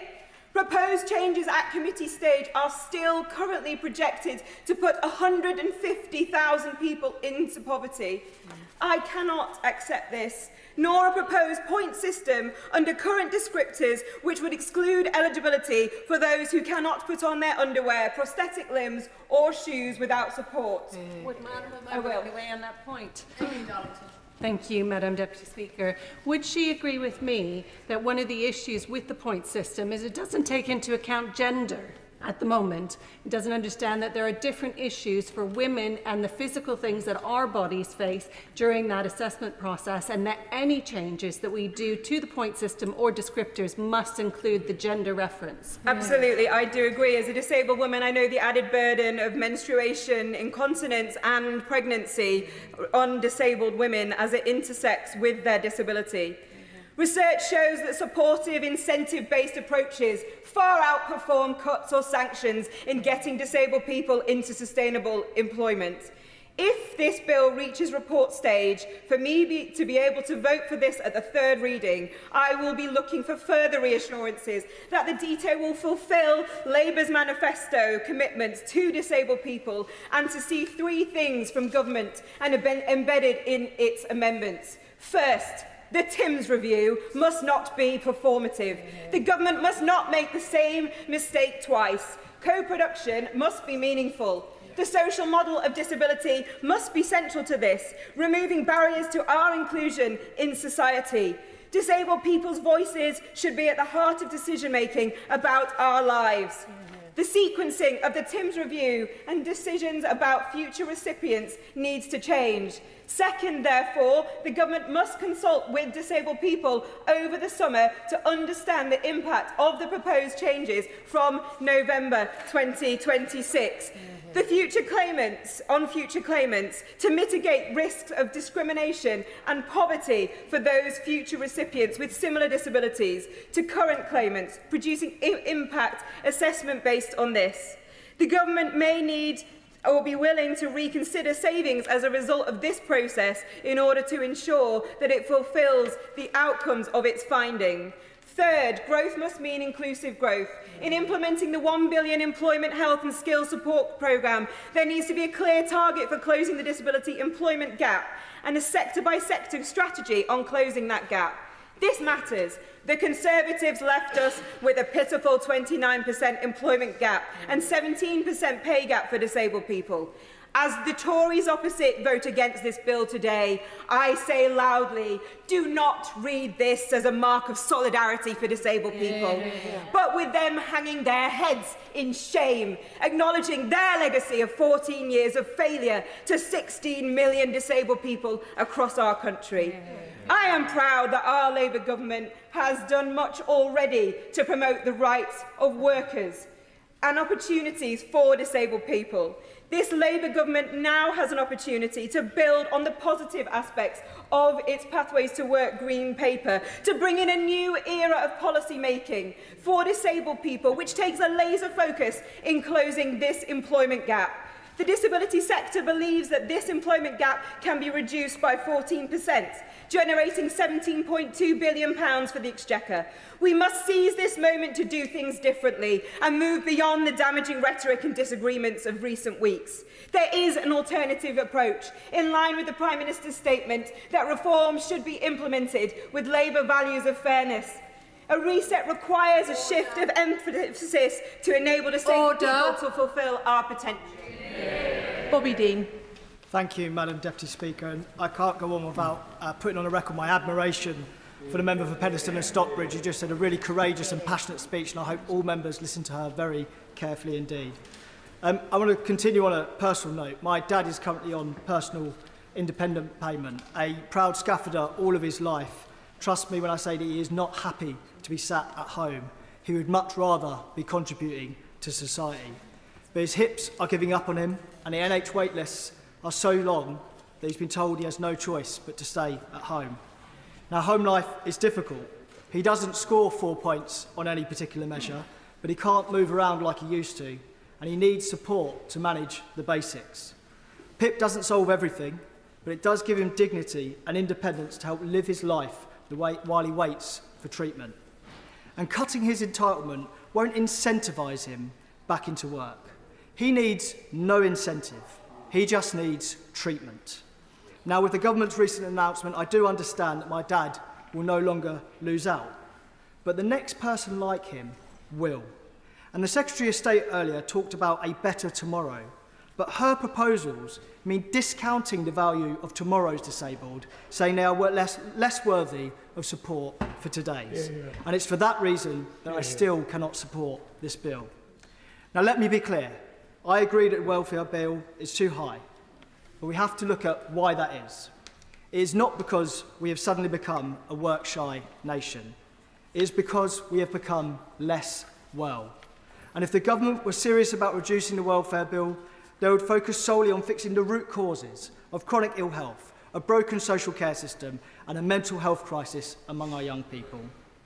And while this bill does do good things, and I'm sure that the reviews to come will propose more good things to address the reasons why people are out of work, that is not its primary driver.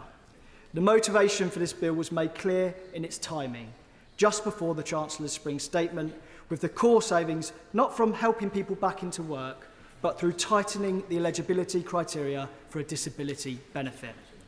It removes too carers allowance from thousands of unpaid carers, people who provide tireless, often invisible care that props up our NHS and social care system. Taking away their support is not just unjust, but it is economically reckless. And let's be honest about the consequences. The government's own impact assessment says that this bill will push hundreds of thousands of people into poverty by 2029. How can anyone in this place look at those figures and truly believe that the government is making these reforms to help people rather than balance the books? Now, I appreciate that some will feel that the New Deal struck over the weekend is a fair compromise. And it may be in political theory, but in practice, it remains unsupported by disability groups and unsupported by the public. The majority of the country see this bill for what it is, an unfair cost-cutting exercise. This is not reform, it's retreat. A retreat from compassion, from evidence, and from the values that should underpin our welfare state. And I believe that there is a better way, a fairer way, one that supports people into work by investing in health and care, not punishing them for being ill. One that helps disabled people live independently, not strips them of the support that they need to survive. One that values carers rather than treating them as an afterthought. And one that doesn't arbitrarily divide between today's disabled and tomorrow's. And that is why I will support the member for York Central in our reasoned amendment, and I will vote against this bill at the second reading. We believe that reform must be fair, sustainable, and rooted in dignity. Madam Deputy Speaker, my dad wants to work. He is not looking for a handout. He wants to be well again, and I believe there are many more like him that this bill will make their futures worse. I urge members to think carefully about the legacy of tonight's vote. Vote for compassion, vote for fairness, and vote against this bill. Matthew Patrick. Thank you very much, Madam President. Part of any progressive society, there is a simple test: how we support people when they are most in need. The test is simple, but the answer is anything but, because need is not uniform. So the duty of government is to create a safety net, one that is wide enough to break people's fall, but not so wide that they can never escape it. We have a consensus in this House that the system is failing. And I think people are right to ask, how can we fix this? But before we answer that, it's important to know where we are now and how we got here. So, Madam Deputy Speaker, where are we now? We should look at the situation when Labour came into power less than a year ago. NHS waiting lists at record highs, 3 million shut out of work through ill health, universal credits allowance at a 40-year low, young people written off, with 1 in 8 not in work, education or training, and a mental health crisis with over 1 million people in desperate need of support. The party opposite is responsible for this, and we are responsible for fixing it, because they failed with their welfare reforms. If you're disabled and want to work, the status quo puts up too many barriers. A disability employment gap of 28% is far too high. And behind that statistic are individuals who have failed. They are failed by a system. People who with some adjustments could get all of the benefits that good work brings, but they are denied that opportunity. It is a dead-end system that counts people out more than it helps them up. And as more people come into that system, Madam Deputy Speaker, that is more people locked into the same damaging status quo. Every day, we see 1,000 new people claiming PIP. And of course, as a constituent in Wirral West said to me just last week, there are many on PIP who are in work, and she is right, and it's important to point that out. But it is also the case that over 80% of people on PIP are not in work, and Madam Deputy Speaker, some of those people will never be able to work. They will have an irreversible health condition that wouldn't allow it, and they have been reassessed endlessly. That is unnecessary and it is cruel. But for others, they are telling this government that they want to work, and we have a duty to act, to give these people equal choices and equal chances, which they have been denied for far too long. Doing nothing is not an option. We've been doing that since 2019, and at that rate, we will have more than doubled the number of PIP by the end of the decade, from 2 million to more than 4 million. So how did we get here? The statistics I've mentioned are not just data points. They tell a wider story of decline the Tories took our country down, a story familiar to many of us. Local councils cut to the bone, austerity leaving public services across the board failing people and stripping out health and social care services, a cost of living crisis which pushed families to breaking point. And this is just the backdrop. The party opposite presided over multiple failed welfare changes. They scrapped the work and health programme, which helped unlock support to get people into work. They shut down work choice, closing down avenues to help disabled people get on at work. And they left access to work in backlog chaos, meaning many people miss out on vital funds. A safety net torn to shreds by neglect, and a system stacked against those it should be empowering. With this legacy, is it any wonder people worry when they hear about reforms? I don't blame them. But we need to fix this, and it needs deep and lasting change for our country. Direct support alongside wider reforms. And that is the journey we started when people voted us in last year. £29 billion extra for our NHS, waiting times falling, and a 10-year plan coming. Mental health services in every school, breakfast clubs, free school lunches so that we can help future generations. And employers are part of the solution too. And with our Employment Rights Bill, we give people confidence they will be supported in good work. More homes, better quality homes, and nearly 3 million more qualifying for winter's home warm discount next year. These steps alone won't secure our safety net. We cannot allow misinformation, though, to enter this debate. That will only serve to scare those who are most in need. So let's be clear. These reforms have never been about taking support away from those most in need. In fact, they will never again suffer the indignity and anxiety of needless reassessments. The government is taking action to support disabled people with targeted help, increasing the Disabled Facilities Grant by £172 million, a right to... I will. thank you to my honourable friend for giving way. He talked eloquently about the legacy left by the Tory government.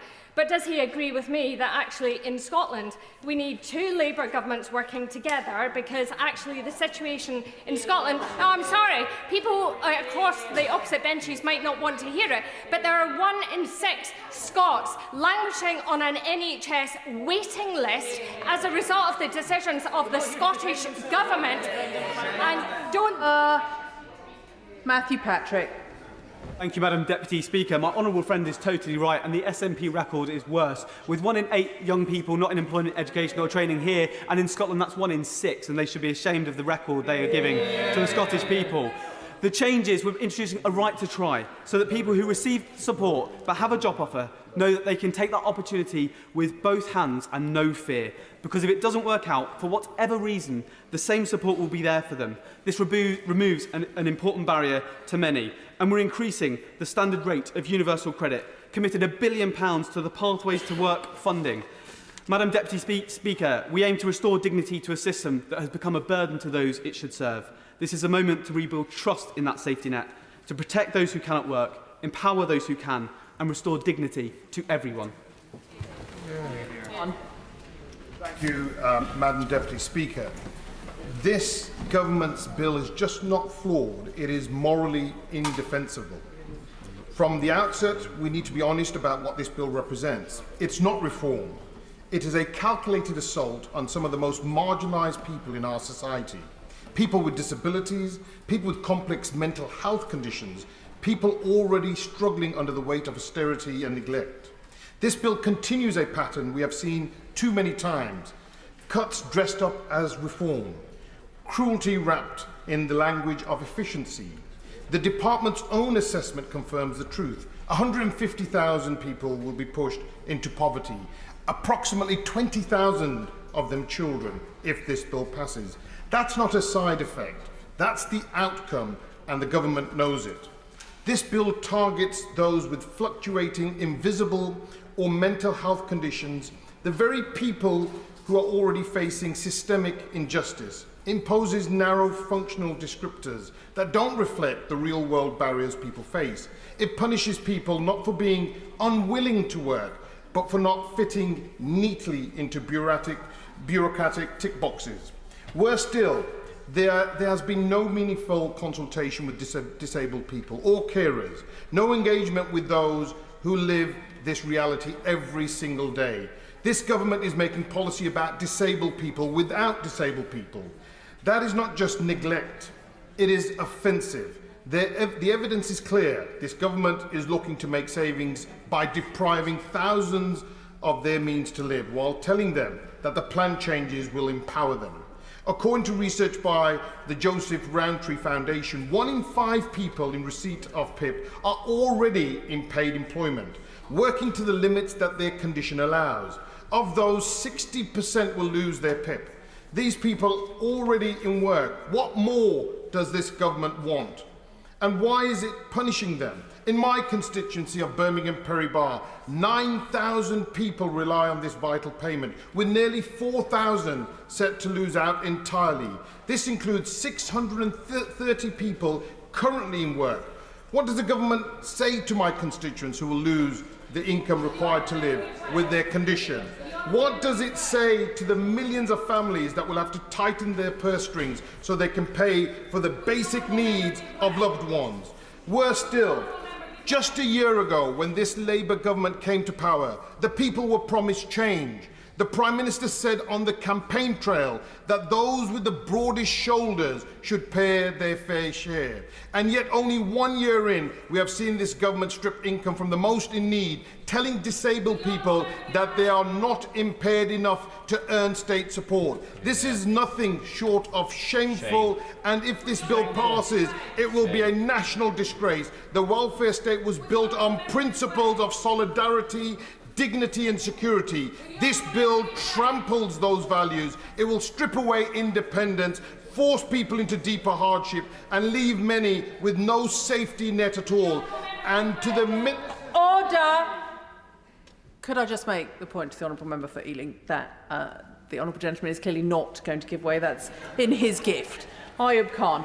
Thank you, Deputy Madam Speaker.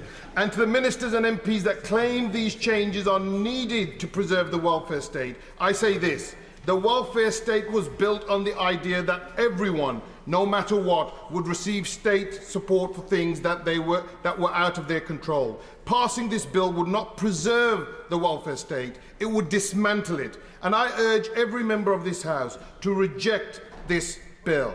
We can and must do better than this. The people we represent deserve far better.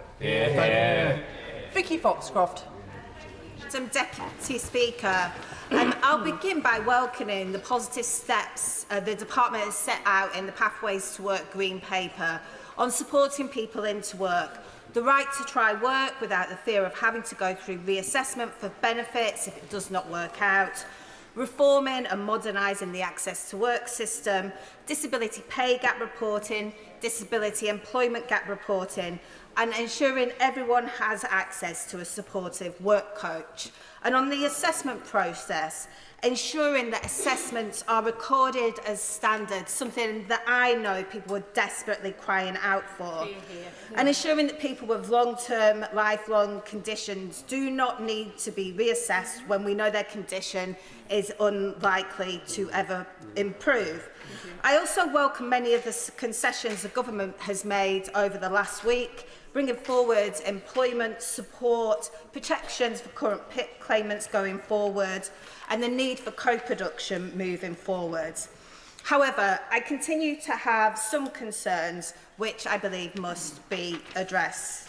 We need the TIMS review to report before the new system is rolled out.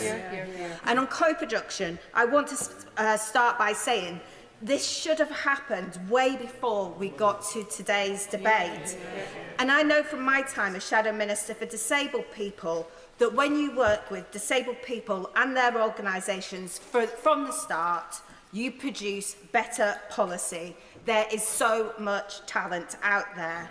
And like many of us in the Chamber, disabled people and their organisations want reform of the benefit system.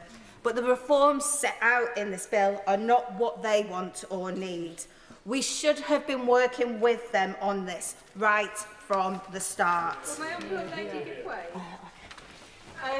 I thank the Honourable Lady for her remarks. I wondered if she would agree with me that as well as meaningful engagement with disabled people themselves and disabled groups, it's really important that the TIMS review also engages with unpaid family carers, both because they are caring for people with disability but also are implicated through carers allowance being linked to PIP.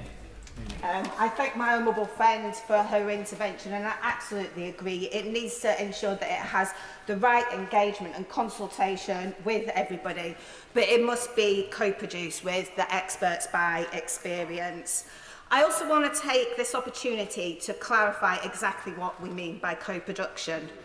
The principle of co-production is rooted in the US civil rights movement and the ladder of citizen participation developed by Sherry Arnstein in 1969. And it should be in place from the start of the process. And all the information should be made available to everyone. And a plan should be agreed together. And there must be the ability to bring in experts.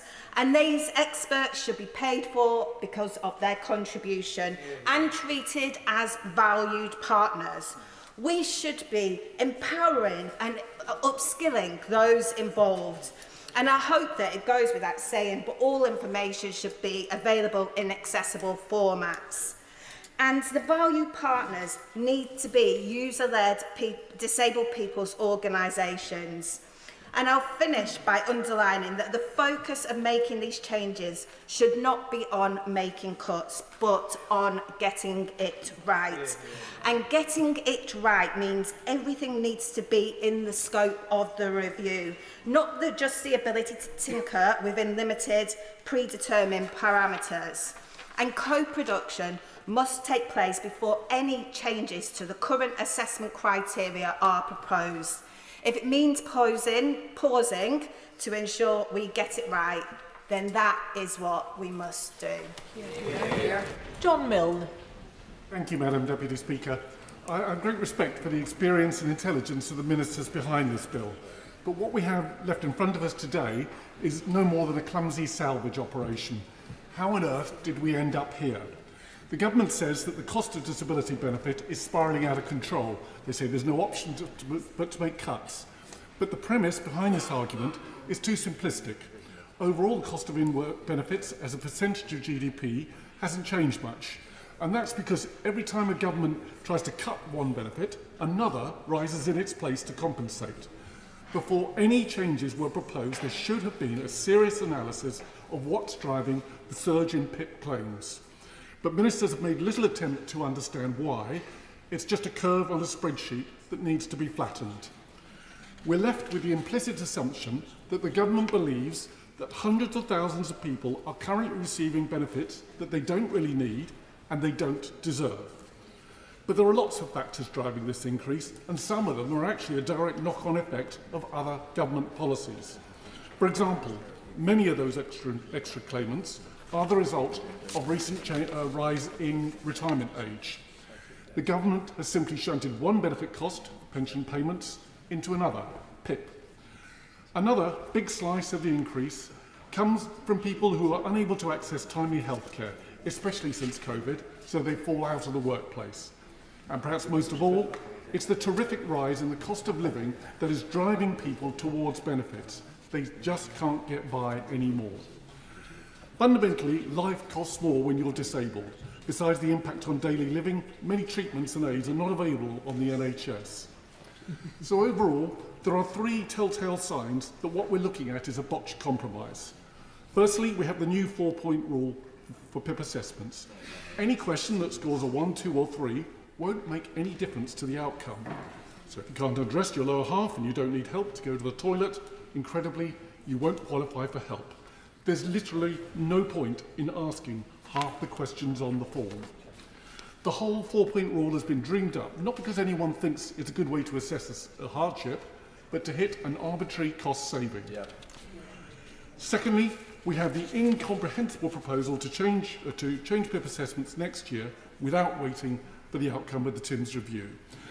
I quote from the Commission on Social Security, who have written to the DWP, and they say, "The circus around the proposed changes to PIP and universal credit are a classic example of what happens if policymakers do not work with those whose lives are profoundly affected by government policy."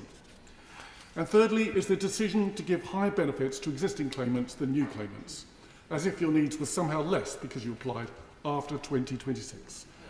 I don't know how anyone can stand over this as a credible policy.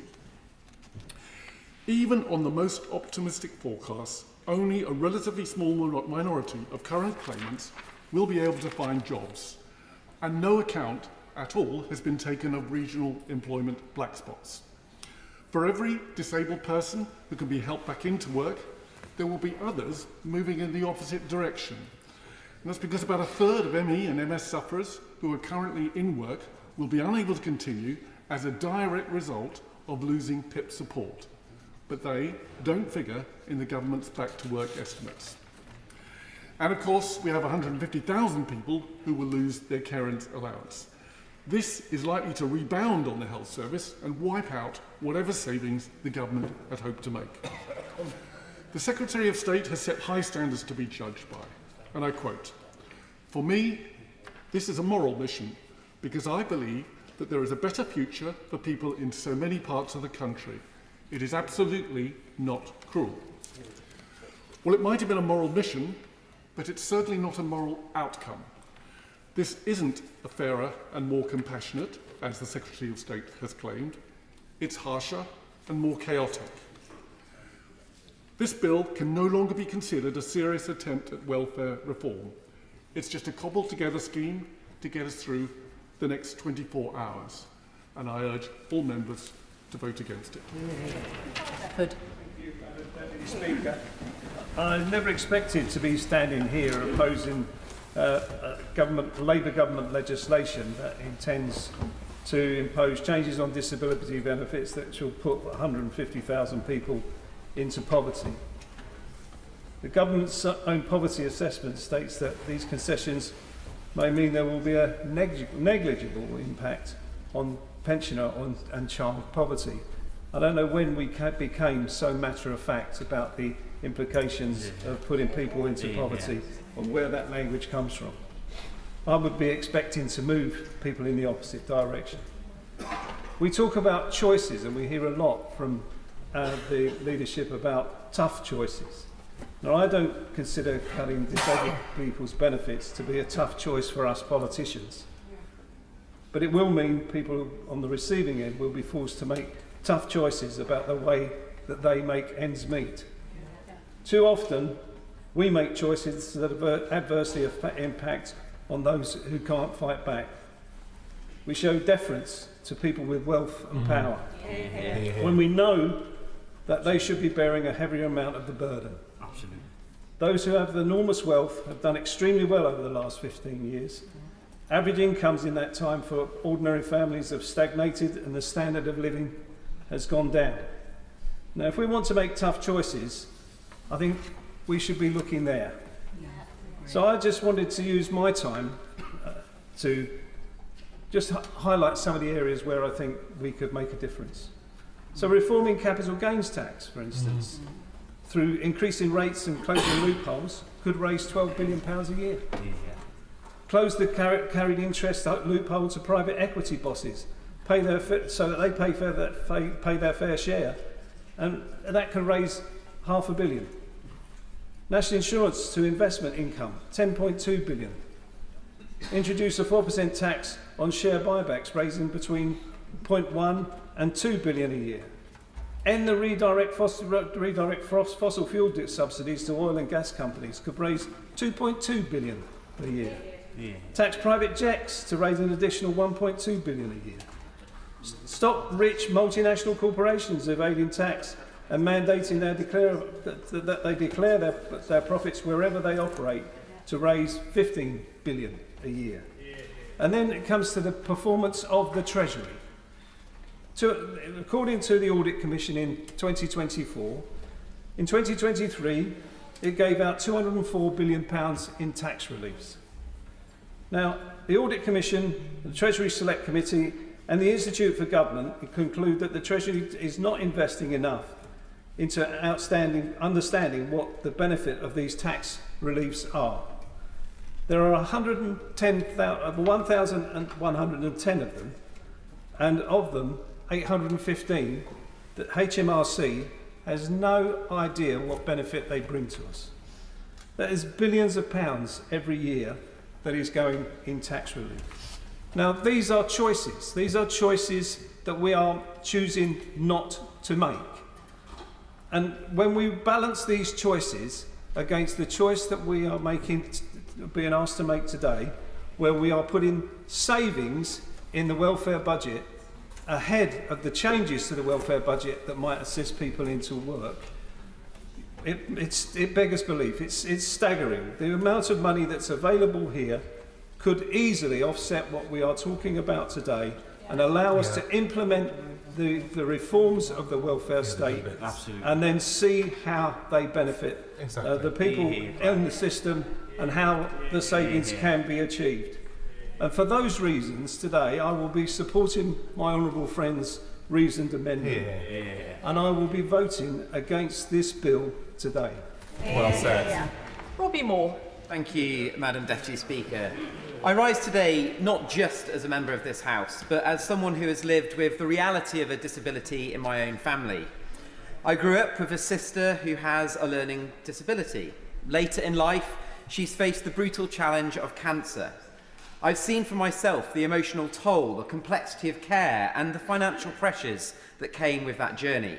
Pressures that were in no way self-inflicted or any of her own fault.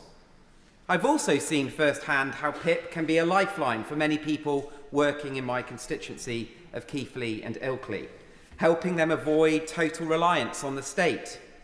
As my constituent Shane put it, this support is the fragile scaffolding that his life and work currently depend on. And all of these experiences have shaped my own political principles, one of personal responsibility, a moral duty to support those who genuinely cannot support themselves, and the foundational principle that people in exactly the same situation should be treated the same before the law.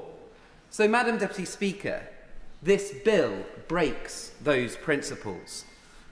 Under Labour's current plans, someone like Shane, or indeed my own sister Becky, would now be treated completely differently by the state due to their unwillingness to work, but based on a completely arbitrary cut-off date, currently being forced through by ministers in Whitehall.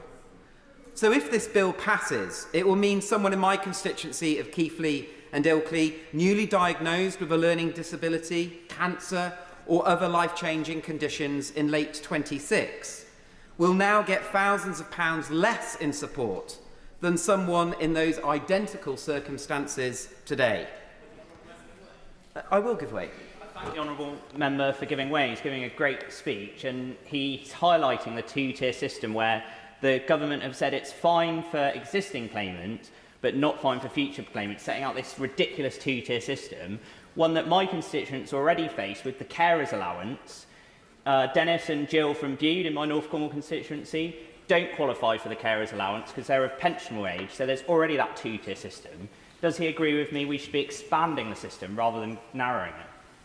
Well, I'm sure Dennis and Jill will be looking at this debate very carefully and understanding very clearly the issue of fairness, which is right at the heart of what this piece of legislation is addressing. The scenario, as I've explained, that Shane in my constituency is experiencing, that is able to receive PIP today, but someone in a very similar circumstance to him would not be after late 2026, and that is not fair. For giving way.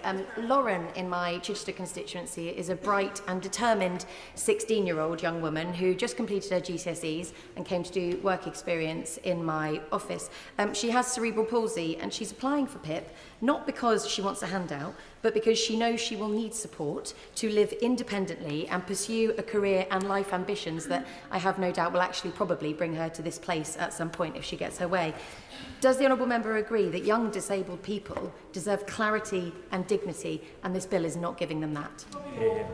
Mr. Speaker, this bill gives no clarity or dignity to the many people that has just been kindly given the example of in her constituency, but indeed mine, Madam Deputy Speaker, of Keighley and Ilkley. And that is why I do not support a plan that creates a two-tier system like this, which will now seem to be the hallmark, Madam Deputy Speaker, of this Labour government and goes against every principle of fairness.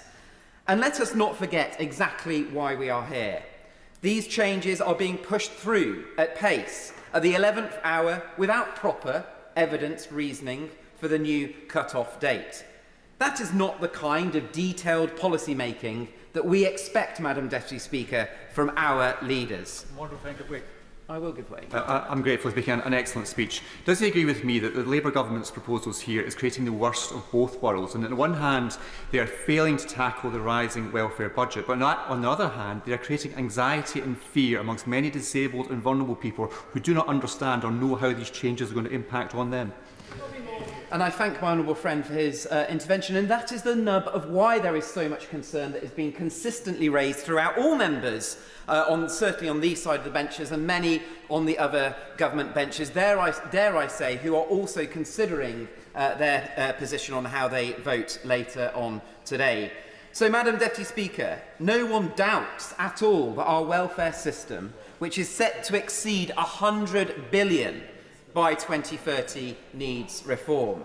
And if we continue to follow the Chancellor's strategy, which seems to be one of recklessly borrowing, which seems to do the very same principles and will have those negative implications on PIP, some of the most poorest in society who feel the biggest impact of this financial crisis will be exposed. And I will give way to the honourable gentleman. Thank you very much, Madam Speaker.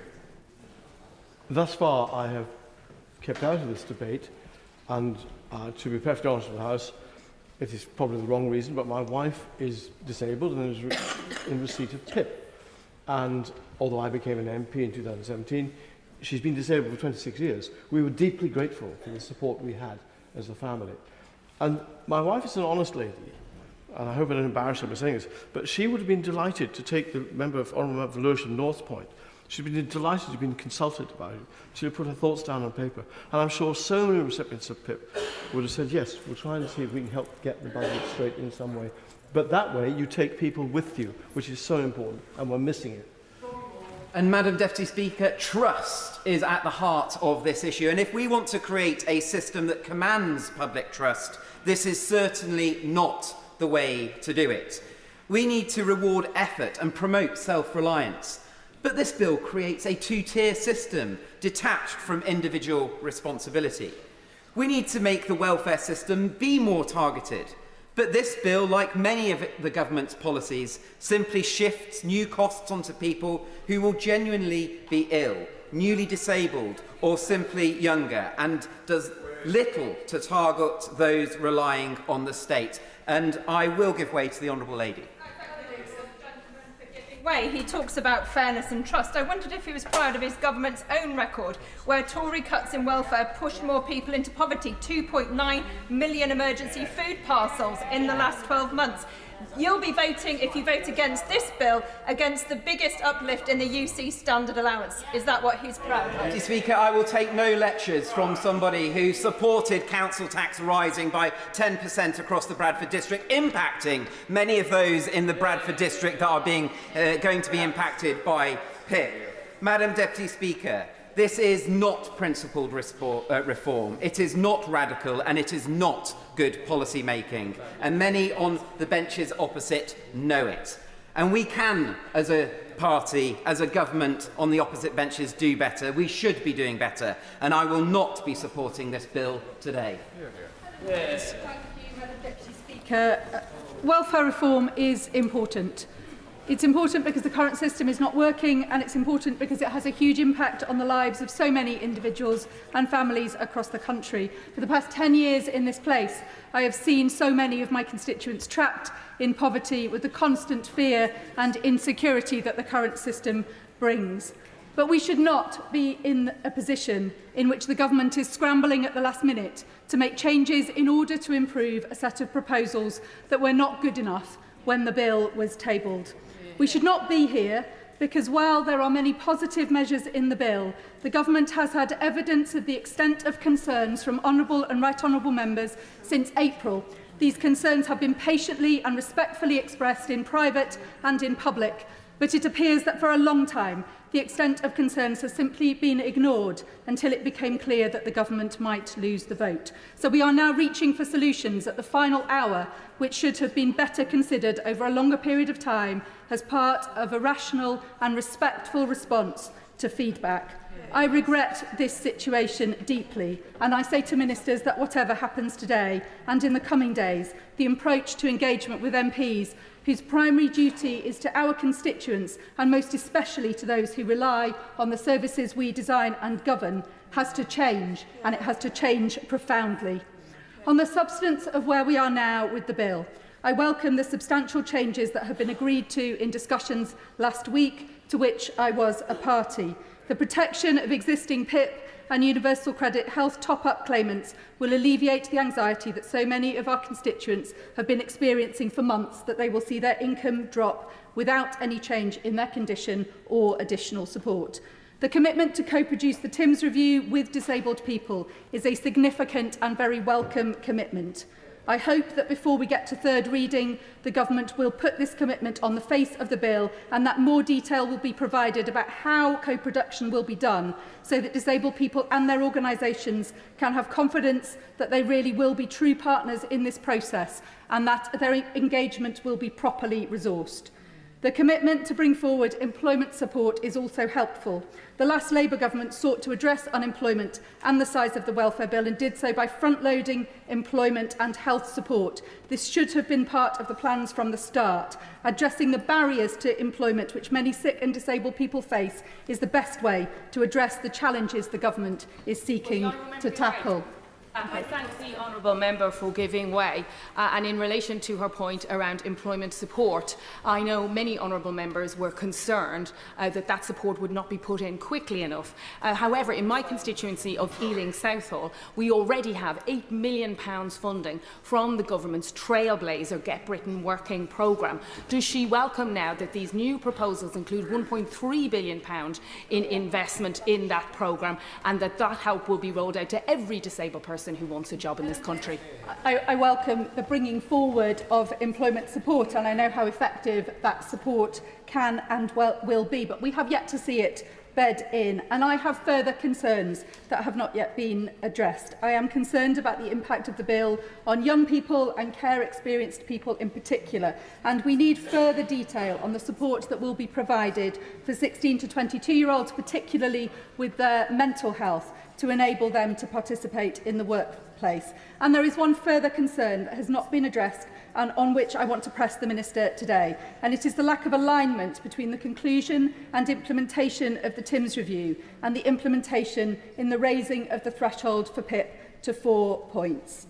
The Secretary of State, I believe, made some movement on this point in her speech in opening this debate, but so far it is not clear that we are avoiding a situation in which there will be a category of new claimants, people who become disabled after November 2026, but before the implementation of the TIMS review, who will face an increased threshold without any of the mitigations that will come from a revised assessment process and descriptors, which are co-designed with disabled people. This would be unfair and unequitable, and I believe that it makes the policy incoherent, and it makes the putting of 4 points on the face of the bill incoherent. We must have a system that aligns the implementation of the new system with the review process co-designed with disabled people that defines it.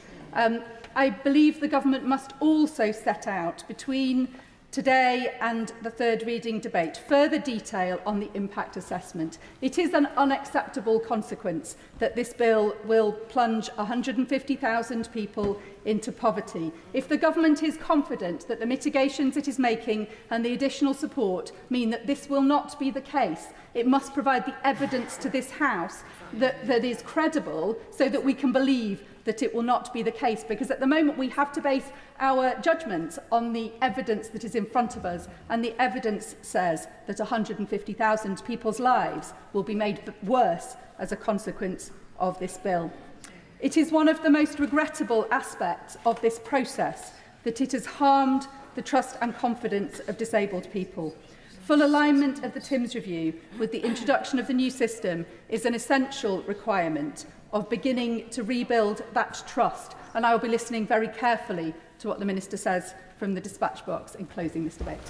Sean Berry. Thank you, Madam Deputy Speaker. This cruel mistake of a bill must fall today. The reasons in the Green Amendment stand, and with my colleagues I will be voting to stop it today at second reading and supporting the reasoned amendment from the Honourable Member for York Central. These proposals are a mess. The timetable is breakneck, and other honourable members have said it right. It is the spreadsheet, and the rush to get it through before the budget is a dead giveaway that this is about making cuts, not making improvements. The government's actions in this way do not respect sick and disabled people. Way before making any changes to social security, real dialogue should have taken place that respects their rights and needs. Already, 3 in 4 people who need to use a food bank have a disabled person in their household. And the bill before us today will further impoverish hundreds of thousands with cruel cuts in support. And the government's promises of changes to the bill from remove support to deny support will harm millions in future. And it will create a multi-layered mess of injustice. Instead, it clearly must fall today. And instead, why not do what Greens, disabled people's organisations, many members across the House have proposed? Why not work with disabled people to co-produce a social security system that's fair, humane and accessible without preemptive criteria before you go off and do that. A whole playbook of proposals were put forwards by the Honourable Member for York Central in proposing her amendment. So why not do this? Why not develop policies that are genuinely good value, that do no harm, that achieve the stated objectives of helping to invest in people, to save money in the future? And why not raise that investment needed to save on the future spending from fair taxation on the very, very wealthiest, who are orders of magnitude away from the struggle to survive that MPs are hearing about every day from the people these measures are aimed at? The least advantaged should not pay, but there are those who clearly should. And I echo many members across the chamber when I say that I'm sad that a Labour government has brought us here, in such contrast to the post-war principles that the party once stood by, which was about real social security alongside investment in jobs.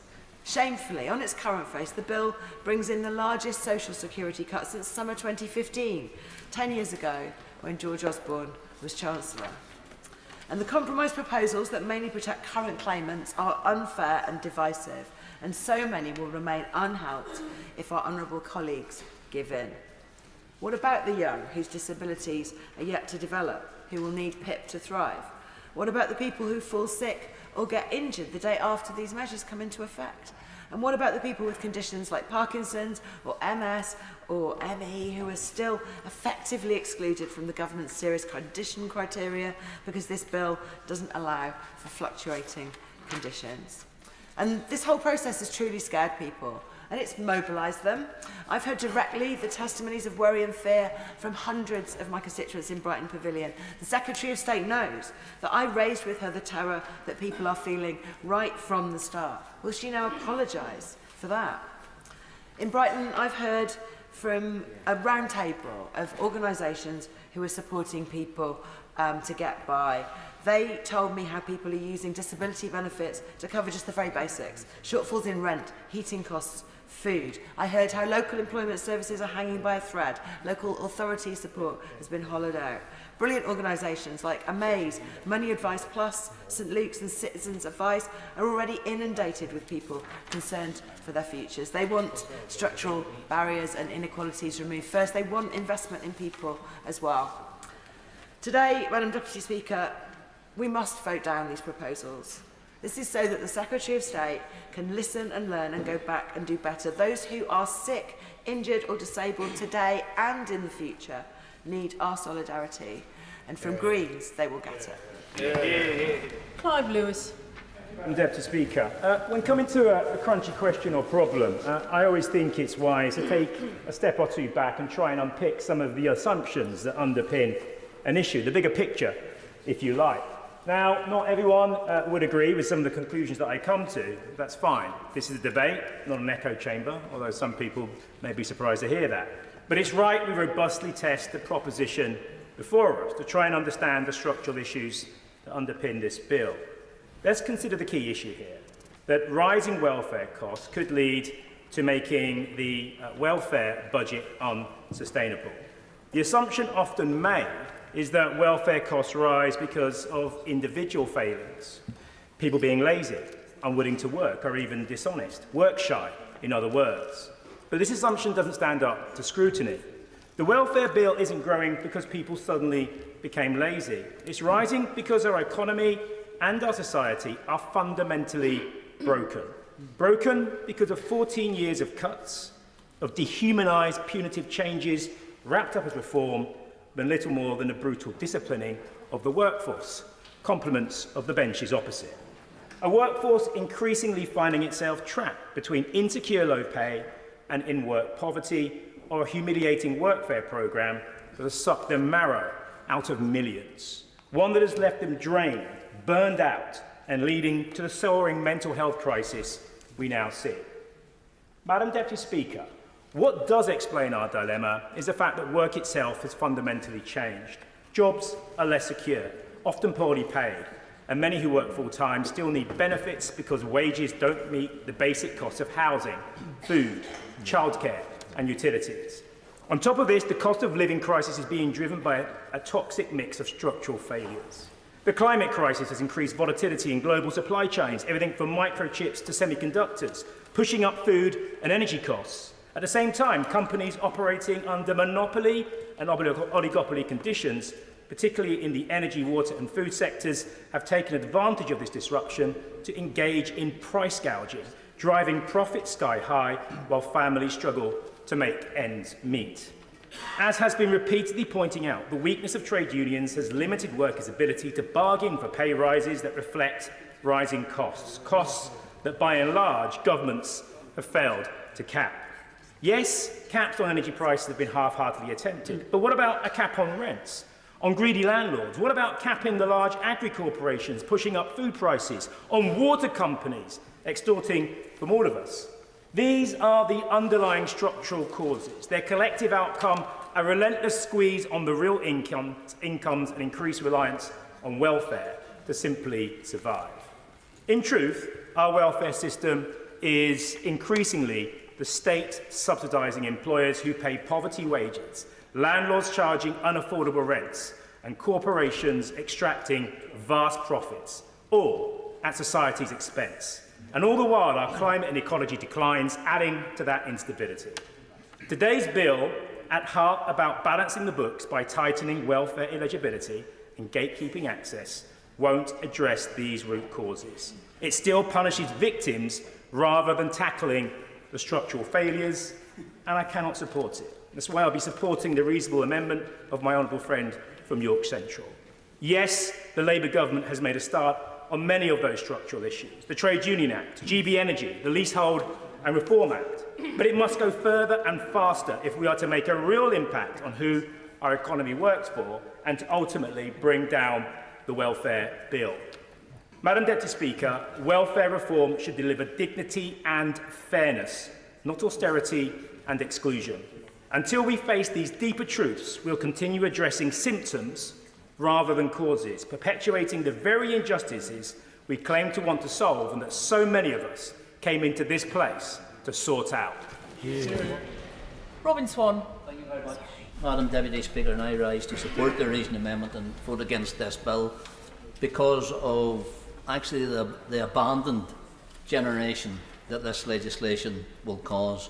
And that's those young people with disabilities and life-limiting conditions who are currently on children's DLA, who normally transfer to PIP at the age of 16, but this bill completely ignores them and forgets about them. The usual process being that around the 16th birthday, DWP will send an invitation to claim PIP, but it is then up to the parent or the young person themselves actually to apply within a time limit of 28 days. And this bill does nothing to redress that. It's also a process of mandatory self-application, so there's no automatic conversion for a child with a disability or indeed a life-limiting condition already entitled to DLA actually moving on to a PIP claimant.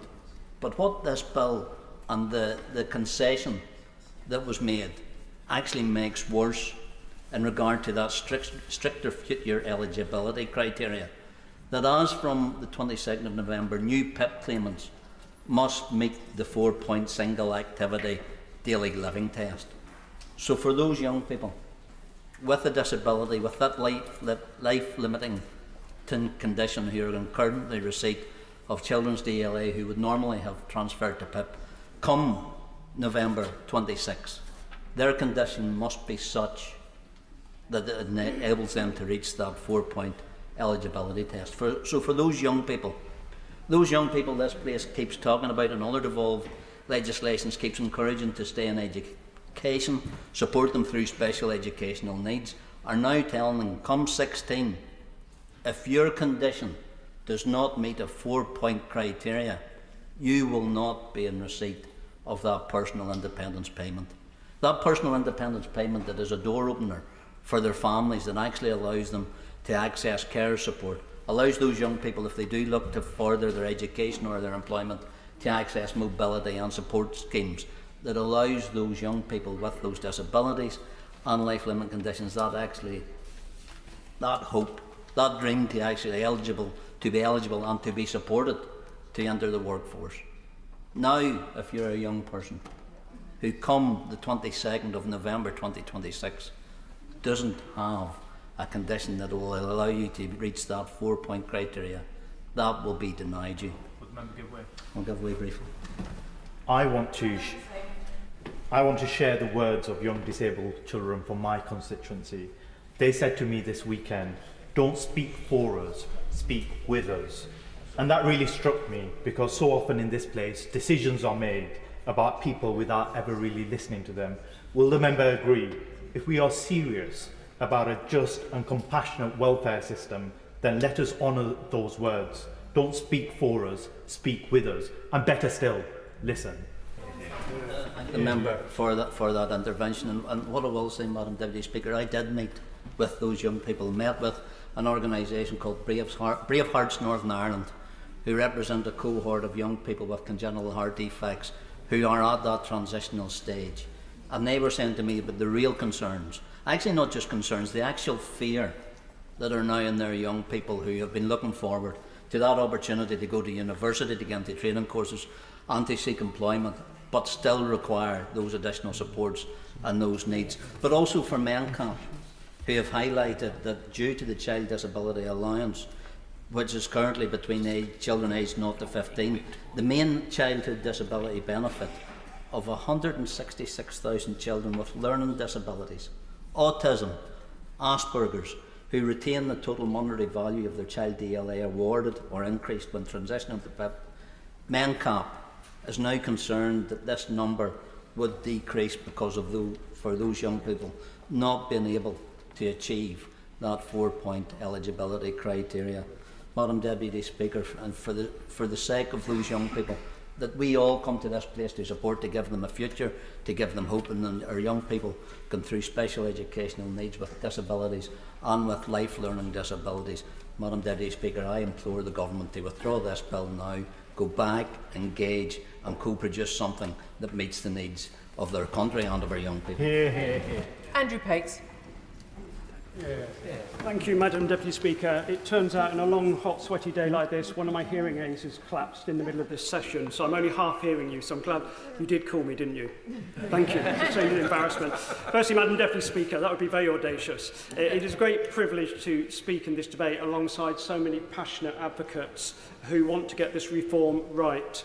I think all of us on this side, whether we may have a difference of opinion on a point of policy, came into this House to make a difference and fix the welfare system, to liberate and create opportunities for people. So I want to thank the Secretary of State for her statement yesterday and the welcome news of the PIP assessment review as moving us forward. It is vital, as others have said, we engage those most affected by a failed welfare state in designing a successful welfare state. And we've put off change for too long. That is particularly true when it comes to young people. Madam Deputy Speaker, if politics is about choices, then condemning nearly 1 million young people to the scrap heap of unemployment was the choice of the party opposite. So I want to focus my main contribution on how these changes can affect young people and their life chances. Full employment and good quality jobs have been a central part of Labour's most successful governments. That's why fixing Britain's broken system of social security must be a priority for this Labour government. There is no dignity in denying young people the opportunity to learn, earn, or making a better life for themselves. And I'm reminded as we approach the 80th anniversary of the 1945 Labour landslide, we must remember previous governments that have dealt with such big challenges. Work was essential to that great 1945 Labour government. William Beveridge's landmark report in 1942 laid the foundation for Labour's post-war welfare state, an NHS, free education for all and full employment.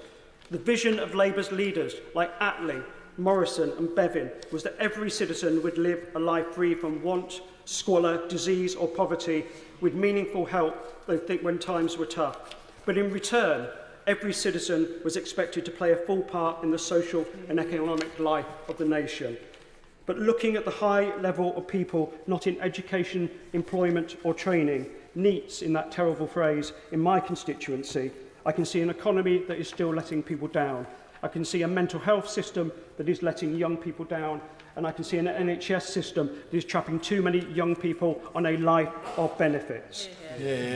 So can I ask my right honourable friend, when we come to bringing the debate together later, can they confirm in her response that we will deliver the employment support young people need, and that we will simplify the way benefits work and the way job centres work so that young people get the support they deserve. And will she work with the Secretary of State for Health and Social Care to fix our broken mental health system so that young people have a hand up rather than being pushed down? And of course, our values should be about compassion, and our social security system should be about dignity for those unable to work or who need support. That's why I welcome the protections for those people already on PIP that have been announced. And I've also listened a lot to a common theme in this debate, and I'd like to ask the front bench about this, which is we've heard lots of people raising concern, not that the TIMS review will happen, because that begins to embed co-production, as the front bench and many people in this House have said. But there are questions, I think, legitimately to ask about timing and delivery about that in terms of legislation. Oh, yes, I thank the honourable gentleman for giving way, and I'm very pleased that he could hear my desire to come and intervene. Does he share my concern that the TIMS review is too slow and will not conclude in its current timetable until next autumn? And does he agree with me that the TIMS review should be accelerated so a package of measures that have been co-produced with disabled people, their carers, including young people, can be implemented in November 2026? I thank my honourable friend for an important point. I would, if possible, give my right honourable friend, the Minister, Duracell batteries to turbocharge his work in this area. Yeah. For giving way. And I want to make this point to him, that he and others across the House during this debate have raised concerns that the changes to PIP are coming ahead of the conclusions of the review of the assessment that I will be leading. We've heard those concerns, and that is why I can announce that we are going to remove the Clause 5 from the bill at committee, that we will move straight to the wider review, sometimes referred to as the TIMS review, and only make changes to PIP eligibility, activities and descriptors following that review. The government is committed to concluding the review by the autumn of next year. Point of order, Andy MacDonald. Madam Deputy Speaker, I'd be very grateful for your clarification. We've just heard that a pivotal part of this bill, Clause 5, is not going to be effective. So I ask the question, what are we supposed to be voting on tonight? Is it the bill as drawn or another bill? Because I'm confused, and I think people in this chamber will need that clarification. I thank the honourable member for his point of order. He will be aware that that is not a matter for the chair, and the vote will be on the bill as it stands. We've had a very clear undertaking from the dispatch box as to what will happen at committee. Andrew Pakes. Deputy Chair, for someone who sits in a party which often debates Clause 4, I received today's news about Clause 5 welcome. I think it addresses many of the concerns honourable members on both sides of the House, particularly our side of the House, have made, because there is an urgency to moving forward with this legislation and change, because today's system is broken. The legacy of the last government is shocking. There are 2.8 million people outside the labour market due to long-term sickness. That is the same as the populations of Birmingham, Leeds, Sheffield and Liverpool combined. 1 in 8 young people are outside of education, employment or training. The UK is the only G7 economy where sickness rates are higher than before COVID, and we've heard from others, health and disability-related benefits will cost around £100 billion over the next 4 years. Madam Deputy Speaker, this has a massive impact on our national resources. Economic inactivity not only holds back growth and makes us all poorer, it also blights the lives of those without work. That's why those of us on this side believe tackling worklessness is not just an economic case, it is a moral crusade. So, Madam Deputy Speaker, in drawing my conclusions to an end, I want to see real support for people to get skills, opportunities and jobs. I want to see every 18 to 21-year-old offered a life off benefits and an apprenticeship or training. I want to see real support for people with mental health so they can access the care they want. We need Labour's Employment Rights Bill fully implemented to change the culture of work so that employers work with disabled people to create the opportunities we need. But most of all, Madam Deputy Speaker, we need a system of social security that is there for everyone with a genuine need, so that no one falls into poverty because they lose their job, and everyone who can work is given a path back into employment. Bal Mohammed.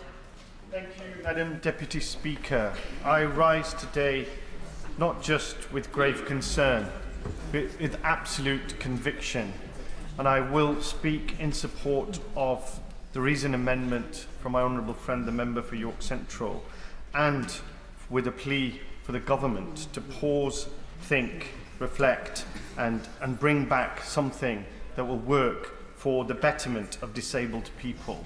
Disabled people, this whole debate, I'm afraid to say, and I've been saddened to hear, has shed, not all members, people have been presented in a negative light. Disabled people are not a burden on society. They are part of society, and they make an invaluable contribution to our society as it stands. And the support that they receive allows them to make that invaluable contribution.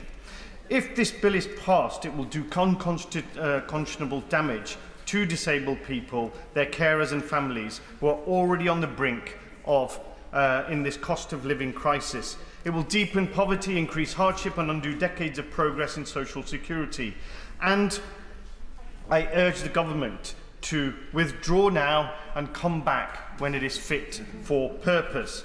Myself and my Independent Alliance colleagues have been clear and consistent. We are acutely aware of the devastation this bill would cause. We have fought and will fight it every step of the way until a fit-for-purpose bill is before us. Yet today we are being asked to sign off on billions in cuts without any credible data. And we have a moving target where elements of the bill that are published will no longer apply when it comes back to this place.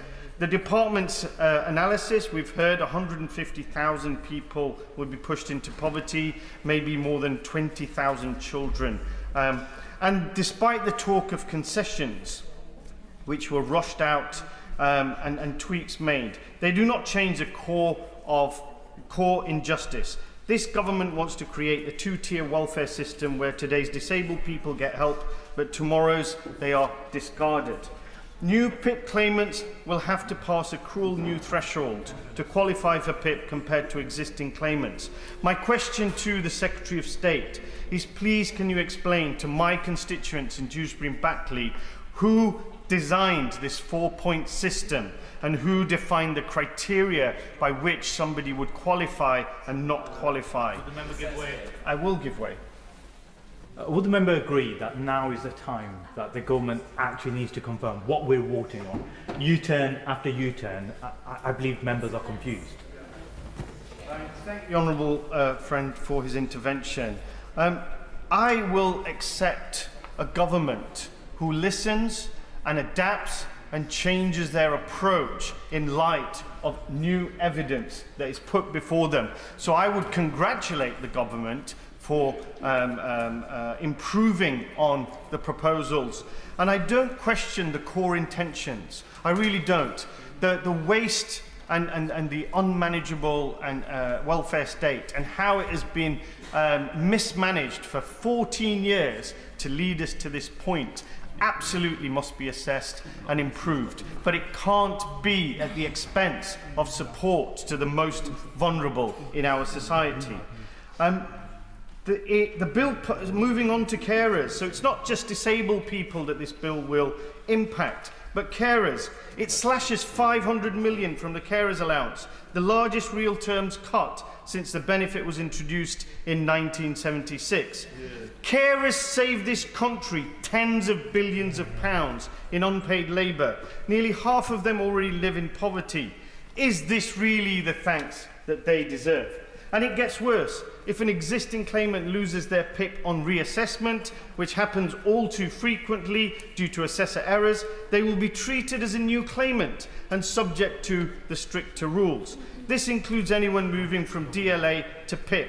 It is punitive, it is regressive, and it will erode trust in the entire system. We are told there will be consultation, but what consultation happens when a bill is pushed through in a single week without adequate scrutiny or engagement with those most affected?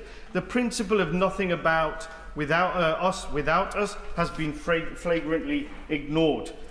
We've heard, according to Scope, that the extra cost of living with a disability is already nearly £1,100 a month. That is not covered by PIP. By 2029, this is expected to top £1,200. Yet under this bill, those same people will be expected to survive without the support that they rely on. The government expects disabled people to shoulder £15,000 a year in extra costs and offers them less and less. The public sees through this. Only 27% support these reforms. Nearly half of those surveyed believe they will worsen the health of disabled people, and over half expect more pressure on the NHS. These cuts will make people sicker, more isolated and more dependent on an already overstretched service. The politics of this is damning. This cannot be about politics. This must be about the people that we are here to serve. So please, please, please, go back and wait for the consultation to be completed and integrate the learnings and the feedback from the people affected so that this bill and this legislation can actually make a positive contribution to our society and not a negative one. Thank you. Imran Hussain. Madam Deputy Speaker. And Madam Deputy Speaker, let me begin by saying there's no denying the ideological austerity we've seen by the previous government for the last 14 years has led to absolute decimation of our services, devastation of our communities, and extreme poverty as well as an economic mess. So I get that this government has to make some extremely difficult decisions. But the central point in this debate is this: we cannot balance the books on the backs of some of the most vulnerable in our society.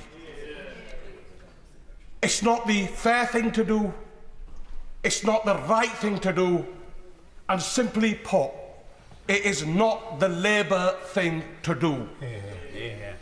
Madam Deputy Speaker, again today, many of us in good conscience, and let me say this, Madam Deputy Speaker, we do not, on these benches, who oppose this, do not come from the same place as members opposite.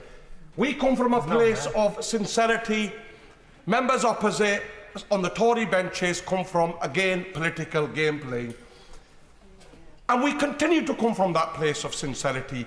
But what is disrespectful, and continues to be disrespectful, to backbenchers in particular and members on this side, is the way we are piecemeal fed things. Even at this late stage, whilst I welcome the previous concessions and I welcome the concession today.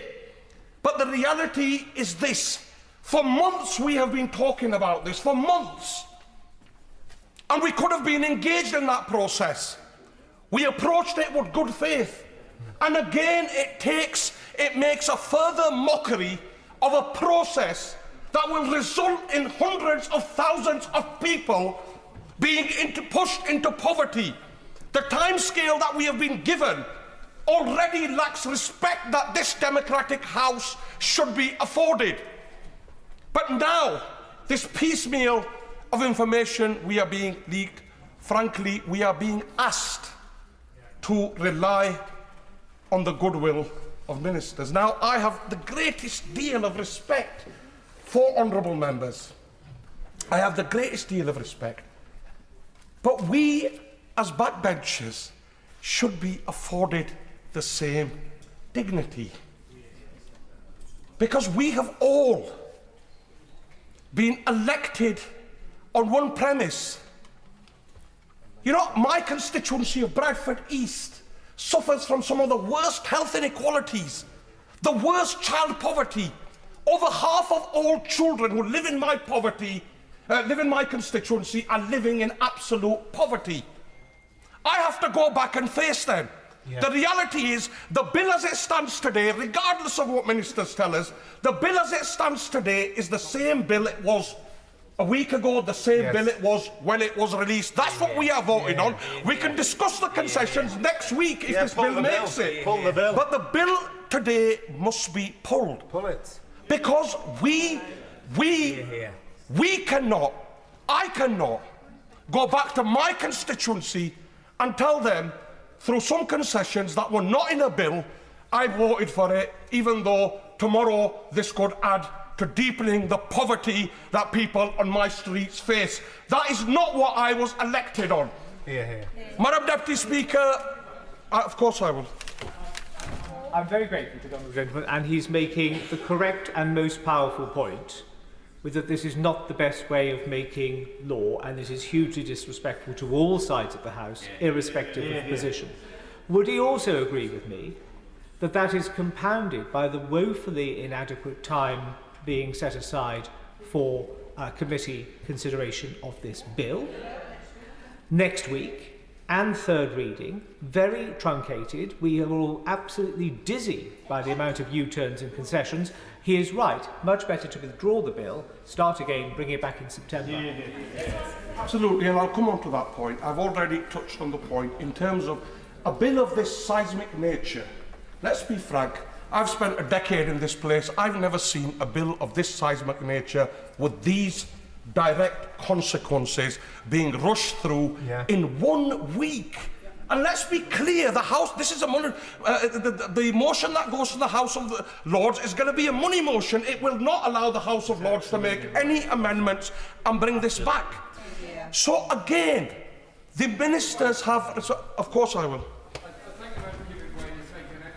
Would it not be a very sensible way forward if the House simply passed the excellent reasoned amendment put forward by the Honourable Member for York, and we park the issue there, so we would then have the necessary consultation and preparation for a more effective bill? I again say this. Courageous political leadership sometimes demands admitting we got it wrong. Like we did in the winter fuel allowance. Nobody out there, I mean, I sincerely think people respect you when you get something wrong and you come back. The concession after concession is admission enough that we have got this wrong. And my personal view remains that it is dignified today for the government to say we will go with the reasoned amendment and we will come back, we will go have meaningful consultation with disability groups, and then we will come back. And I again say everything I say out of absolute sincerity. And I want to finish by saying this, a point that's been made by honourable members on both sides of the House, because many are acting in good faith for the collective good of the people we represent.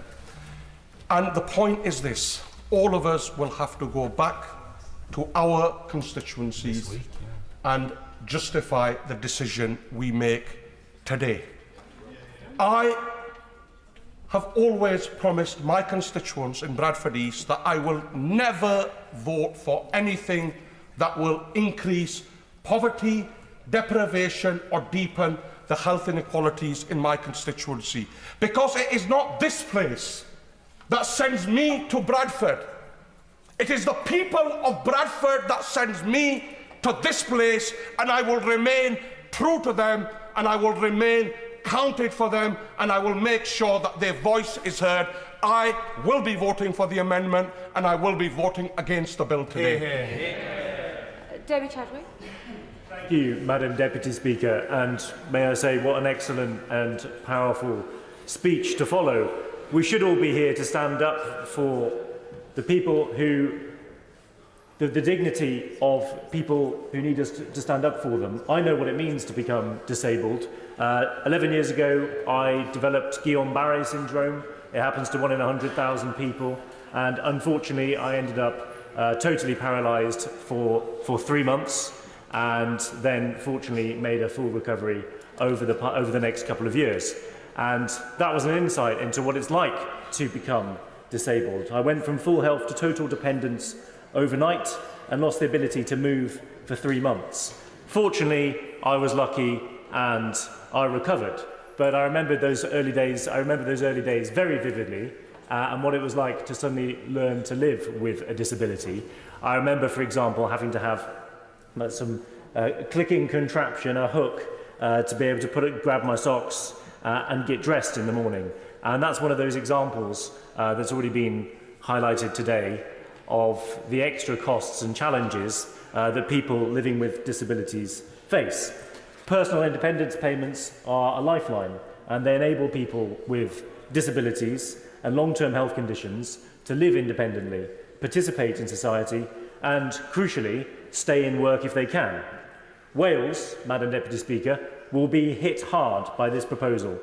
In Wales, we have higher rates of long-term illness and disability. In rural areas, the cost of living with a condition is even higher. And these changes will hit hardest where communities and people are struggling to cope as it is. The government's so-called climb down does not fix this. Delaying the stricter criteria until 2026 does not make the policy fairer. It just creates a two-tier system. From 2026, someone newly diagnosed with a condition will not be entitled to the same support that someone with the same condition already receives today. I remember when I was diagnosed with Guillain-Barré syndrome, I was added to a Facebook group with lots of people who were had been struggling to live with the consequences of it, and they talked about how they coped. And clearly the people being added to that group today will be in an even worse situation, and that's quite frankly immoral. If the government was serious about trying to reduce the welfare bill, it would be focusing on fixing the issues in health and social care, tackling the root causes of chronic ill health, or providing good jobs across Wales. In Wales, Labour have been running the healthcare service for over 25 years. 800,000 people, that's almost a third of the entire population, are stuck on an NHS waiting list. And more than 9,000 people have been waiting over 2 years to start treatment. And that's hundreds of thousands of people who are unable to work as normal because they are languishing on waiting lists. There are so many people we know in Wales who are not getting the health care they need. And our welfare system as a whole was built by Welsh politicians, by Nye Bevan, David Lloyd George. In Wales, we know how to fight for each other, and we don't forget our roots, right? But they have, right? It was shameful to see Welsh Labour politicians sitting there on the front bench. People in Wales will be disgusted by changes being made to disability benefits and PIP claimants that will make things harder for people with disabilities. Yes, of course, I'll give way. Thank you, and I thank the honourable member for giving way. On that note of tackling the root causes of illness and poor health, will the honourable gentleman agree with me that this substantial package of mental health support announced by the Welsh Labour government this weekend, including £5.6 million to tackle the long waiting list for children awaiting diagnosis for conditions such as ADHD and autism, is to be welcomed? Hear, hear. So I think we all know that a lot of this is political posturing, and that this bill is not going to fix the underlying problems we have in Wales. Right? Many of the problems we have in Wales are caused by the Conservatives closing down our industries 40 years ago. Right? And Wales has been waiting for a response since then. This isn't it. Picking on the vulnerable is what the Conservatives do, but it's not what the Welsh do. And that's why we voted them out last year. Do not punish people for getting sick. Do not divide disabled people into first and second-class citizens. Do not vote with the government today. Paula Barker. Thank you, Madam Deputy Speaker. I want to start by saying how shocked I am that the Minister has just intervened near the end of this debate to say he will be removing the whole of Clause 5 from this bill. And whilst grateful for the concessions, this has further laid bare the incoherent and shambolic nature of this process. It is the most unedifying spectacle that I have ever seen. And as we have just heard, we are voting tonight on the bill as it stands on the order paper, not as amended. And I'm really, really sorry to say this, Madam Deputy Speaker, but when it's not written down, it's not worth the paper it's written on. We were promised a Hillsborough law by April this year, and nothing has come to fruition. So it is with sadness that... No, I won't. It's with sadness that I will vote for my honourable friend's reasoned amendment tonight, and I will vote against this bill. And I implore my government to do the right thing, to pause, to take a breath, and let us get this right. Because before entering Parliament, I served in local government, the trade union movement and working people my entire life. Service matters deeply to me, and I see it as my job to do exactly that as a Member of Parliament. I am a passionate believer in the dignity of labour, of secure, well-paid work being a route out of poverty towards opportunity and a life free from fear. And I regret to say that this bill will create poverty, and it has already induced fear. I think everyone in this House believes that we need reform in our welfare system. But we must be honest. This bill before us today is not reform. It is simply cuts, which have been brought forward to fill an economic black hole. In Liverpool City region, nearly 30% of residents are disabled, more than 10% above the national average. Liverpool also has one of the highest disability rates in the country, and our region already experiences some of the highest poverty rates in the UK. Even with concessions, this bill is still cuts, not reform, and will see 150,000 people pushed further into poverty and create a stark disparity in our welfare state for disabled people. And despite a commitment to co-production, there is nothing that commits the government to ensure the PIP assessment review findings has any bearing on this legislation. Over the last few weeks, we have heard a lot about lack of time to scrutinise legislation when debating another bill in this place. Yes, here we are, with a bill that has concessions which are not actually on the face of the bill, because there's been no time, and there will only be 8 days between second and third reading. That is truly a lack of time to scrutinise proposed legislation. My honourable friend give way. I will give way.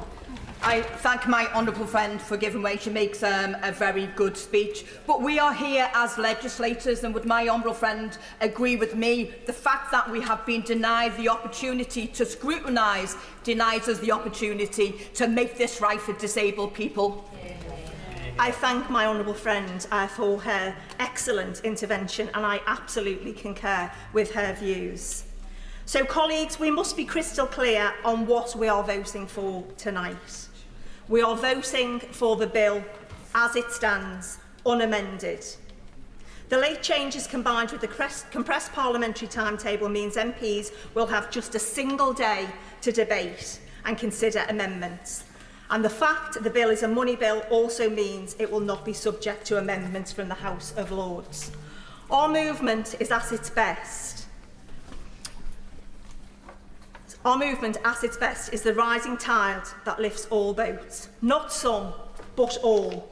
I cannot, in good faith, look at my constituents of Liverpool Wavertree in the eye and tell them this bill would improve their lot, because quite frankly, it won't. Anne Davies. Madam Deprivation. I've heard so much in this chamber today, some really passionate personal speeches, and I thank all honourable members for their testament and contribution. But the Universal Credit and Personal Independent Payment Bill is a direct attack on the ill and disabled people, and just to cut costs. The arbitrary restricting eligibility for PIP and cutting the health element in universal credit will have a devastating, lasting consequences. Whatever this Labour government claims, there is neither fairness nor compassion in its approach towards welfare. And it certainly isn't fair or compassionate for the people of Wales, who will be disproportionately impacted by these measures. And let me thank organisations, including Policy and Practice and the Bevan Foundation, for their vital work in filling absence of data for Wales, which this UK government has all but refused to provide. 4 out of 10 local UK authorities worst hit by these welfare cuts are in Wales, so 4 out of the 10, impacting 6.1% of the Welsh population at a cost of £470 million for our communities. And in Carmarthenshire alone, the economic impact will be nearly £17.5 million. And too many people will suffer. My constituents will suffer. People like... By all means, yes. And I thank the member given way. And there's just a point of clarification. She mentions her constituents suffering. The government has withdrawn Clause 5, but Clause 6 leaves all this legislation eligible to Northern Ireland. So is the government going to put a barrier down the Irish Sea in regards to PIP payment now? Thank you. I'll allow the Minister to answer that in the closing statement. I couldn't possibly comment. But I will comment on Claire. She has several disabilities, including arthritis. She currently receives PIP, which has helped her build on her master's degree in equality and diversity in work, and allowed additional support, like the ability to have a carer accompany her when necessary. Ms Jacks does not have 4 points in any one part of the daily living component. Versus Arthritis has calculated that 79% of people that claim PIP in Wales for arthritis alone score fewer than 4 points, and that's nearly 17,000 people. And it's not just claimants. MENCAP, which has already been mentioned here, has estimated that over 13,000 carers may lose their carers allowance in Wales due to caring for people with fewer than 4 points. And the government's justification for this suffering is completely flawed. Joseph Rowntree Foundation finds that 60% of recipients scoring 4 or fewer points are already in employment in England and Wales, rising to 63% in my constituency of Caerfyrddin. The UK government claims its amendments to this bill will lessen the blow, but we'll have to wait until after the second reading to see them. But the government seems set to penalise people who become disabled after the arbitrary cut-off date of November 26. So can I ask the government what data has informed these concessions? Specifically, what evidence suggests that people can pick and choose when they become sick or become disabled?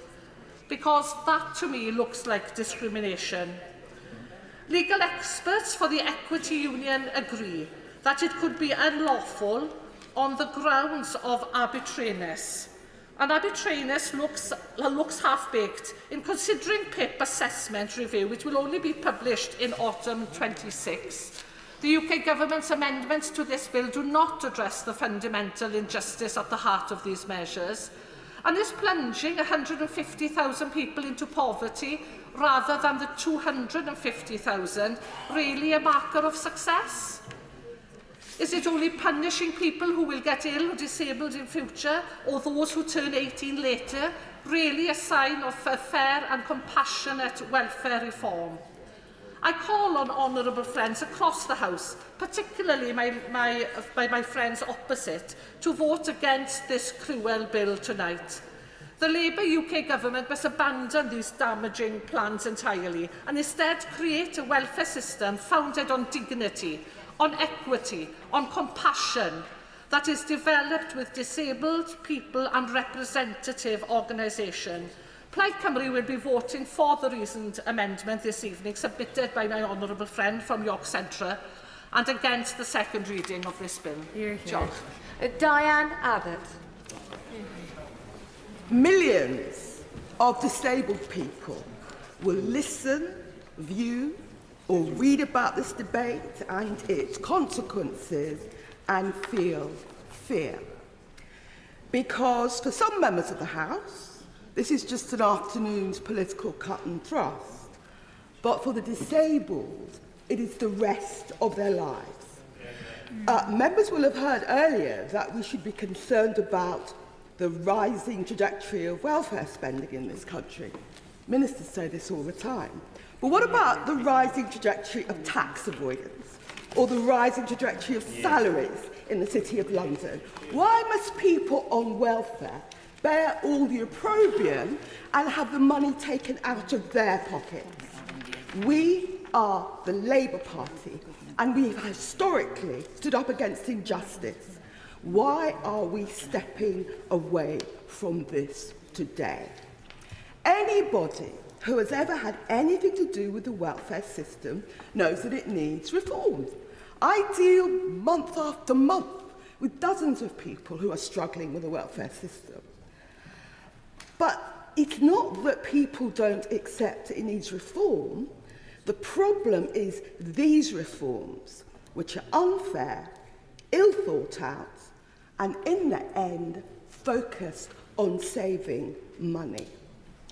And on the question of the personal independence payment, too many members talk about PIP as if it is too easy to claim that people are gaming the system or even engaged in some sort of scam. The truth is that PIP is generally not merely difficult to claim, but humiliating to claim, and any reform should deal with that. There are so many practical problems with this bill. It is being rushed through in a week, which is ridiculous. There has been no formal consultation with the people whose lived experience it is concerned with.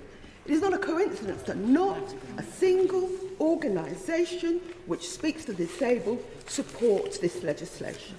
And it will become law before two important reviews, one into PIP itself, the Timms review, and the Keep Britain Working review, will actually report. So these reviews, and in particular the Timms review, will actually be a dead letter.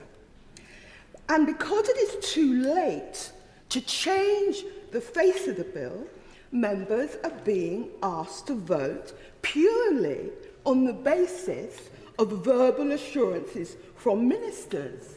None of us would come to an important arrangement with our council on the word of councillors. So, with all due respect, why are we expected to vote for a law which will affect millions of people's lives and drives hundreds of thousands of people into poverty purely on the basis of what ministers claim they are going to do? I myself continue to oppose this bill on moral, legal and political grounds. And let me say this, there will be, as I said, millions of disabled people who will either watch this debate on the television, hear about it from their friends and family, or read about it in the newspaper. They will not be able to believe that the Labour Party is putting legislation through like this. Because, you know, if this legislation means anything at all, it means money coming out of the pockets of the disabled. Otherwise, what is the point of it? If you're going to save money in this financial year, disabled people have to lose money. It will be shocking to so many people listening and hearing about this, that Labour ministers are standing up and putting this through in order to hit Treasury targets. Even at this late stage, I urge colleagues to think about the people that put us here and withdraw this bill. It cannot be right that we have had concessions so late in the day, even in the course of the debate. If ministers were proud of this debate, if ministers were proud of what they're doing, concessions wouldn't be coming so late in the day. So, as I say, we should, even at this late stage, withdraw this bill. Thank you, Madam Deputy Speaker. I've been sitting here for about over 5 hours, I think, and there's been so many changes and concessions. So many changes and concessions, I really don't know what we'll be voting for at the moment. And this is no way to bring such an important bill into this chamber for, when it's so important to people's lives. The Independent Alliance stand firmly against this bill because both it is unfair and unworkable, and no member of this House should, in any good conscience, vote for it. Of course, abuse of the welfare system is unacceptable, but we all agree on that. But this bill does not target fraud. What it does target is the most vulnerable and the most needy in our communities. Well said. There's been some excellent contributions today, and very powerful contributions. And like everybody else here, I have constituents who have shared their story. Mine is of Joe, a constituent of mine in Leicester South. Joe is actively suicidal. All sharp objects and medications have been removed from his home. The only reason Joe is not in hospital is that there are no beds available. Yet Joe has been told she is not ill enough to qualify for personal independence payment under this system. Is this the kind of society we want to build? This bill is not just unfair, it is also unworkable. The government is asking members to vote for cuts now based on the promises that they will help people back into work in the future. Yet the supporting evidence from the Office for Budget Responsibility won't even be available until October. The process has been rushed, the consultation has been inadequate, and the system being proposed is truly simplistic. Scoring 4 points on a single activity will become the deciding factor whether somebody receives life-changing support. According to the Joseph Rowntree Foundation, cutting disabled people's benefit won't magically create suitable jobs, especially in those areas of the country that have long had weaker jobs market. A disability that's close to my heart, which is visual impairment. Madam Deputy Speaker, there are 2 million people in this country living with a visual impairment. That is about to double by the year 2050. Yet 25% of employers would not be willing to make workplace changes, and 48% did not even have accessibility recruitment processes. And there's nothing addressing this issue. The government figures estimate that these changes will push approximately 150,000 people, including thousands of children, into poverty. There is no credible employment support plan for them. There is no guarantee that those whose conditions fluctuate will be treated fairly, and these changes will disproportionately punish people with mental health like Joe. Politics is not a game. We cannot balance the national budget on the backs of disabled people, and the public know this. I will be supporting the reason amendment by the Honourable Member for York Central, because this bill is simply unfair, even I'm not quite sure what it stands for at the moment. It is unworkable and it's unworthy of this House's support, and I urge all members to do the same. Thank you. German. Madam Deputy Speaker, it's safe to say that the topic of today's debate has been my overriding focus in recent months, and I want to thank my constituents and all organisations for their input, as well as the Secretary of State and the wider DWP team for listening to concerns and indeed acting on them with recent amendments. This bill will raise the Universal Credit Standard Allowance by the largest increase since the 1970s. It will help 3.9 million families with an average gain of £265 a year, bringing us closer, finally, to ensuring that every family can afford the essentials without relying on charity or community support.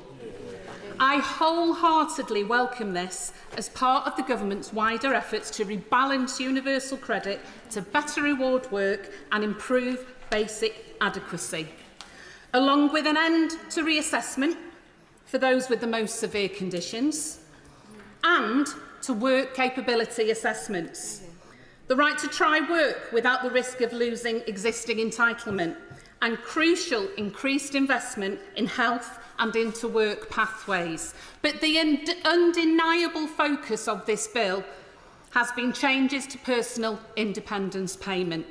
I truly thank my Clwyd North constituents for their time and their trust in sharing their stories so openly. To them, I say I hear you and will continue to represent you. So many have been desperately worried about what eligibility changes mean for them. This concern is real and it must be taken seriously. One constituent said to me, "Every time I turn on the news, it's there.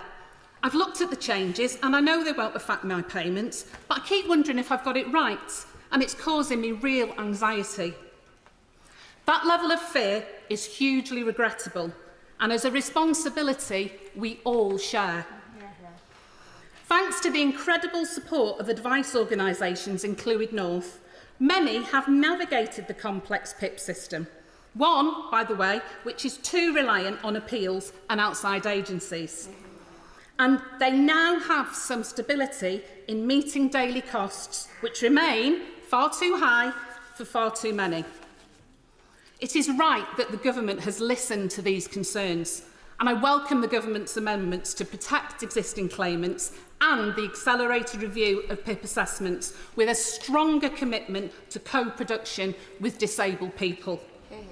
But it is also right to recognise that the system is not working as it should be. It is right that we recognise that too many believe that they have nothing to offer and that their health, particularly mental health, defines what they can do. And it is right that we end this belief being passed to the next generation, something I have seen far too often as a teacher, and stop too many young people from feeling that they don't belong in the social networks and financial independence that good work provides. The expected soaring reliance on PIP reflects the woeful lack of health and local support that has been offered until now. Areas like mine have sought to fill this gap with services that create bespoke pathways to work. Like the pathway trod by my constituent, whose life changed forever when he was helped out of his bedroom that he'd stayed in for years while struggling with his mental health and into stable work in our local hospitality sector. And there are many more like him. We've got to turbocharge this support, working closely with health services to provide the wraparound care that people need. As an inactivity trailblazer, Clwyd North is determined to lead this effort. Reform is endlessly challenging, but it's necessary. The system we inherited isn't working. It is a hugely ambitious challenge and requires us to be bold and determined. But I came into politics to be bold, and I will work tirelessly to make real change happen. And it is with this belief that I support this bill today. Eve Witherden. Oh, not here. Ian Byrne. Deputy Speaker, and I just think we need to clean a few things up. This bill tonight is a vote on the bill we have in front of us, including restricting eligibility for PIP. Even with what the Minister just said, 750,000 low-paid, sick and disabled people will lose universal credit health payment, cost them £3,000 on average. That's £2 billion worth of cuts, even after what the Minister just said. If the government wants to change it, pull it and start again. Because I know how frightened disabled people must be watching this tonight about the bill we have in front of us and the shambles which we're seeing roll out in front of us. Last night, I stood outside the building with disabled people against the cuts. I listened to disabled people, many of whom had travelled despite the heat and the real hardship. They told me not just of their anger, but of their fear and sense of betrayal. And I don't use this word lightly, Madam Deputy Speaker. Terror is what they described. They're far from alone. At a recent Citizens' Assembly in my constituency, disabled constituents and families came together to discuss this bill. No one supported it, not one person. Yesterday, I asked the Secretary of State if she could name a single disabled people's organisation that supports this bill. She couldn't name one, not one. Disabled people in my constituency tell me are feeling abandoned, are feeling punished, and perhaps most heartbreakingly, are believing that a Labour government, their Labour government, after 14 years of Tory austerity and attacks, COVID and the cost of living crisis, will protect them. That belief is now being shattered. Madam Deputy Speaker, I ask myself, how can I look them in the eye and tell them they're wrong? Because the truth is, this bill is an absolute shambles. It's immoral. It's been rewritten on the fly. Policies affecting millions and millions of disabled lives are being made up as we go within this chamber in the last couple of hours. We are being asked to vote on a bill as legislators without full impact assessments, without proper scrutiny, without even knowing what the final version will be.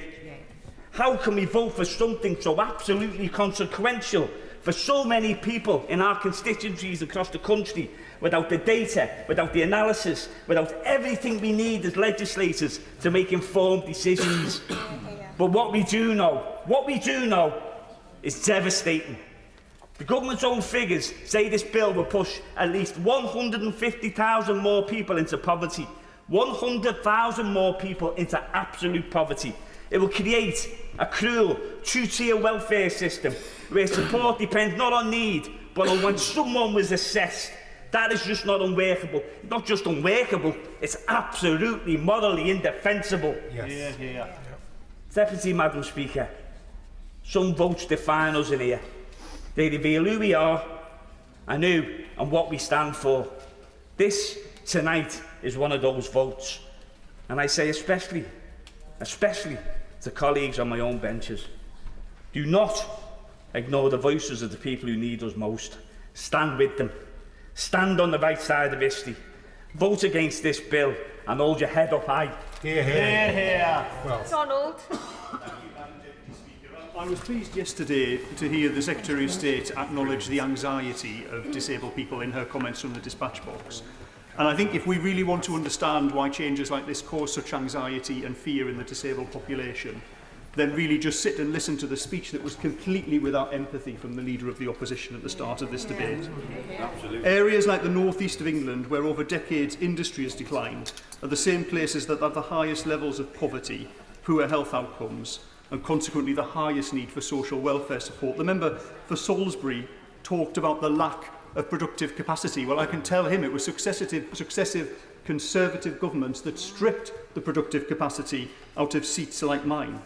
Which is why a former Director of Public Health in Stockton North, Professor Peter Kelly, when asked what would be the best way to improve the health of our residents, said that it will be for everyone who can to have a secure, well-paid job that they like doing. We see it time and again. A physical health condition is left untreated due to long NHS waiting lists. The resulting inactivity leads to musculoskeletal problems, which turns to isolation, anxiety and depression. And often our benefit system compounds that hurt, forcing people to prove and reprove their disability, creating a climate of doubt and rather than dignity. And I'm pleased to see that this bill will address that by removing the need for reassessment and protecting existing claimants. I'd like to thank the Disability Minister and the other ministers for listening to me when I've raised the concerns of my constituents. There have been some really meaningful concessions on this bill: the protection of existing claimants, support for new claimants, inflation proofing of annual increases. But actually the withdrawal of Clause 5, and particularly the TIMS review of the PIP assessments, the Disability Minister knows has been a major concern for me, and I was pleased to hear that this evening. But I am also concerned about mental health, made worse by debt and unemployment, and I welcome the government's investment in expanding access to occupational health and the almost 7,000 new mental health workers since last July. These aren't just policies, they're the foundations for a healthier and, I think, a more hopeful society. Now, we've heard a lot this evening about work, about this party's commitment to work, about the purpose and dignity it offers and the improvement in mental resilience. But I want to be clear, there is a value judgment behind this, but it's not a value judgment that chooses to separate those people in work versus those who aren't. People's lives have equal value regardless of whether they work, but work does in and of itself improve the quality of people's lives. It's okay. Yeah, The Honourable Member for Giving Way, who's giving a passionate speech about our region. Does the Honourable Member agree with me that for too long the place of work has not been disability friendly, and lots of people would like to contribute, and my experience as a trade unionist, I've seen time and time again people managed out of the workplace despite it being illegal who really did need the support and wanted to be in work, and they told me that they were bullied out of the workplace because of the weak reasonable adjustments clause. I do agree that accessibility to work is important, both through buildings and also transport and access to work as well. It's not just about supporting people to get into work, but whether they're physically able to get into work as well. I absolutely do agree with that. So to reiterate, people's lives have equal value regardless of whether they work. And it's our duty to ensure that as many people as possible are supported into that secure, purposeful, well-paid work, and to ensure also that employers satisfy their duty to make the necessary adjustments for people with disabilities. My honourable friend, the member for Norwich South, outlined some things the government are doing to try and reduce unfairness. I would add to that investment in our NHS, which will help deal with people's long-term health problems, and the employment support measures announced by the government, which will offer a pathway to work. The Employment Rights Bill and the Industrial Strategy will create more opportunity for work. I also want to speak directly to those people who may never return to work. They deserve dignity and they deserve unconditional support. They offer more to society than previous governments have ever recognised. This is now the time to turn a page on Conservative governments that treated claimants with suspicion and to work hard to build trust with actions rather than words. I'd just like to conclude by quoting a few words I heard on the Today programme last week from the former Welfare Minister, Lord Blunkett, when he said that Labour is the party of supporting people into work, not the party of keeping people on benefits. I've got faith in the intrinsic value of everyone in our society and their ability to contribute. And I think so long as the voices of disabled people continue to be held and that they're heard and that they remain at the table, then I do think that the government's plan for changing the country will enable everyone to thrive, regardless of their ability. Thank you. Ian Lavery. Thank you, Madam Deputy Speaker. I've got to say I'm absolutely amazed at what's happened just even this afternoon. I'm, like many people in this place, being absolutely ignored at anything I've ever had to say with regard to this bill. This bill was published a few months ago, and very little consultation, if any, has taken place. Tell you what, Madam Deputy Speaker, I've been here nearly 15 years. I've never once seen a massive commitment given in a bill like my honourable friend, right honourable friend, the Minister gave in an intervention in a contribution. This is crazy, man. This is outrageous, man. This bill isn't fit for purpose. If you have a look at 16 pages, I can ask a right honourable gentleman to rip the ones out now that's changed. There would only be 2 pages left. Withdraw the bill. Discuss the contents of the... We're only that far, you know, Madam Deputy Speaker. We're only that far with the commitments that have been given by the front bench on some sort of satisfactory bill which everybody could get behind. I think if we had another hour or two, we could have voted on something which we all would have agreed with, instead of this hodgepodge of a bill which means nothing to nobody. Madam Deputy Speaker, I might seem terribly cross, and that's because I am. It's because we're discussing, you know, the lives of millions of disabled people who live in our constituencies. Not one of them, you know, voted, regardless of what party anybody, not one of them voted for their representative to come here and reduce the PIP payments or reduce any payments that they receive disabled people. And I think, you know, what we've got to remember, it's not just disabled people, you know. It's people who are sick, people who are ill, people who one day have been absolutely fine and because of possibly an industrial accident, because of some sort of illness, the next day they lost their capacity to earn any finances whatsoever.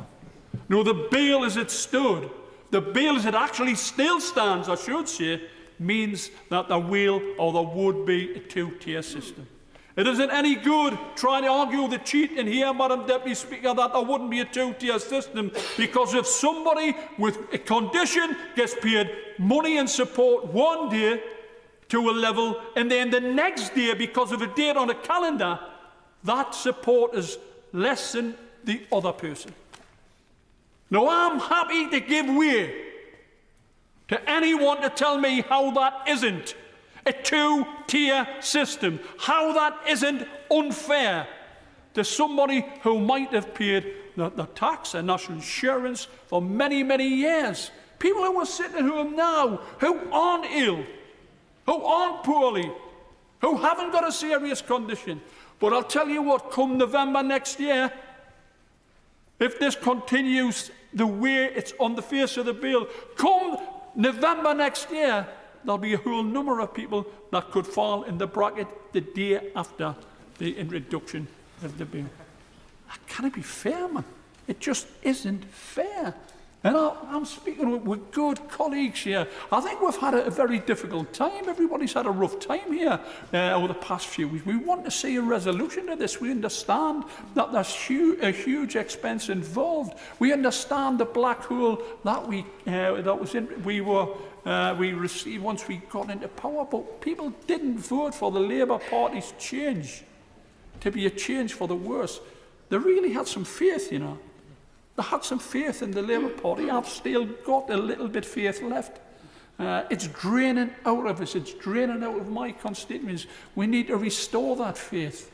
We need to make sure that people really understand what change we mean and what we meant at the time of the election. We need to, Minister, we need to look after people. We need to look after not just the sick and the disabled, but everyone else in this country. That's what change means. Darren Paffy. Speaker, and I speak as a signatory of the first reasoned amendment tabled by my honourable friend for Hackney South and Shoreditch, because I recognised, as many did across this House, that there were serious problems with the original version of this bill. Welfare reform that we all believe in has to be fair, it has to be compassionate, it has to be grounded in evidence. And that bill, as first published, I'm afraid failed on all three counts. So I do want to acknowledge that there have been significant and welcome changes, and I genuinely thank ministers for meeting with me and for listening. We all know that scrapping or reducing PIP for people who are already in work was always the wrong target. It's one that risked making employment harder, not easier, and it's for many disabled people. And it's right that current recipients of PIP, it's over 7,000 in my Southampton Itching constituency, will now be protected. If we're to avoid repeating the mistakes of this recent period, we do need a proper process for consultation and co-production. Ministers have said that they will now do this through the Timms review, and that's the right vehicle. I welcome another concession around the £300 million of employment support that is being brought forward. In my view, that should have always been front and centre to this. But intentions alone are not enough. And while I welcome the removal of Clause 5, introducing no changes before Tim's reports, I am concerned that it remains open-ended. So I'm happy to give way. Yeah. I thank the honourable gentleman for giving way, and I too welcome the commitment that was given from the dispatch box, the removal of Clause 5. But I wonder if the honourable gentleman will share my hope that when the Minister sums up this evening, he can categorically state that those people grandfathered in today, which is to help get past that Clause 5 moment in the bill, will still be grandfathered in without Clause 5 and despite whatever comes out of the Timms review, so that they're not put back into the pool of potentially being reassessed in the future. Thank you, Madam Deputy Speaker. And my honourable friend makes an important point that I do hope the Minister will confirm. There are other assurances that many of us would like to hear from the dispatch box today, and that includes a defined timetable for the report. So I wonder if the Minister would, in wrapping up, confirm that November 2026 is now no longer a relevant date at all. I'm glad that we will now avoid the absurd situation of having potentially 3 different assessment regimes running in parallel. What has been announced will, I hope, give clarity to claimants and will, I hope, in good faith, demonstrate that the government is serious about doing reform properly. I will happily give way. If November 2026 is not a hard deadline anymore, why are the government needing to push this bill through today? Why is it got to get through before the summer recess in order that it can go to the Lords, in order that it can be in place before November 2026, when that date no longer matters? I mean, most of the answer to that question is obviously a matter for the Minister, but actually I don't want to delay the uplift in universal credit, so I am willing to vote that through today. We do understand the catastrophic financial mess that we inherited, but we have to underscore that abstract OBR dogma means nothing to our constituents who have been worried these last few weeks. There must be a willingness from government, from the dispatch box today, to rebuild that trust. Reform has to start with the right foundations, with investment in the NHS to help people become work ready, with a renewed access to work scheme, with better job centre support, with the right to try, and with employer engagement. These are all good measures, all have my full support. I welcome, as I've just said, the uprating of universal credit, the scrapping of the work capability assessment, and the additional support that's been promised to those who cannot work and will never be expected to. These are important steps in restoring fairness and dignity to the social security system. But, Madam Deputy Speaker, in supporting this bill today, and it was, work out how we got to this situation, but it was a last-minute decision, it does not mean I give the government a blank cheque. I, like many across this House, will be watching very closely as the next stage unfolds.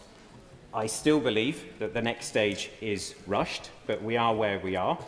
I will still consider, if necessary, opposing the bill at third reading if the commitments today are not delivered in the coming week. That is not a position I enjoy being in, and anyone who thinks it's easy to be in that position doesn't know what they're talking about.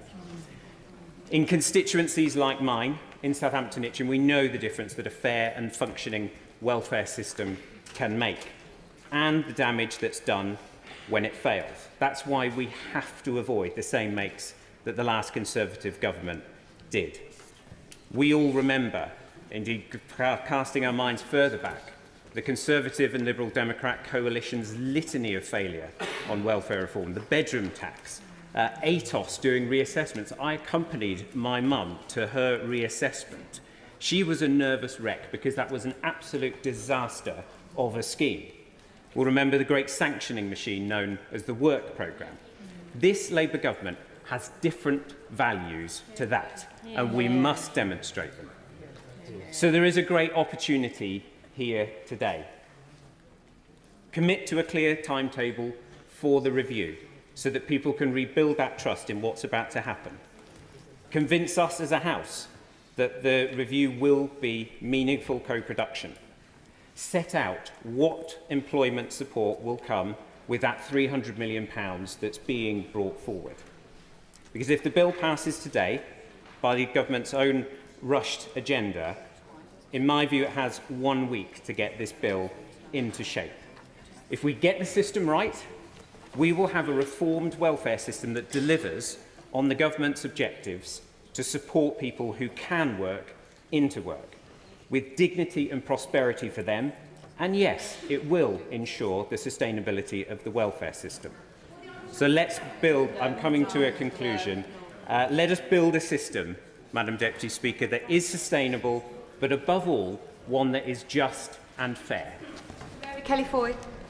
Thank you, Madam Deputy Speaker, and I speak today on behalf of the hundreds of desperate people in Durham and beyond, as well as the dozens of organisations who contacted me with concerns about this bill. And I'm sure many members across the House will agree that there is a need to reform the social security system and support people to stay in and back into work, not least those of us in areas that have been decimated over the last 3 decades. Now, we've been told that this review of PIP is to ensure that the benefit is fair and fit for the future, and that the review will be co-produced with disabled people and the organisations that represent them. But what's fair about us being asked to vote on changes when the terms of reference of this review were only announced yesterday? And Madam Deputy Speaker, I popped out for a banana earlier on, and when I came back in, things had changed again. So I'm even more unclear on what I'm voting on. Now, as we've heard, these proposals are so unfair. They'll create a two-tier system of social security. If you fell ill earlier this year, you've got the support you've always had. But woe betide those people who will fall ill later this year or next year. How can we be asked to vote for a system that, rather than penalising everyone for being ill, has now been tweaked to only penalise people based on when they got ill? Or in fact, when they get more ill, as anyone reporting a change in the circumstances will be caught up in these changes. And every organisation that I've spoken to, including at my recent expert roundtable event in Durham, agrees that the changes to PIP will have a bigger impact on the North East than almost any other region in the country. This isn't a level playing field. The scale of ill health in the North is 50% higher than it is in the South. The North East has a higher rate of people living with a disability than any other region. And the Ageing in the North report, recently published by the Northern Health Science Alliance and Health Equity North, suggests that in the South, people leaving the job market later on in life overwhelmingly retire. In the North, they leave due to ill health. So the impact that these changes will have on individuals, communities and the economy in the North East are huge, regardless of any recent concessions. And again, we're being asked to vote on proposals before any meaningful consultation with disability charities and organisations have taken place, and without a regional impact assessment being carried out. And let's remember, PIP is an in-work benefit. For many, it provides them with the support they need to actually stay and work. If they're caught up in the changes or claim after they've been introduced, it will be much harder for them to stay in work.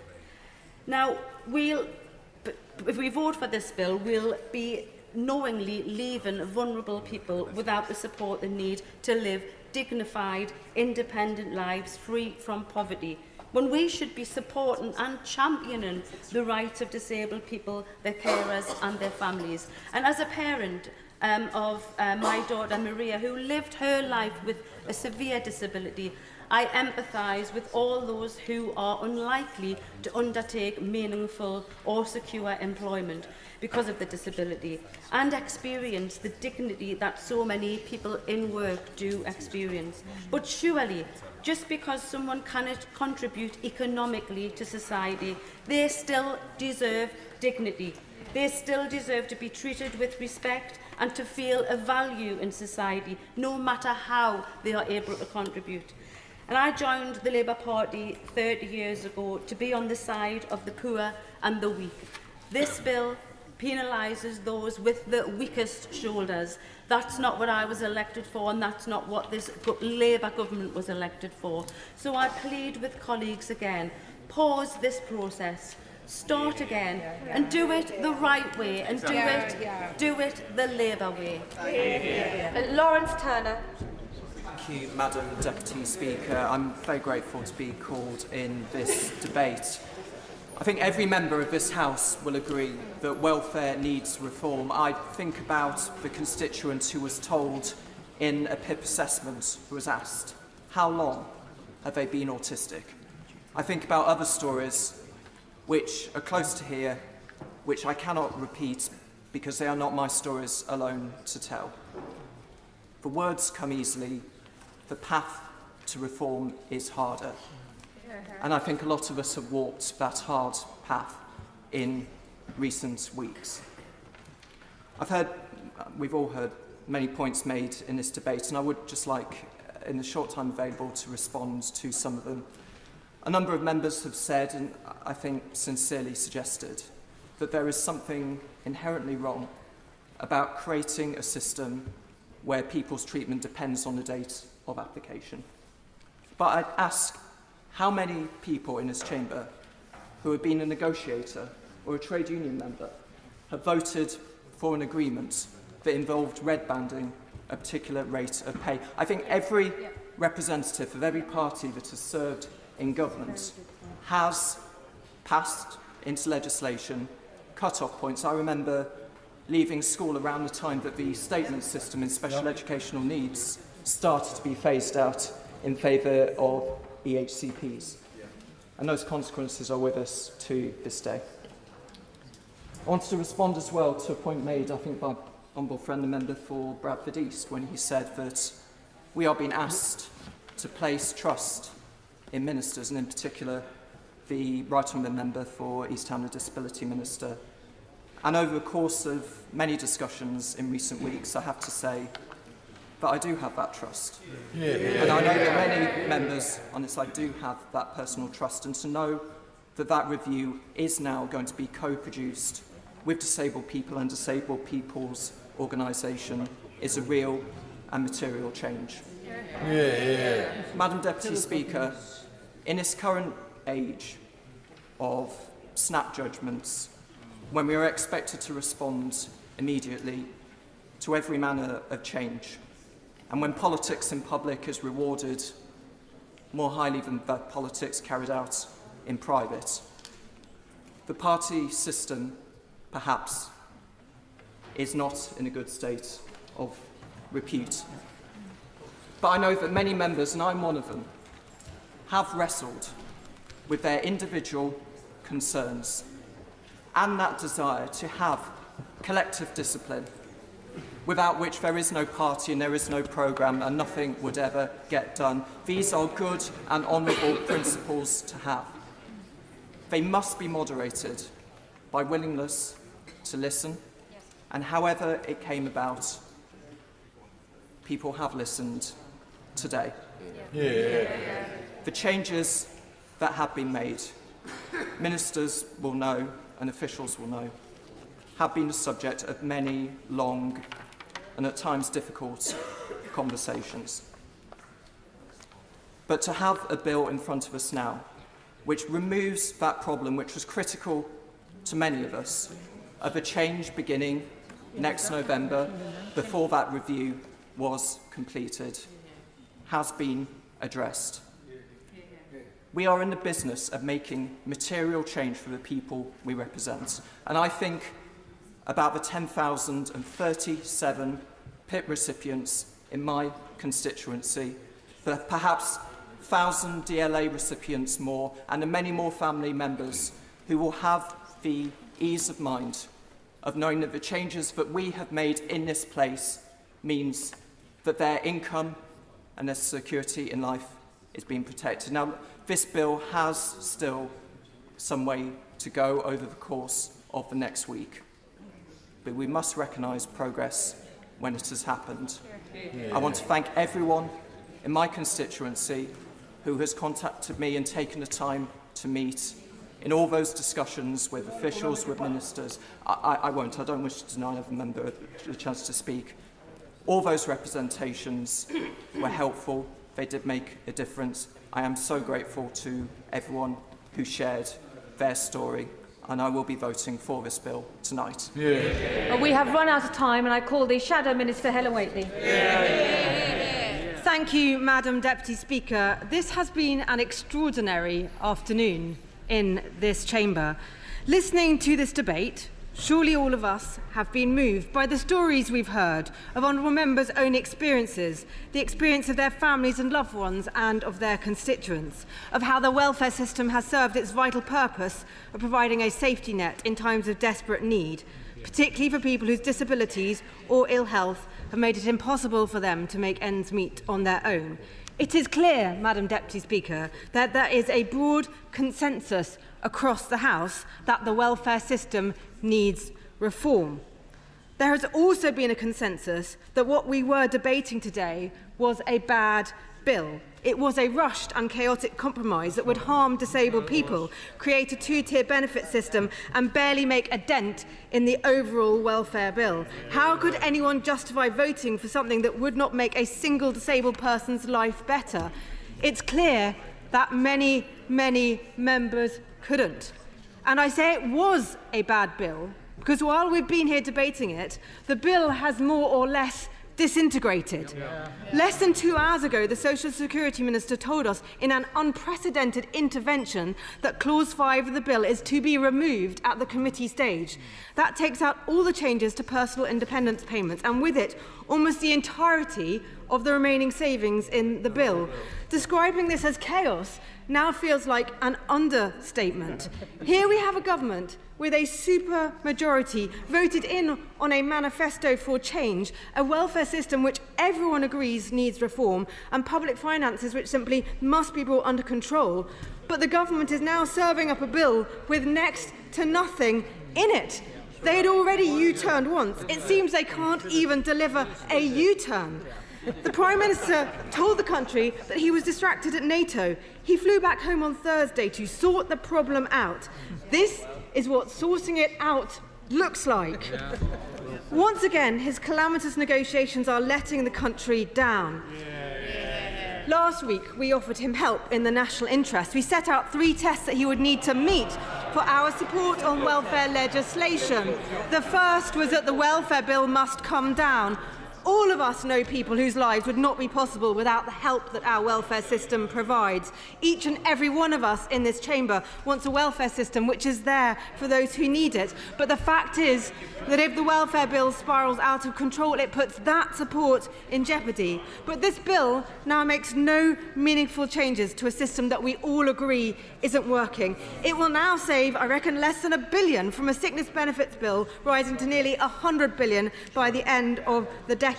This is a total dereliction of duty by a government that claims to want welfare reform and fiscal discipline. Secondly, we said we would support plans that get people into work, but this bill won't help a single person into work. Ministers said, trust us, employment support is coming. But why would anyone trust this government on jobs when 100,000 were lost in May alone? And none of us have actually seen the government's plan to get more disabled people into work. Apart from new red tape and making it more expensive to hire people, I don't think there is one. And thirdly, we said we must not have more tax rises in the autumn. Given that the Chancellor had already committed to this, it should have been the simplest of those 3 conditions to agree to. But now this desperate climb down blows an even bigger hole into her budget. She is pushing us into a doom loop of higher taxes, fewer jobs, more welfare and higher taxes. At this rate, the time is coming when our constituents won't even have a welfare system to call on in times of trouble. Madam Deputy Speaker, what is there left for us to vote for or against this evening? All of us in this House know that welfare needs reform. All of us in the House want to see more people helped into work, and all of us in this House, or surely most of us at least, recognise that the country must live within its means. The remnants of this bill will manifestly achieve none of this. In fact, the only purpose it will now serve is to etch forever into the statute book the moment when this government totally lost control. I call the Minister, Minister Stevenson. Thank you, Madam Deputy Speaker. We've had a passionate and eventful debate. We have heard, Madam Deputy Speaker, the concerns, and the government will amend the bill, as my right honourable friend and I have set out. But the system we've inherited does not work. Uniquely in the G7, our employment rate is still less than before the pandemic. Every other G7 country has got back to where it was before or better, but we haven't. And the system is trapping hundreds of thousands of people needlessly in low income and inactivity. The system tells people they cannot work, for many of whom it is simply untrue. We have to change it. I'll gladly give way to Michael. I'm sorry to come in so early in this peroration, but we have limited time. Could we have the assurance that the concession that's been given this evening with regard to the TIMS review, that the outcome and recommendations of the TIMS review will be in primary legislation and not delegated legislation? Well, I'm grateful to my right honourable friend. And let me just say a little bit about the announcement I made in my intervention on my honourable friend, the member for Peterborough, earlier on. So we've listened to the concerns that have been expressed in the debate, specifically about the new 4-point threshold being implemented before the outcome of my review. So, as I've said, we will, in fact, now move straight to my review, only make changes to PIP eligibility activities and descriptors following that review. We will table... I will give way, yeah. I thank my right honourable friend for giving way. Can I ask the Minister to confirm at the dispatch box that Clause 5, specifically referencing the need for claimants to score 4 points in order to receive the daily living allowance, will be removed from the bill? Yes, I can confirm to my honourable friend that that is the case. And we will table the amendment to do that. And let me also say, and answer the honourable member from South Antrim, who raised this point perfectly properly in the debate, that we will also remove the parallel provisions for Northern Ireland. Now, he suggested that would mean removing Clause 6. It doesn't mean that, because there's a lot of other things in Schedule 2, which is referenced in Clause 6. It's Section 4 of Schedule 2, which addresses the points that we're dealing with. Let me just make a little further progress, Madam Deputy Speaker. And actually, I still haven't quite answered the intervention that my right honourable friend, the question that he put to me in the first place. And his question about whether the review, the outcome of the review, will be implemented in primary or secondary legislation does depend on the outcome of the review and the form of the assessment that we take forward. And we'll come back to that. We will come back to that when we've concluded the review. Let me make a bit of headway, a little bit of headway, before I intervene again. But, Madam Deputy Speaker, under the last Labour government, in the 12 years up to 2010, the disability employment gap fell steadily. In 2010, as soon as the Tories and the Lib Dems took over and scrapped the New Deal, it stopped falling and has barely shifted since. What this bill opens up is the chance once again for proper support into work for people out of work on health and disability grounds. We will provide that again, recognising that with, for example, far more mental health problems amongst young people, the needs post-pandemic will be different from the past. I listened with great interest to the powerful speech that my honourable friend, the member for Stockbridge and Penistone, made, calling for a target for the disability employment gap. I think she makes a strong argument, and that's the kind of approach that we need to develop as we bring forward our plans for employment support. So the bill opens that, I won't give away at the moment, the bill opens that possibility up. It deals with work disincentives inserted by the previous government into universal credit. The current system forces people to aspire to be classified as sick in order to qualify for a higher payment, and once so classified, it abandons them. We've got to change it. I'll give way to the honourable gentleman. I'm very grateful to the Minister for giving way, and the House knows that he is not only an honourable man, but he has spent the largest proportion of his parliamentary career looking at these issues. He must surely understand, however, that the confusion which has been expressed in this place is now being felt and expressed in the country at large. I have never seen a bill butchered and filleted by their own sponsoring ministers in such a cack-handed way. Nobody can understand the purpose of this bill now. In the interests of fairness, simplicity and natural justice, is it not best to withdraw it, redraft it and start again? No, Madam Deputy Speaker. And let me tell him one of the things that the bill does. Part of the problem is it is very hard to bring up a family on the standard allowance of universal credit. The Tories reduced the headline rate of benefit to the lowest real terms rate for 40 years. families have to rely on food banks. People aim to be classified as sick for the extra benefit. The system should not force people into that position. It needs to be fixed, and the bill makes very important changes in that direction. Let me give way to the Honourable...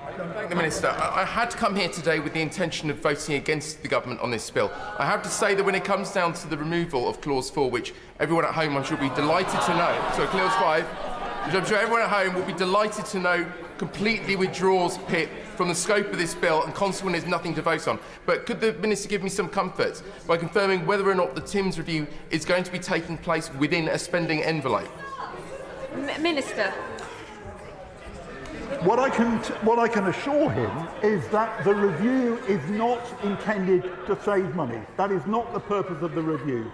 The review is to get the assessment right and to make sure we've got an assessment which will for the future. I need to make a little more progress, because as a number of members have highlighted in the debate, my honourable friend the member for Clwyd North, my honourable friend the member for Southampton Itchin, a key step in this bill is the first ever permanent real terms increase in the standard allowance of universal credit. Actually, it's the first permanent real terms increase in the headline rate of benefit for decades. And the Tory party, of course, is against it. They froze benefits time and again. They created these work disincentives and mass dependence on food banks, which this government is determined now to address. And we are, of course, concerned as well that the future cost increases of personal independence payment should be sustainable. And let me just look back on the record of that. PIP cost the then government in the year before the pandemic, 2019-20, at today's prices, £12 billion. Last year, it cost £22 billion. And we want the system to be sustainable for the future, and that is extremely important because many people with large costs arising from ill health or disability do depend on PIP. They need to be confident that the support will be there in the future as well. I'll give way to him. The Minister for giving way. He's doing an admirable job of defending the farcical today. Can I ask him, last week there were £5 billion worth of savings. Today there were £2.5 billion worth of savings, and then he came to the dispatch box and did 3 more U-turns. How much today, when he stands at that dispatch box, will these new measures save the taxpayer? Minister. We'll set out those figures in the usual way. But let me, on personal independence payment, let me make this point. The last government wanted to change personal independence payment from cash to vouchers. They wanted to take independence out of personal independence payment. We oppose them. It's been suggested that the benefit should be frozen, but the costs which the benefit is contributing to are continuing to rise along with all the other costs. So we oppose that as well. Some argue for means testing, but disability imposes costs irrespective of income. We reject all of those. Let me just make a comment about the concern that has been expressed, which doesn't arise now, given what I've announced, but about a two-tier system. And actually, a two-tier system is completely normal in social security. PIP replaced DLA in 2013, but 500,000 adults are still on DLA today. That doesn't cause problems. Parallel running is normal, and actually it's often the fairest way to make a major change. I'll give way to Mike. Very good. I'm very grateful to my right honourable friend, and I think members on this side of the House really do appreciate the concessions that he has already made. But when he's talking about whether this will be put in primary legislation, he must understand that members on this House will not be able to amend it if it is not in primary legislation. And that is a key concern when we don't know the outcome of the review. Minister. My honourable friend, my answer to him is the one that I gave earlier. We will need to await the outcome of the review, the assessment which is developed in the review, and to determine whether it will be implemented in primary or secondary legislation. So I want to make some further headway, Madam Deputy Speaker. My honourable friend, the member for York Central, in her opening speech, drew attention to the fact that she and I had known each other for a long time, and that's absolutely correct. And she urged us to listen to the voices of our constituents. So in February, someone I hadn't met before came to my constituency surgery. He explained to me that he lost his arm, aged 6, in a road accident. And as a result, leaving school at 16, he could not find a job. He tried really hard, he couldn't find an employer that would take him. Until, in the year 2000, somebody told him about the New Deal for disabled people. And they did find him a job. He then worked for 23 years without a break, a whole series of different jobs. He brought up his children, he paid his taxes, until in October 2023, he was in an unsatisfactory 0-hours job, and he left it. And to his dismay, he hasn't been able to find a job since. He came to me as his local MP to ask where to get help again, like he had from the New Deal. But unfortunately, it was all scrapped by the Tories and the Lib Dems after 2010. We are determined now to provide proper support again. And my right honourable friend yesterday announced further early funding for that support. No, I'm not. I won't be giving way again. The Tories were never really interested in the disability employment gap. They had a brief flirtation in the 2015 general election campaign when David Cameron suddenly announced a target to halve the gap. Unfortunately, as soon as that general election had been safely won, that target was immediately scrapped, and they reverted to type. So, Madam Deputy Speaker, we do care about disability employment. That is what we are making changes to address, and in this bill, we're making the changes to deliver. Order. The original question was that the bill be now read a second time, since when an amendment has been proposed, as on the order paper. The question is that the amendment be made. As many of their opinions say aye. Aye. Of the contrary, no. No. Petitions, clear the lobby.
Colleagues should be seated and silent.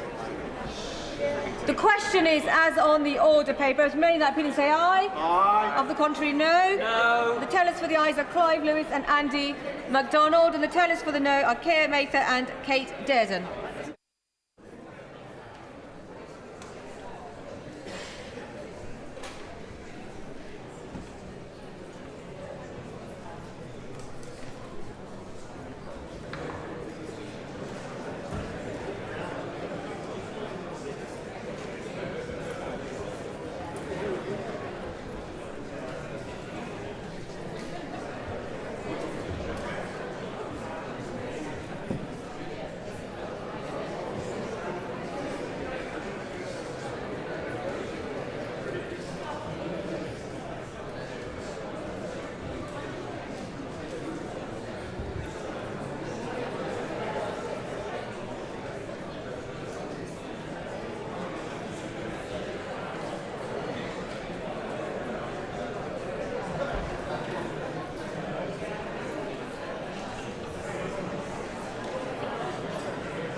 Order, order. The ayes to the right, 149. Whoa. The noes to the left, 328.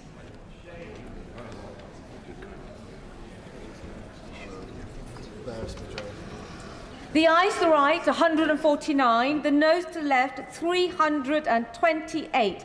The noes have it. The noes have it. Unlock.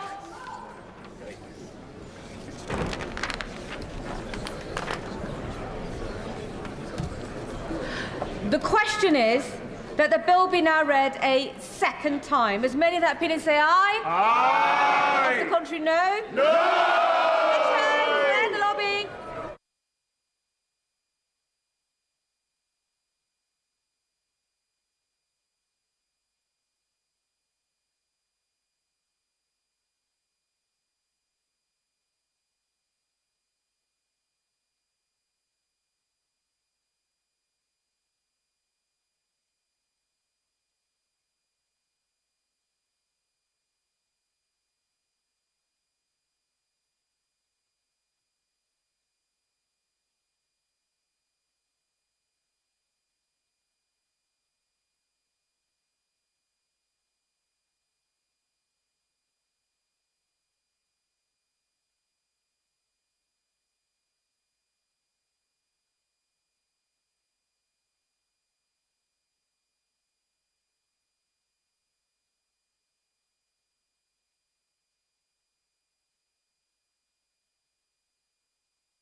Colleagues should be seated and quiet.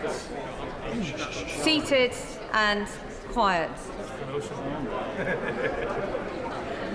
The question is as on the order paper. As many in that opinion say aye. Aye. Of the contrary, no. No. The tellers for the ayes are Ken Mather and Kate Dearden. The tellers for the noes are Gregory Stafford and Harriet Cross.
Order, order. The ayes to the right, 335. The noes to the left, 260.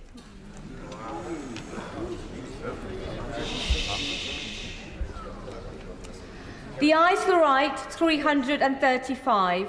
The noes to the left, 260. So the ayes have it, the ayes have it. Unlock.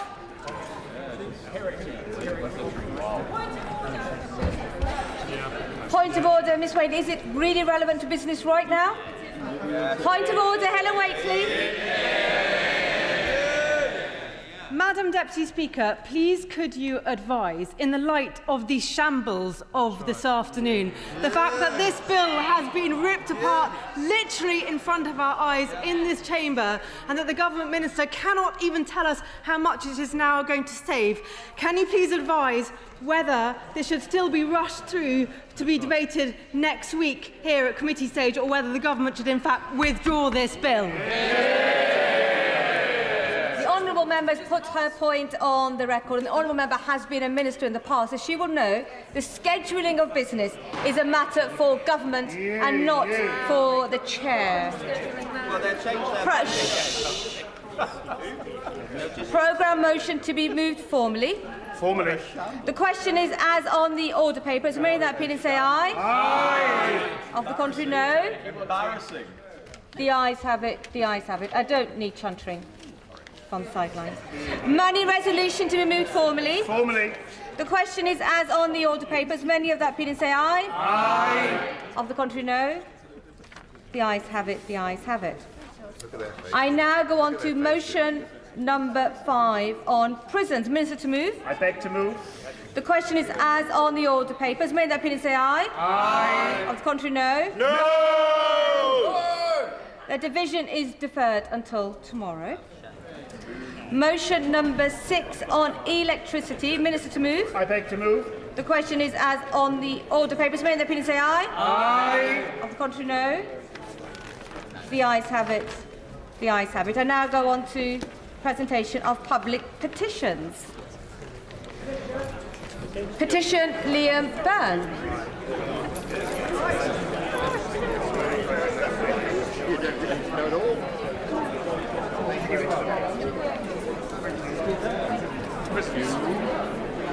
Thank you all. See you in 10 minutes.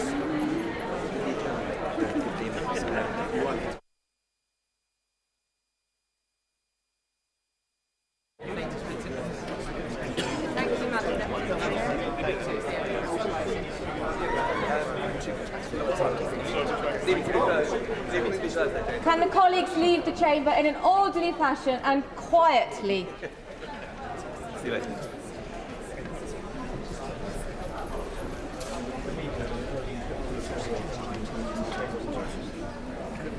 Presentation of public petitions. Petition Liam Byrne. Very much indeed, Madam Deputy Speaker. I rise to present this petition on behalf of the residents of Waterorton Road in Castle Bromwich in my constituency. And this petition calls on Solihull Council to finally take action to tackle the out-of-control speeding on the slip road off the Waterorton Road. Because while Solihull Council's intentions to tackle speeding on the main Waterorton Road was admirable, I'm afraid it's unfortunately diverted the problem to the slip road. And this has made life for many of my constituents a misery, with resident Helen Rogers telling me that inconsiderate, selfish drivers are leaving locals intimidated and frightened for their safety. So let us not wait until there is a fatality. We must take action immediately. Madam Deputy Speaker, the petitions therefore request that the House of Commons urge the Government to work with Solihull Council to implement traffic calming measures on the slip road off Waterorton Road following a spate of road traffic incidents, and the petitioners remain, etc.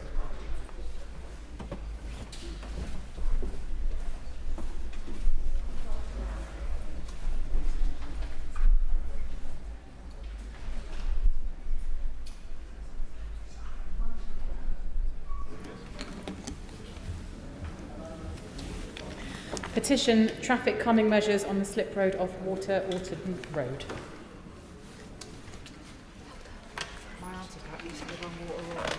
She's grateful for your service. I beg to move that this House do now adjourn. The question is that this House do now adjourn. And I call Jess Brown-Fuller on infant feeding. Jess Brown-Fuller. Thank you, Madam Deputy Speaker.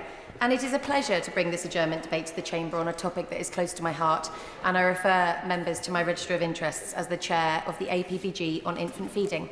And I am pleased, as always, to see the Minister in her place, and I look forward to her response on behalf of this government, just days before the long-awaited 10-year plan for the NHS. When the Secretary of State for Health promised to create the healthiest generation ever, it was a bold and admirable ambition, and certainly one that I share with him. Every child deserves the opportunity to thrive, regardless of their wealth or their postcode. When this government talks of building a better future for children, their policies and schemes often start with school, with free school meals and breakfast clubs, or providing government support for nurseries and early years settings. But there is very little substance in the critical years from birth to 3, and even less when it comes to policy around infant feeding, whether that is breastfeeding, formula feeding, or a combination of the two. Now, I had my son nearly 11 years ago, and I remember with fondness the lactation consultant coming onto the ward in the maternity unit and showing me how best to hold my son to feed him and what to expect in the first few weeks after taking him home. And I did not have an easy journey with breastfeeding, suffering with pain when he latched. I had multiple bouts of mastitis, swelling, and the list went on. My husband and I ran our own restaurant at the time, so he took approximately 3 hours of paternity leave before returning to work. I'll happily give way to my honourable friend. Thank you. I thank my honourable friend, and I'm grateful to her for the work that we're doing together on the APPG for infant feeding and all her passion in this space. Madam Deputy Speaker, breastfeeding is a full-time job. Only last week, Carrie Johnson, the wife of one of our former Prime Ministers, highlighted how easy it is to neglect your own needs as a mother while breastfeeding. Does my honourable friend agree with me that it's essential that this government establish 6 weeks of paid paternity leave so that breastfeeding mothers can focus on feeding their baby and partners can focus on looking after mum? Yeah. I thank my honourable friend for her intervention, and I was so pleased to see the statement in the House earlier today, and I know that she's been a tireless advocate for making sure that parental leave for all parents is improved dramatically, and I thank her for her advocacy in that area. Happily give way to my honourable friend. Madam Deputy Speaker, first of all, can I commend the Honourable Lady for Chichester? I spoke to her beforehand. In the last term of Parliament, one of the Scots Nats MP was chair of this organisation, this APPG. I was supportive of that as a man. I thought it was important, and my wife was an example of where breastfeeding is so important. But is the Honourable Lady aware that Northern Ireland scored the highest 69.5 out of 100 between UK nation comparisons?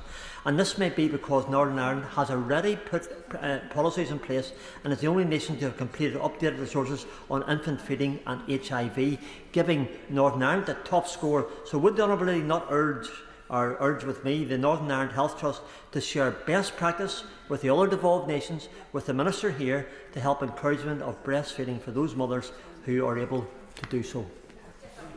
I thank my honourable friend for his intervention, and he's absolutely right that Northern Ireland scored the highest on the report card format on the World Breastfeeding Trends Initiative, which I will come on to. England scored a paltry less than 50 in comparison to Northern Ireland's score, and that was very much due to the fact that England scored 0 when it comes to infant feeding and HIV. Happily give way on that point. Thank you, and thank you to the Honourable Member for bringing this adjournment debate on such an important topic. She spoke of some of the difficulties that she had at the start of her breastfeeding journey, which is something that my partner Catherine also experienced. And when having those difficulties, she accessed a breastfeeding support clinic in my constituency at Meadway Health Centre, which was a huge source of support and benefit to her as she navigated that journey.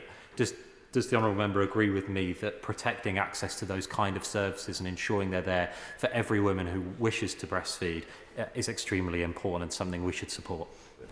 Just one follow. I thank the Honourable Member for his intervention, and it's as if he's lifted my words directly off the page in a very timely manner, because the reason that I managed to carry on was because I attended a peer support group in my local church hall every Monday morning, aptly called Milk. And actually, it wasn't about the professional support that I got while I was there, although that was great, and shout out to the wonderful Julie, who supported all of the mums there. It was actually the other mums who were going through the same things, who could ask each other questions, offer advice, as well as the amazing trained peer supporters, the volunteers, and a quick shout out to Holly, who showed us that we could and would survive those difficult first few months and come out the other side just like she had. Happy to give way. The Honourable Member for securing this really important adjournment debate this evening. In South Derbyshire, I hear stories of services being cut to support breastfeeding women. As a mum who breastfed to 8 months, but I had that moment where I almost didn't, and it was my community midwife that saved the day for me. I wonder if the Honourable Member agrees that, as well as having services to support breastfeeding women, whether they're successful in doing it or decide not to do it or can't do it, that actually we should be creating safe spaces for them for that, which is exactly what I've done in my constituency surgery, but I would like to see that in other venues, and I wonder whether she would agree with me on that. I thank the Honourable Member for her intervention and for sharing her personal story, and also for advocating for other breastfeeding and formula feeding parents in her constituency. And she highlights that there is a postcode lottery when it comes to that support, and so we need to see across the board those safe spaces for all parents that are feeding. And in the group that I attended, it wasn't just breastfeeding mums, it was mums who were combination feeding or in the process of introducing solids or planning their feeding journey as they navigated returning to work. Some of those women became my closest friends, and I still have them in my life all these years later. Will she give way on that point? Happily give way on that point. Thank you. And I thank the Honourable Member for bringing this important issue to the Chamber. My wife and I are expecting our first in the coming weeks. So as you can expect, this is an important subject that I'm quickly upskilling on. So in my constituency, I have a very similar group, so Exmouth Bosom Buddies, who are doing a really fantastic job, which we know that relieves pressure on the NHS. So what more do you think can be done to allow these groups to really grow, thrive and flourish so they can continue doing their vital work? Before the Honourable Member gets to her feet, I'm just reminded of the Crowborough Birthing Unit in my constituency, midwifery-led, helping lovely mums in my constituency. Jess Brown-Fuller. I thank the Honourable Member for his intervention, and he highlights how important having that community-based support in an area is, but unfortunately not every mother across the UK can say the same for that. There are areas where they have to travel up to an hour by car to attend that sort of group, and I will come on to that. Because when I had my daughter, 5 years after my son, the support that I had relied on had all but vanished. Milk that I had relied on was now being run out of, in effect, a broom cupboard in my local leisure centre, with no opportunity to socialise with other mums. It was only 6 months later that the pandemic hit, and my daughter's health visitor reviews were done via Zoom, often without my daughter even on the screen. The local children and family centre in my constituency never reopened in the same way after the pandemic. Now, I was one of the lucky ones, because I'd already built my village around me 5 years earlier. I had a network of friends and family that I could call on. But for those new mothers in the last decade, that support has been all but vaporised, with community support groups being patchy, often delivered by volunteers or those wonderful midwives in their time off. And it is also essential, Madam Deputy Speaker, to acknowledge and support those parents who cannot or choose not to breastfeed, ensuring that they feel empowered and confident in the decisions they make for their children's nutrition and well-being. So I'm a proud advocate of every parent having choice, but that choice should be an informed one, and currently it's not a level playing field, with formula companies preying on the vulnerability of parents. The Competition and Markets Authority launched a market study into the formula industry in February 2024, and they published their results earlier this year. Now, this provided a comprehensive, in-depth and up-to-date exploration of the infant formula market in the UK through a consultative process that has offered really unique insights into the industry. And I'd just like to read a short extract from the CMA's executive summary on their findings. Parents are often in vulnerable circumstances when they first make choices about whether and which infant formula to use. Their brand choice is often based on incomplete or unclear information, and they are typically then reluctant to switch brands. Against this backdrop, manufacturers place significant emphasis on building their brands, including through their willingness to supply the NHS below cost, and differentiating their products to attract parents rather than competing strongly on price. And price competition between retailers has typically been weak. Our analysis indicates that these features in combination are leading to poor outcomes for parents in terms of the choices they make and prices they pay for infant formula. In short, Madam Deputy Speaker, a vulnerable extremely tired new parent is making choices on which formula to buy, but often the claims on boxes of commercial infant formula are unfounded, and they're causing parents to choose between a £7 tin of formula or a £14 tin of formula, even though they are nutritionally equivalent. At a recent event, we heard testimonies of parents who had purchased the more expensive brand with bold claims on its packaging, believing that they were doing the best for their child, only to then use less scoops when making a bottle to make the tin last longer.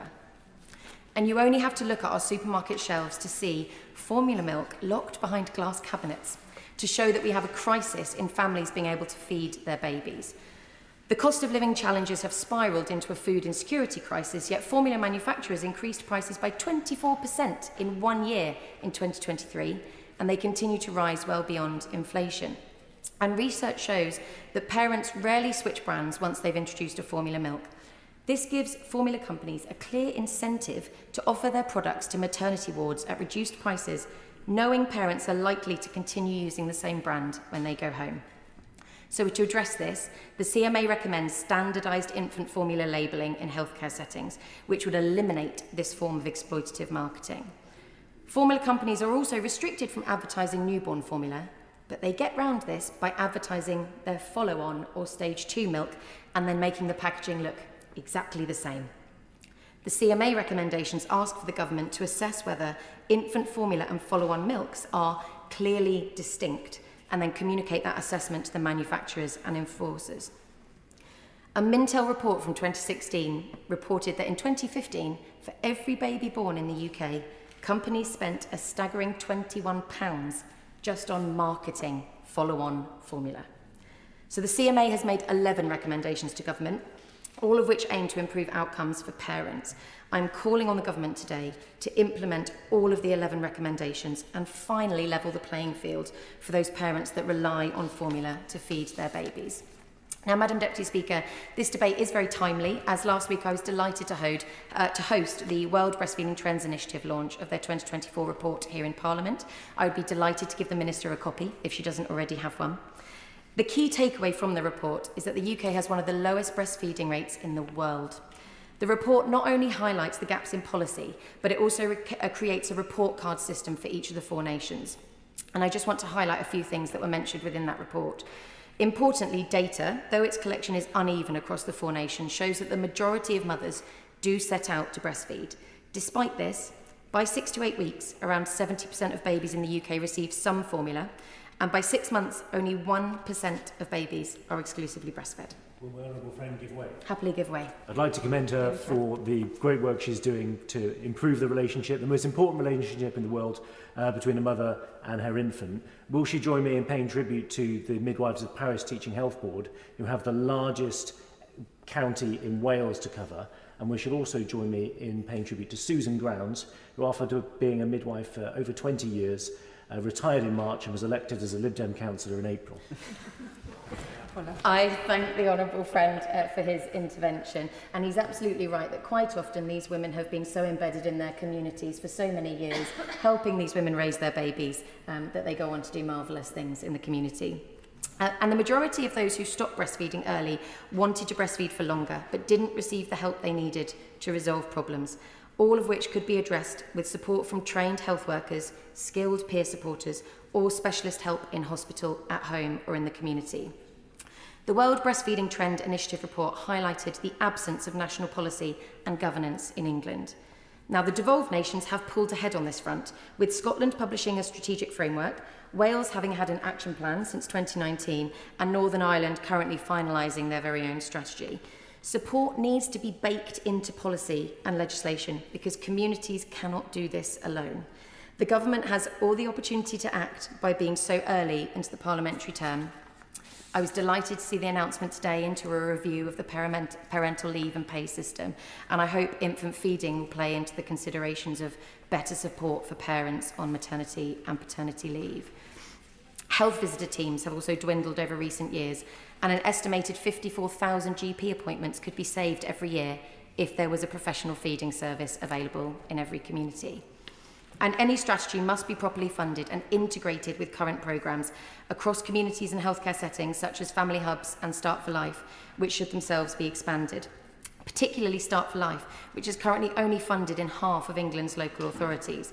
Some councils are choosing to make this an area they improve on, and I'm pleased to see my local authority, West Sussex County Council, including the early years as part of their health strategy for the next 5 years, even without the Start for Life funding, which they currently do not receive. I'd like to just very quickly use an example of a mother that got in touch just last week to share her story. She had a traumatic birth with unexpected interventions. Her baby was fed formula by hospital staff very quickly. The pump kit didn't work in hospital, and there was no available or meaningful help. She really wants to feed her baby herself. She looked online when she got home to find help nearby, but there was nothing less than an hour away by car. She is struggling with which formula to use and doesn't really understand what is the difference between them. She doesn't know other women with babies. She's feeling very lost and isolated. Social media is full of conflicting advice, so she has reached out of area for paid support she really cannot afford on maternity pay to help her try and regain a sense of reality. I'm sure this lady's reality is the same for parents across the country. And if the reasons I've highlighted in this debate are not compelling enough, then maybe the economic impact is. UK research on the costs of 4 diseases back in 2012 showed that even reaching moderate breastfeeding levels could save the NHS millions, and that the implementation of proven breastfeeding support systems would pay for itself within a year. For babies, breastfeeding strengthens the immune system and significantly reduces the risk of infections, obesity, asthma, and long-term conditions such as type 2 diabetes.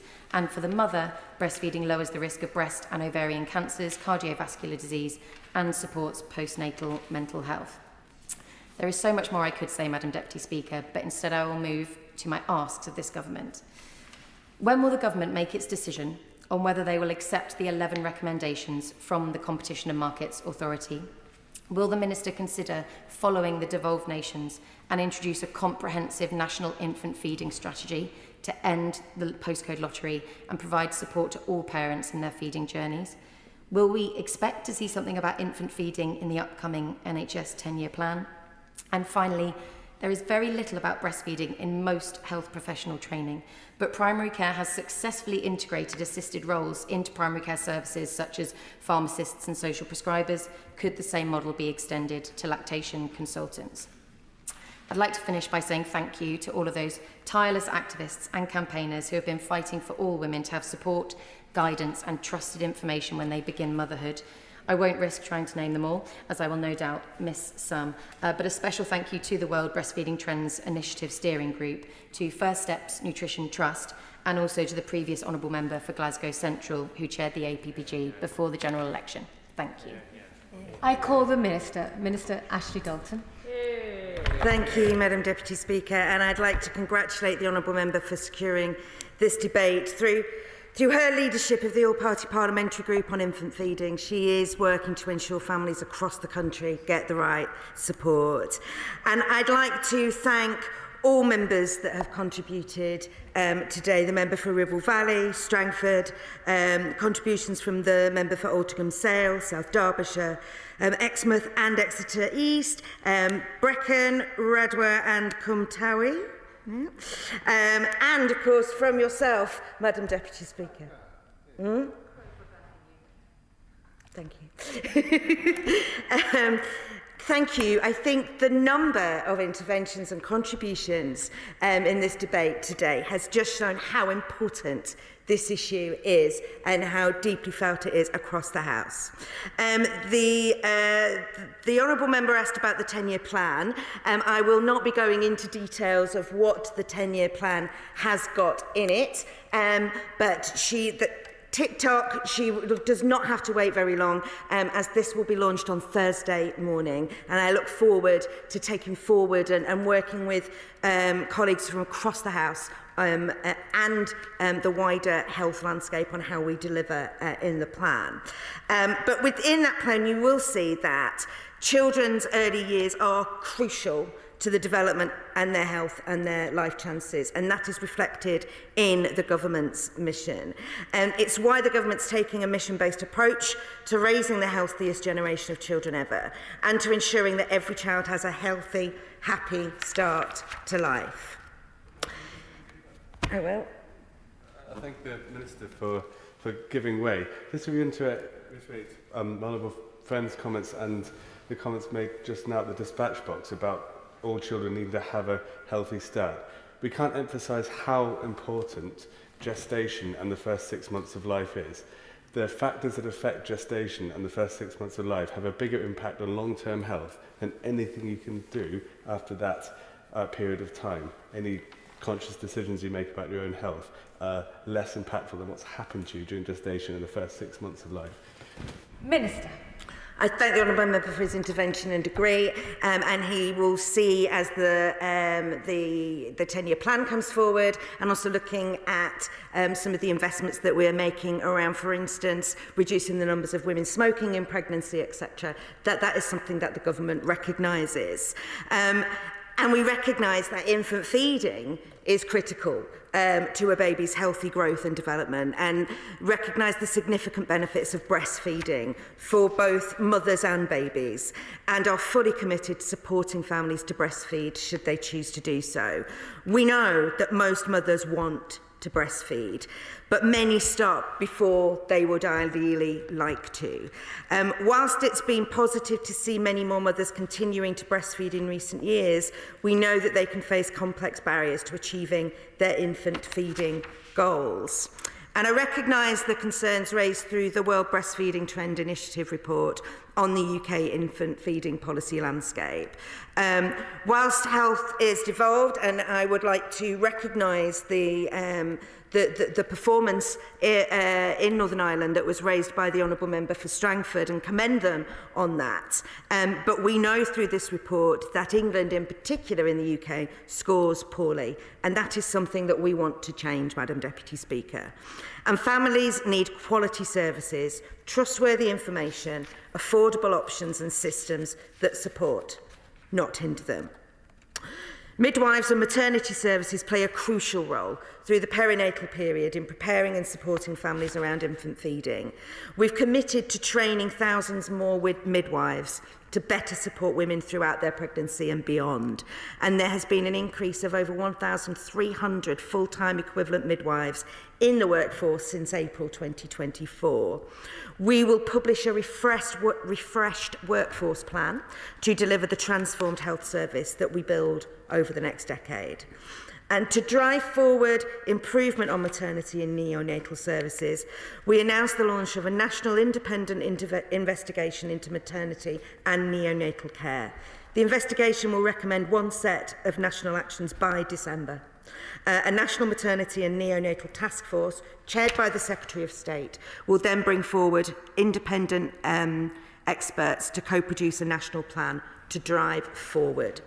As families transition from maternity services to the community, it's important that they continue to receive the support they need, and health visitors are key to this. But we know health visitor numbers have decreased, and whilst there is variation in level of services across the country, it remains a universal service, and we are committed to that. In the plan to change, we commit to strengthening health visiting services so all families can access their support. We're building on Family Hubs and Start for Life programme and investing in this programme with 18.5 million this year to improve infant feeding support across 75 local authorities in England. Start for Life services are helping parents to access support where they need it and in a location that suits them, whether that's their home, their family hub, in a hospital setting, or through some of the many voluntary sector organisations that have been referred to today. And local authorities are working with partners to embed local infant feeding strategies, joining up services for seamless support and tailoring them to their community with both universal and targeted support. We're building up the workforce, investing in infant feeding specialists and delivering high quality training and expanding networks of peer supporters. Funding is also helping to train staff to identify complex needs early, such as tongue tie, and to offer timely support. And while long-term evaluation is needed to understand the full impact of the programme, some promising findings are emerging. For example, Coventry suggests that their ambitious multi-layered integrated infant feeding plans have led to increased breastfeeding rates. And local health visitor data shows an increase in breastfeeding at 6 to 8 weeks from 51% to 57% in just 18 months. And we're also helping families across the UK to access breastfeeding support 24 hours a day through the National Breastfeeding Helpline. Well, thank the Minister for giving way, and she highlights some brilliant examples that are gold standard in care, but does she recognise that the process that the government is currently undertaking, with only half local authorities being funded, means that we still end up with a patchwork level of cover for support for new mothers, and they don't know where they're meant to go because it's different when they cross a county border? I thank her for her intervention. And through the Family Hub service and the support for Start for Life, that is very much targeted. However, through the Universal Health Visiting Offer, through the National Breastfeeding Helpline, we do aim to be able to offer all women breastfeeding the support that they need to do so. In terms of parental leave, which has been touched upon, we know that supporting parents goes beyond services. Returning to work can influence how families choose to feed their babies. And in the plan to make work pay, we've committed to a review of the parental leave system, which, as the Honourable Member mentioned, was launched. The DBT, the Department for Business and Trade, launched that review into parental leave in the Chamber today, and we're delighted to see that come forward. She did touch upon formula feeding, and I've spoken a lot about breastfeeding, but we absolutely recognise that families cannot, or choose, when they can't or they choose not to breastfeed, it's vital they get formula that's safe, nutritionally complete and affordable. Infant formula regulations and CMA recommendations are important, but we know many families are struggling to afford infant formula. We welcome that report from the CMA into the UK infant and follow-on formula milk. It's highlighted some of the issues that the Honourable Member raised herself, particularly noting that families rely on brand reputation and price as a proxy for quality, often choosing more expensive products. However, specific regulations require all infant formula to comply with robust nutritional compositional standards. So all infant formula sold on the UK market meets the nutritional needs of babies, regardless of the price and brand. The CMA has made 11 recommendations to government, and with 4 aims: to eliminate brand influence in healthcare settings, providing better information for parents in retail settings, strengthening labelling and advertising rules, and ensuring effective enforcement of regulations. The government is supportive of what the CMA is trying to achieve, and we want parents to be confident to choose lower price products and for manufacturers and retailers to compete more on price. The CMA recommendations are UK-wide, and so we're considering them alongside colleagues in the devolved governments and aim to have a UK-wide response available as soon as possible. In conclusion, Madam Deputy Speaker, I thank the Honourable Member for raising this important matter. The Government is committed to giving children the best start in life. We do not underestimate the challenge to get this right for families. We will continue to strengthen key services built on good practice and identify where we can the greatest impact for families. I can also confirm that tomorrow I will be meeting myself with the APPG for babies, and I look forward to discussing these issues further with them. The question is that this House do now adjourn. As many of their opinions say aye? Aye. The ayes have it. The ayes have it. Order, order.